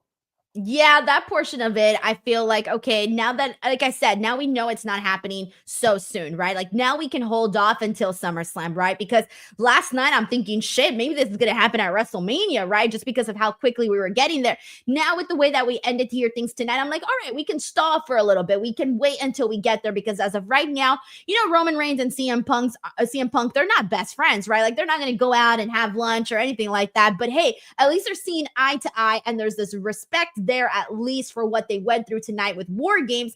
And at least for the most part, you can assume that this Friday night on SmackDown, they're not going to be ripping each other's heads or going at each other because they're at a sort of common ground coming off of War Games here tonight. So I feel like, all right, maybe this is going to be a better, a safer assumption to assume that this match will eventually go down one of those nights, probably the second night of SummerSlam instead of a WrestleMania match. And then, of course, we still got to wait and see what happens with CM Punk and Seth Rollins and all of that. Speaking of Seth Rollins, no Seth Rollins, no Rock tonight. Were you bummed, disappointed? Did you care? Where were you at on that front? I try not to set my expectations based on speculation. I do my best because if you sit there and go, oh, The Rock's going to appear and then he doesn't appear, really when no one has said anything about The Rock appearing, it's just conjecture, then you're always setting yourself up for disappointment. So I like to allow the surprises to come organically in that sense. Seth Rollins could have made some sense, but I thought the way they did it worked for this night as a self-contained event. So I've thought for the, since this jumped off that Punk and Roman at SummerSlam was the move and the play, build that way. And then what is the purpose of a 2-night SummerSlam? To make there be 2 WrestleManias. So once you do what you do in Vegas, you're going to put a lot of blockbuster things on. To have Punk and Roman still in the chamber is a big deal. It's the first 2-night SummerSlam. They're going to want that to go well. So that makes a lot of sense for me there, which means you can do Punk and Seth in the meantime, which we never actually got. But just because Seth didn't interfere here doesn't mean that can't be, that can be fast launch. And all you have to do is put those 2 in the same place at the same time. And you've got a feud between Seth Rollins and CM Punk. And it wouldn't have worked with the bloodline going over in this sense, the original bloodline going over. The Seth Rollins thing only works if he's costing Punk and or Roman Reigns or both of them. So if the idea was uneasy alliance, Punk and Roman, old bloodline gets the win over new bloodline, then it makes sense that we didn't see Seth. Robin, I feel justified in this because I said, let's not have Seth get involved in this. Seth getting involved in this would just be way too much. And you know what? I'm so glad that they didn't overdo it and have Seth involved in this. I just felt like you're already going to be so busy with all of the people already involved in this War Games match and the dynamic of Roman and Punk. We do not need Seth Rollins in this particular moment here tonight. So I was actually glad that we didn't get a Seth Rollins involvement here. And I was so freaking thrilled. I was so thrilled that I got a little nervous. Right when they all the baby faces cornered Solo Sikoa. For a split second, I was like, God, I was like, please, let's let them all hit their moves and go about it and get rid of Solo and kind of go from there. I was so nervous because I did not want to see Solo Sikoa's bloodline win this match. I wanted to see Roman's team get the win. And they did. This, I want to talk about the actual War Games itself. How did you feel about what you saw play out from the beginning with everybody coming in? I will tell you right now, there was one spot that I did not like, one part of this story, because I kind of thought it came across as a little silly, which was Solo Sikoa putting the chain on the door. Because I didn't like that it was all, how is Roman going to get in? And even commentary was acting like he was not going to be able to get in for a second. And I'm like, 1 second, and I'm like, dude, there's no roof in this.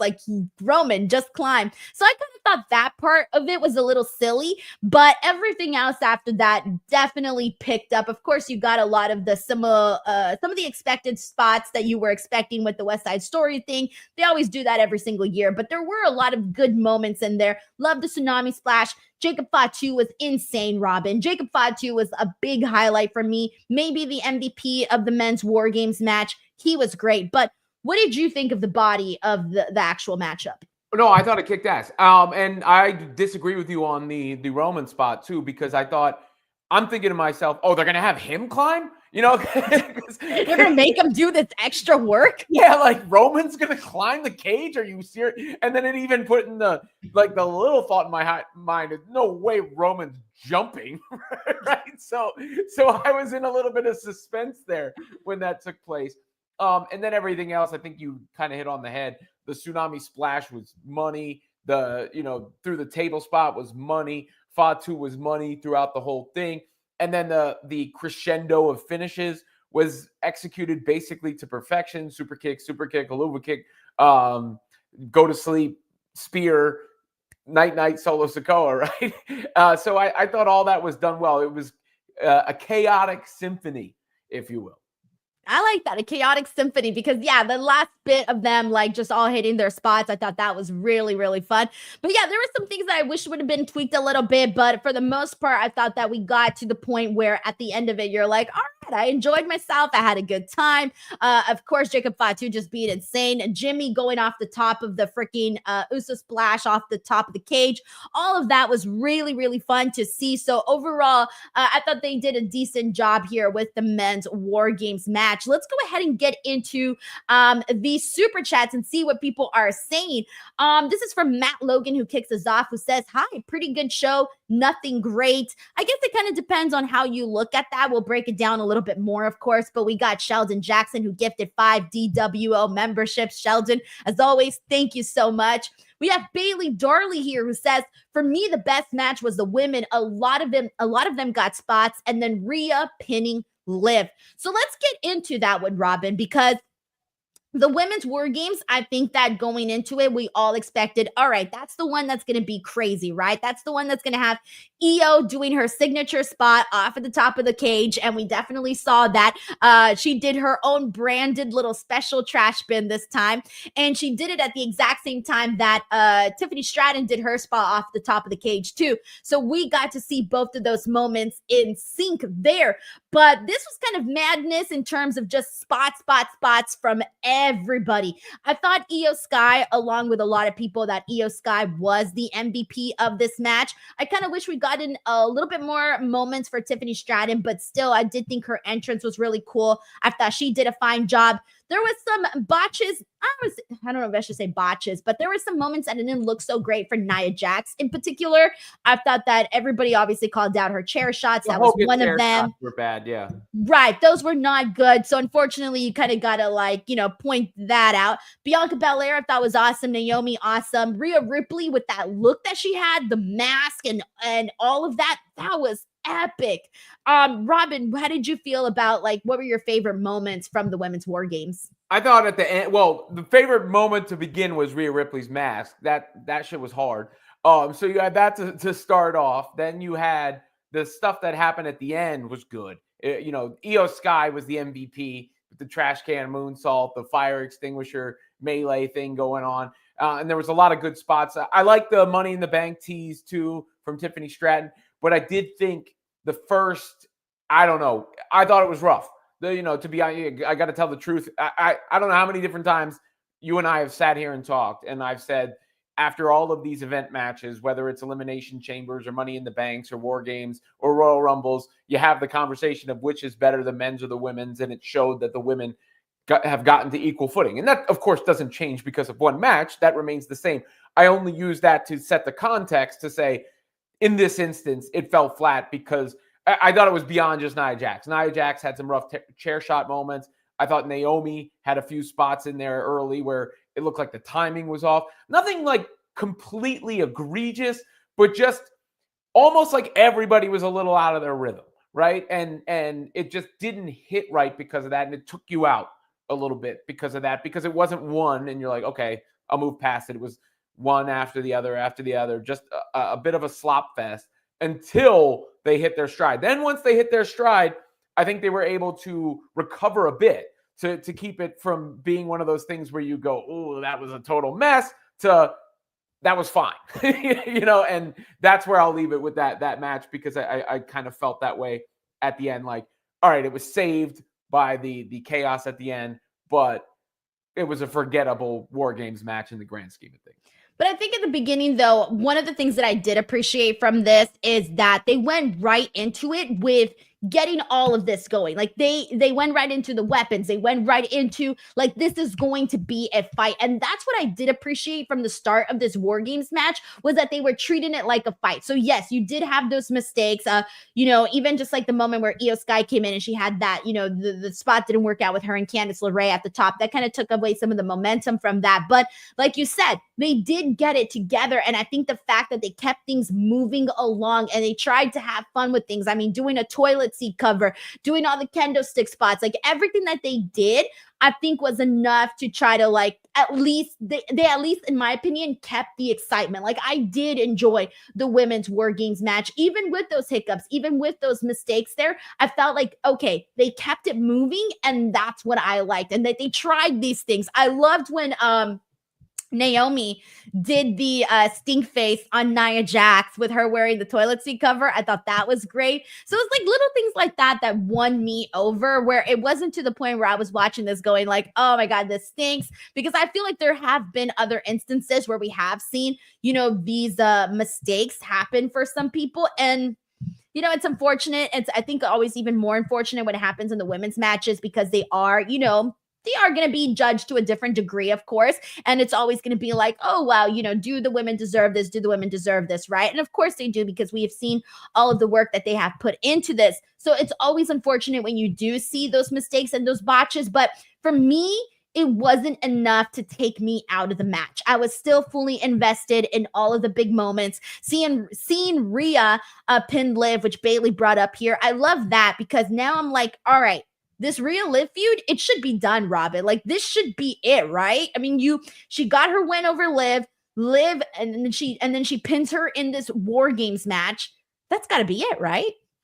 Yeah, I mean, well, the championship, no. I mean, that has to be true. Of course, her taking the title back, but who knows? Maybe she doesn't. I don't know. Yeah, I mean, I think Rhea, is too big a character to not be wanting that a strap, right? So I don't know if it's completely and totally done. Advantage Rhea Ripley after this match, but I guess that goes back to my other point from the beginning: is the War Games matches don't actually decide anything. So that's one of the, it's a nice thing for this PLE and an identity for this PLE, but maybe that's something for them to consider in the future, because for every other event like that, there's something, right? Like Money in the Bank, you win, you get the briefcase, you get cash it in for a title shot. Royal Rumble, you win, you get the main event at WrestleMania. Even now at the Crown Jewel, you get the Crown Jewel Championship. Or King of the Ring, you're the King of the Ring.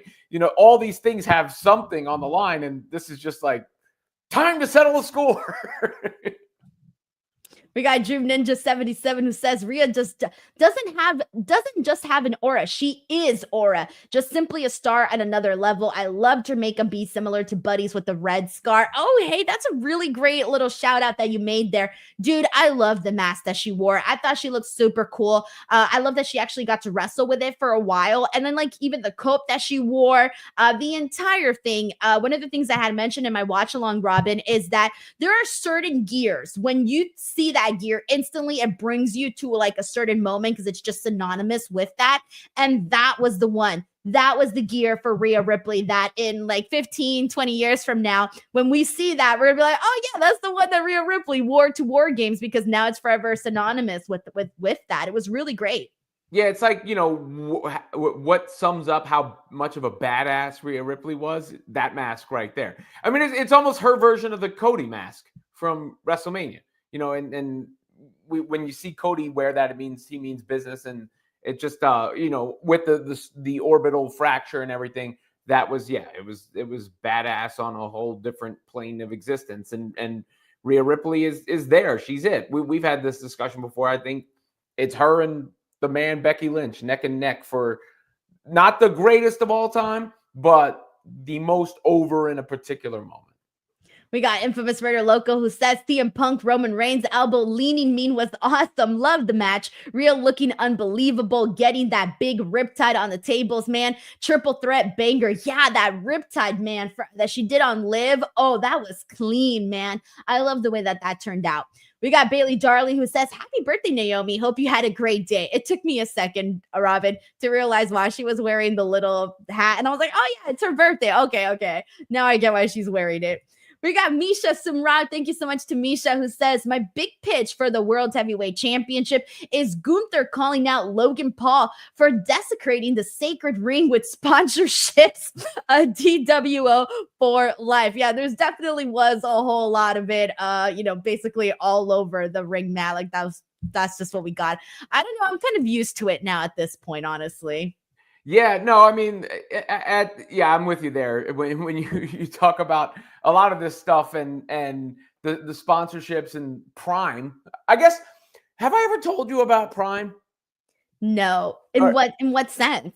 In my first introduction to Prime. So it's almost like, I remember I was at the pool. I was at the town pool, and the ice cream man was selling Prime, and all the kids were like, can we have Prime? Can we have Prime? And then they came back running down the hill like, we got Prime, boys. We got Prime. And I was like, what is Prime?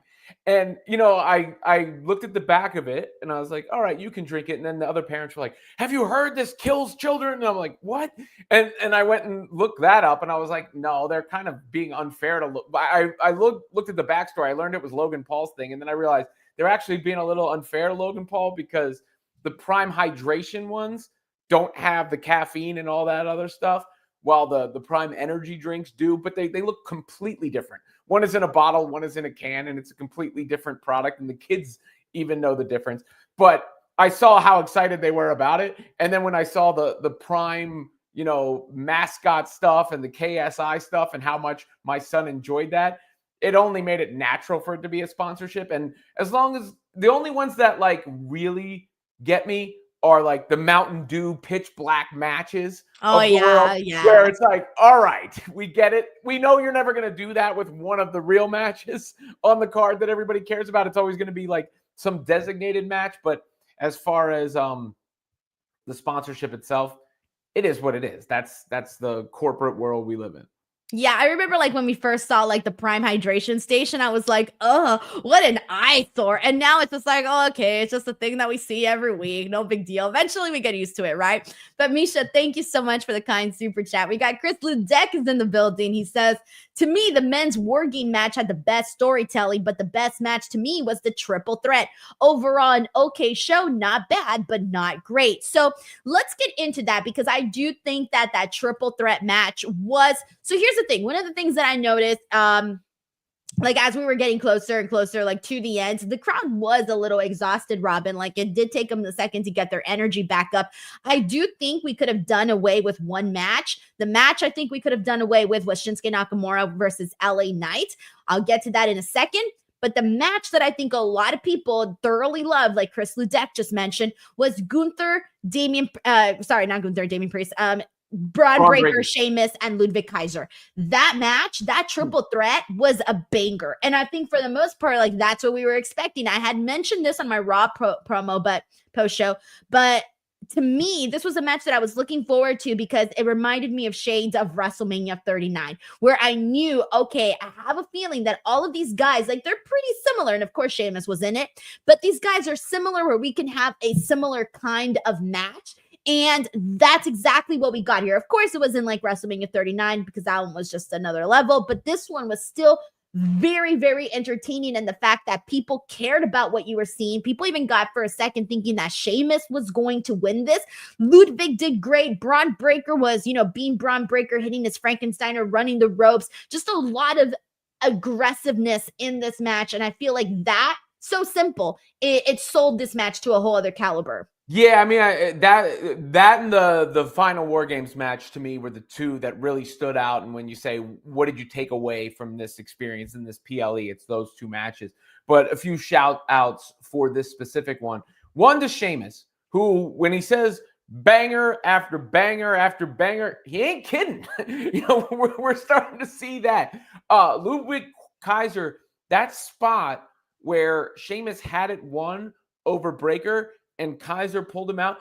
The timing was exquisite. It was one of those ones where it's just like, it couldn't have been timed any better. It didn't feel like, oh, they're setting this up. It was like, oh, Sheamus is going to win. No. And he pulled him out of the ring. And then Braun Breaker's a freak. And with these guys and the way that this match was structured and set up, it allowed you to see that, you know, flying move he did onto the tables, a clothesline or whatever.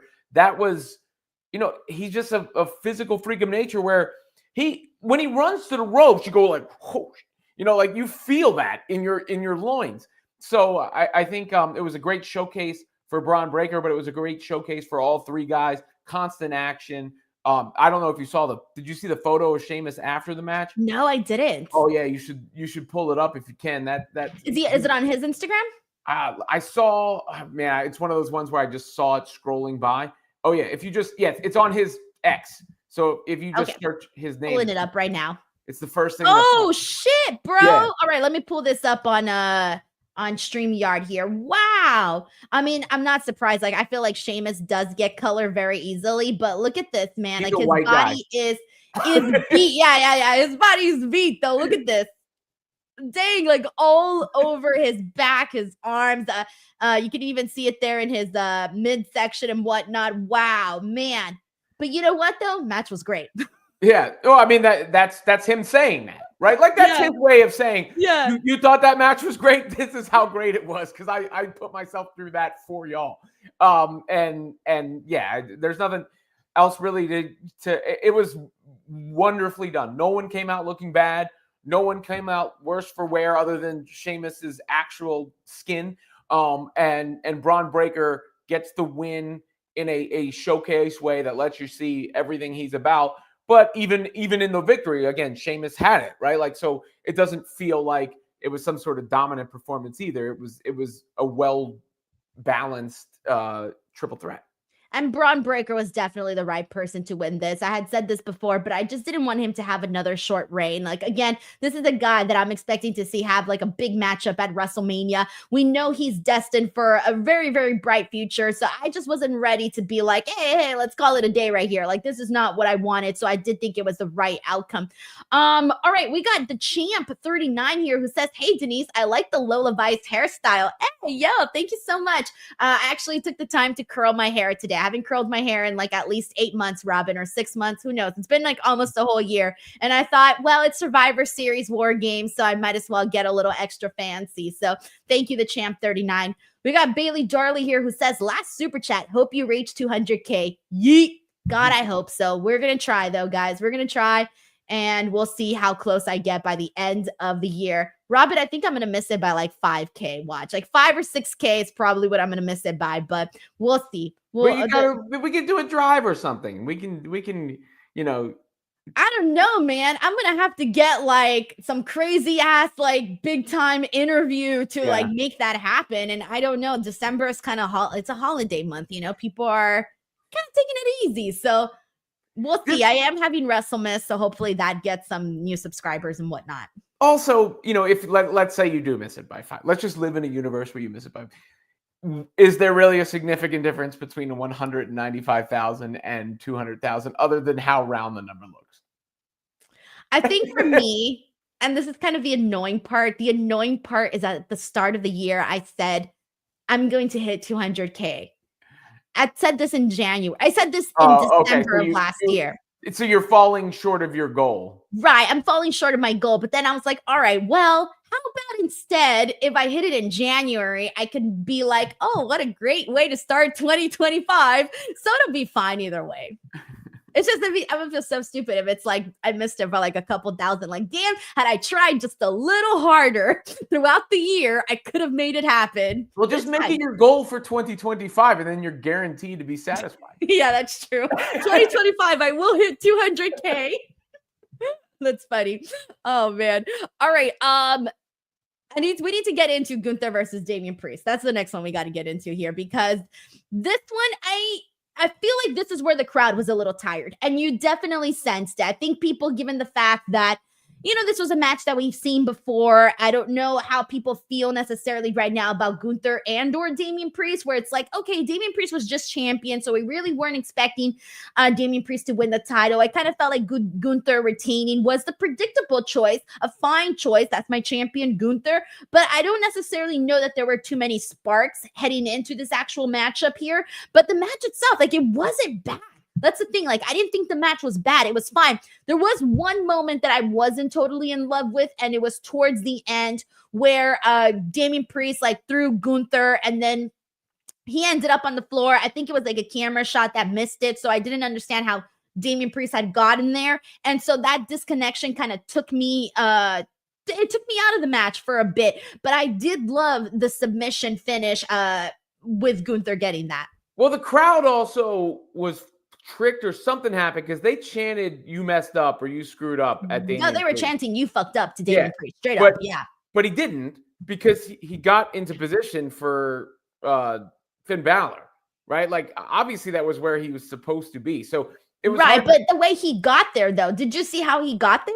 I didn't see how they didn't show it. Yeah, that's what I'm saying. So when the way that it looked from the viewer's perspective, it looked like Damian Priest threw himself backwards for no reason. So it didn't really make sense.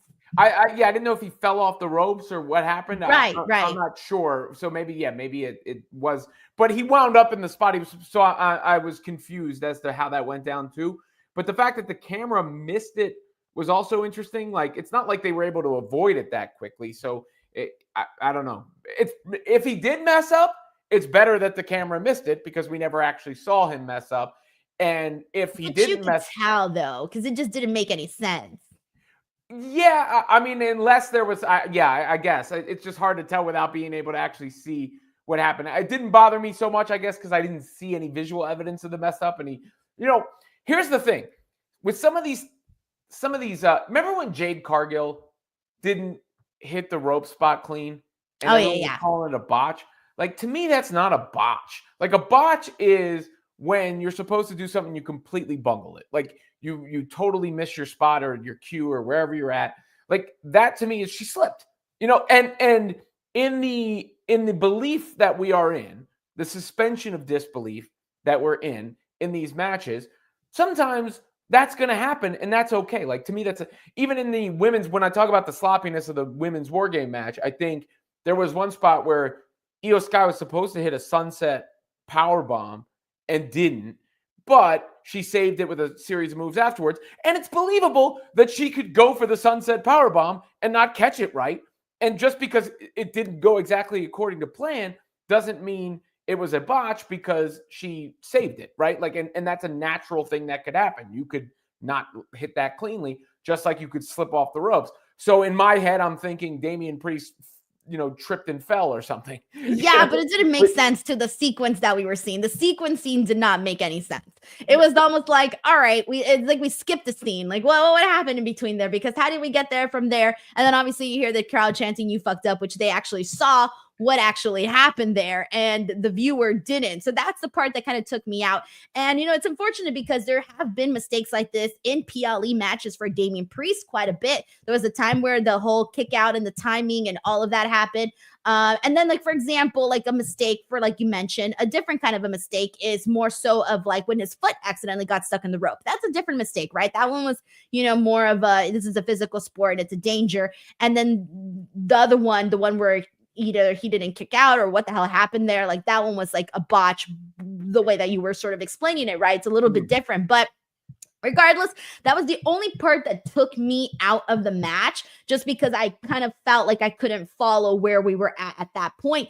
But Finn Balor comes in, he attacks Damian Priest, and that basically allowed Gunther to go ahead and get his win here. So again, Gunther retains World Heavyweight Championship. Happy to see it because I still think that there's more that can be done there with Gunther. Plus, we had already come off of a Damian Priest win, so I wasn't really expecting a title to change hands there.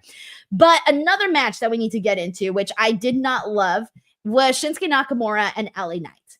I didn't love this because I didn't think it was a good match. I thought that this was not a pay-per-view quality match. I thought it kind of killed the crowd. And also, if you were going to have a title change, it should have been in a match that was freaking exciting, not in a match where everybody was just like, and I don't blame anybody for just having that blank stare because there wasn't really anything to react to, unfortunately. And so the Shinsuke Nakamura LA Knight match for me just did not hit in any sort of facet. Well, look, LA Knight has, to me, never been the best in-ring performer, but I think he's made strides in that direction as his popularity, in the positive direction, as his popularity has ascended. but I don't recall still like a great LA Knight match. And then I've never really gotten Shinsuke Nakamura. I know he's been like a cult hero and internet wrestling fan guy for the longest time. Never been quite my cup of tea, but I'll say this for it. They repackaged him a little bit, brought him back as this fearsome guy, and if he was just going to be built up to be fed to LA Knight again, his career as a WWE performer who can be taken seriously is over. So if you wanted Shinsuke Nakamura to matter, he needed to win that match for whatever their plans are with him. What this means for LA Knight, I don't know. I agree with you. It was a mid-match at best, but I'll at least not come away with a complete bad taste in my mouth because I'm curious what they do with LA Knight next. And if they were ever going to have future plans for Shinsuke Nakamura, he had to win that match because otherwise, it's a joke. Otherwise, I said Jobber Nakamura before. That's what he would be because every time he'd be in a big match, he would lose. And to come back the way he did this time and then lose again that quickly to LA Knight, it would have been the end for him.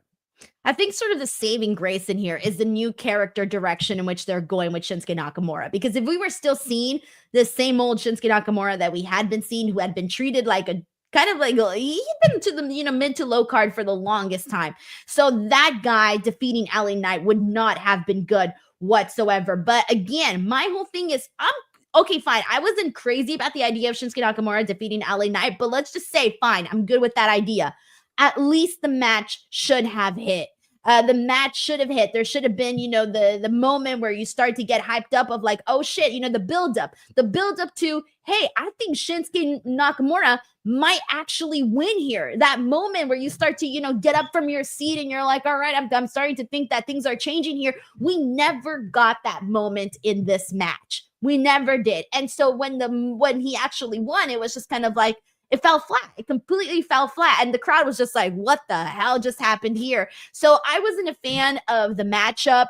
And because I wasn't a fan of the matchup, I wasn't a fan of Nakamura defeating LA Knight here. Yeah, no, I'm not going to push back too hard on that. I do think it was the only way to salvage Nakamura going forward. But I think when you had the first match, and it didn't quite land, to me at least for the first half of it. And then you had that one. It didn't set the tone that great for the rest of the festivities until you got the triple threat. It took people out of the show for a bit. Like that triple threat match brought people back. Yeah, no, it did. And to me, it was a 2.5 match card for me, more or less. But those were very, very strong. And I don't know. Where does LA Knight go from here? I guess that's an interesting query and question because he got so popular and you wondered what was going to happen with him. And now that he loses the U.S. title, is the chase for him more exciting? Is that why? I mean, I just a lot of it felt a little odd just because Nakamura just came back. LA Knight had been built to get that title. The match itself wasn't great. So yeah, I'm not going to sit here and cape for it.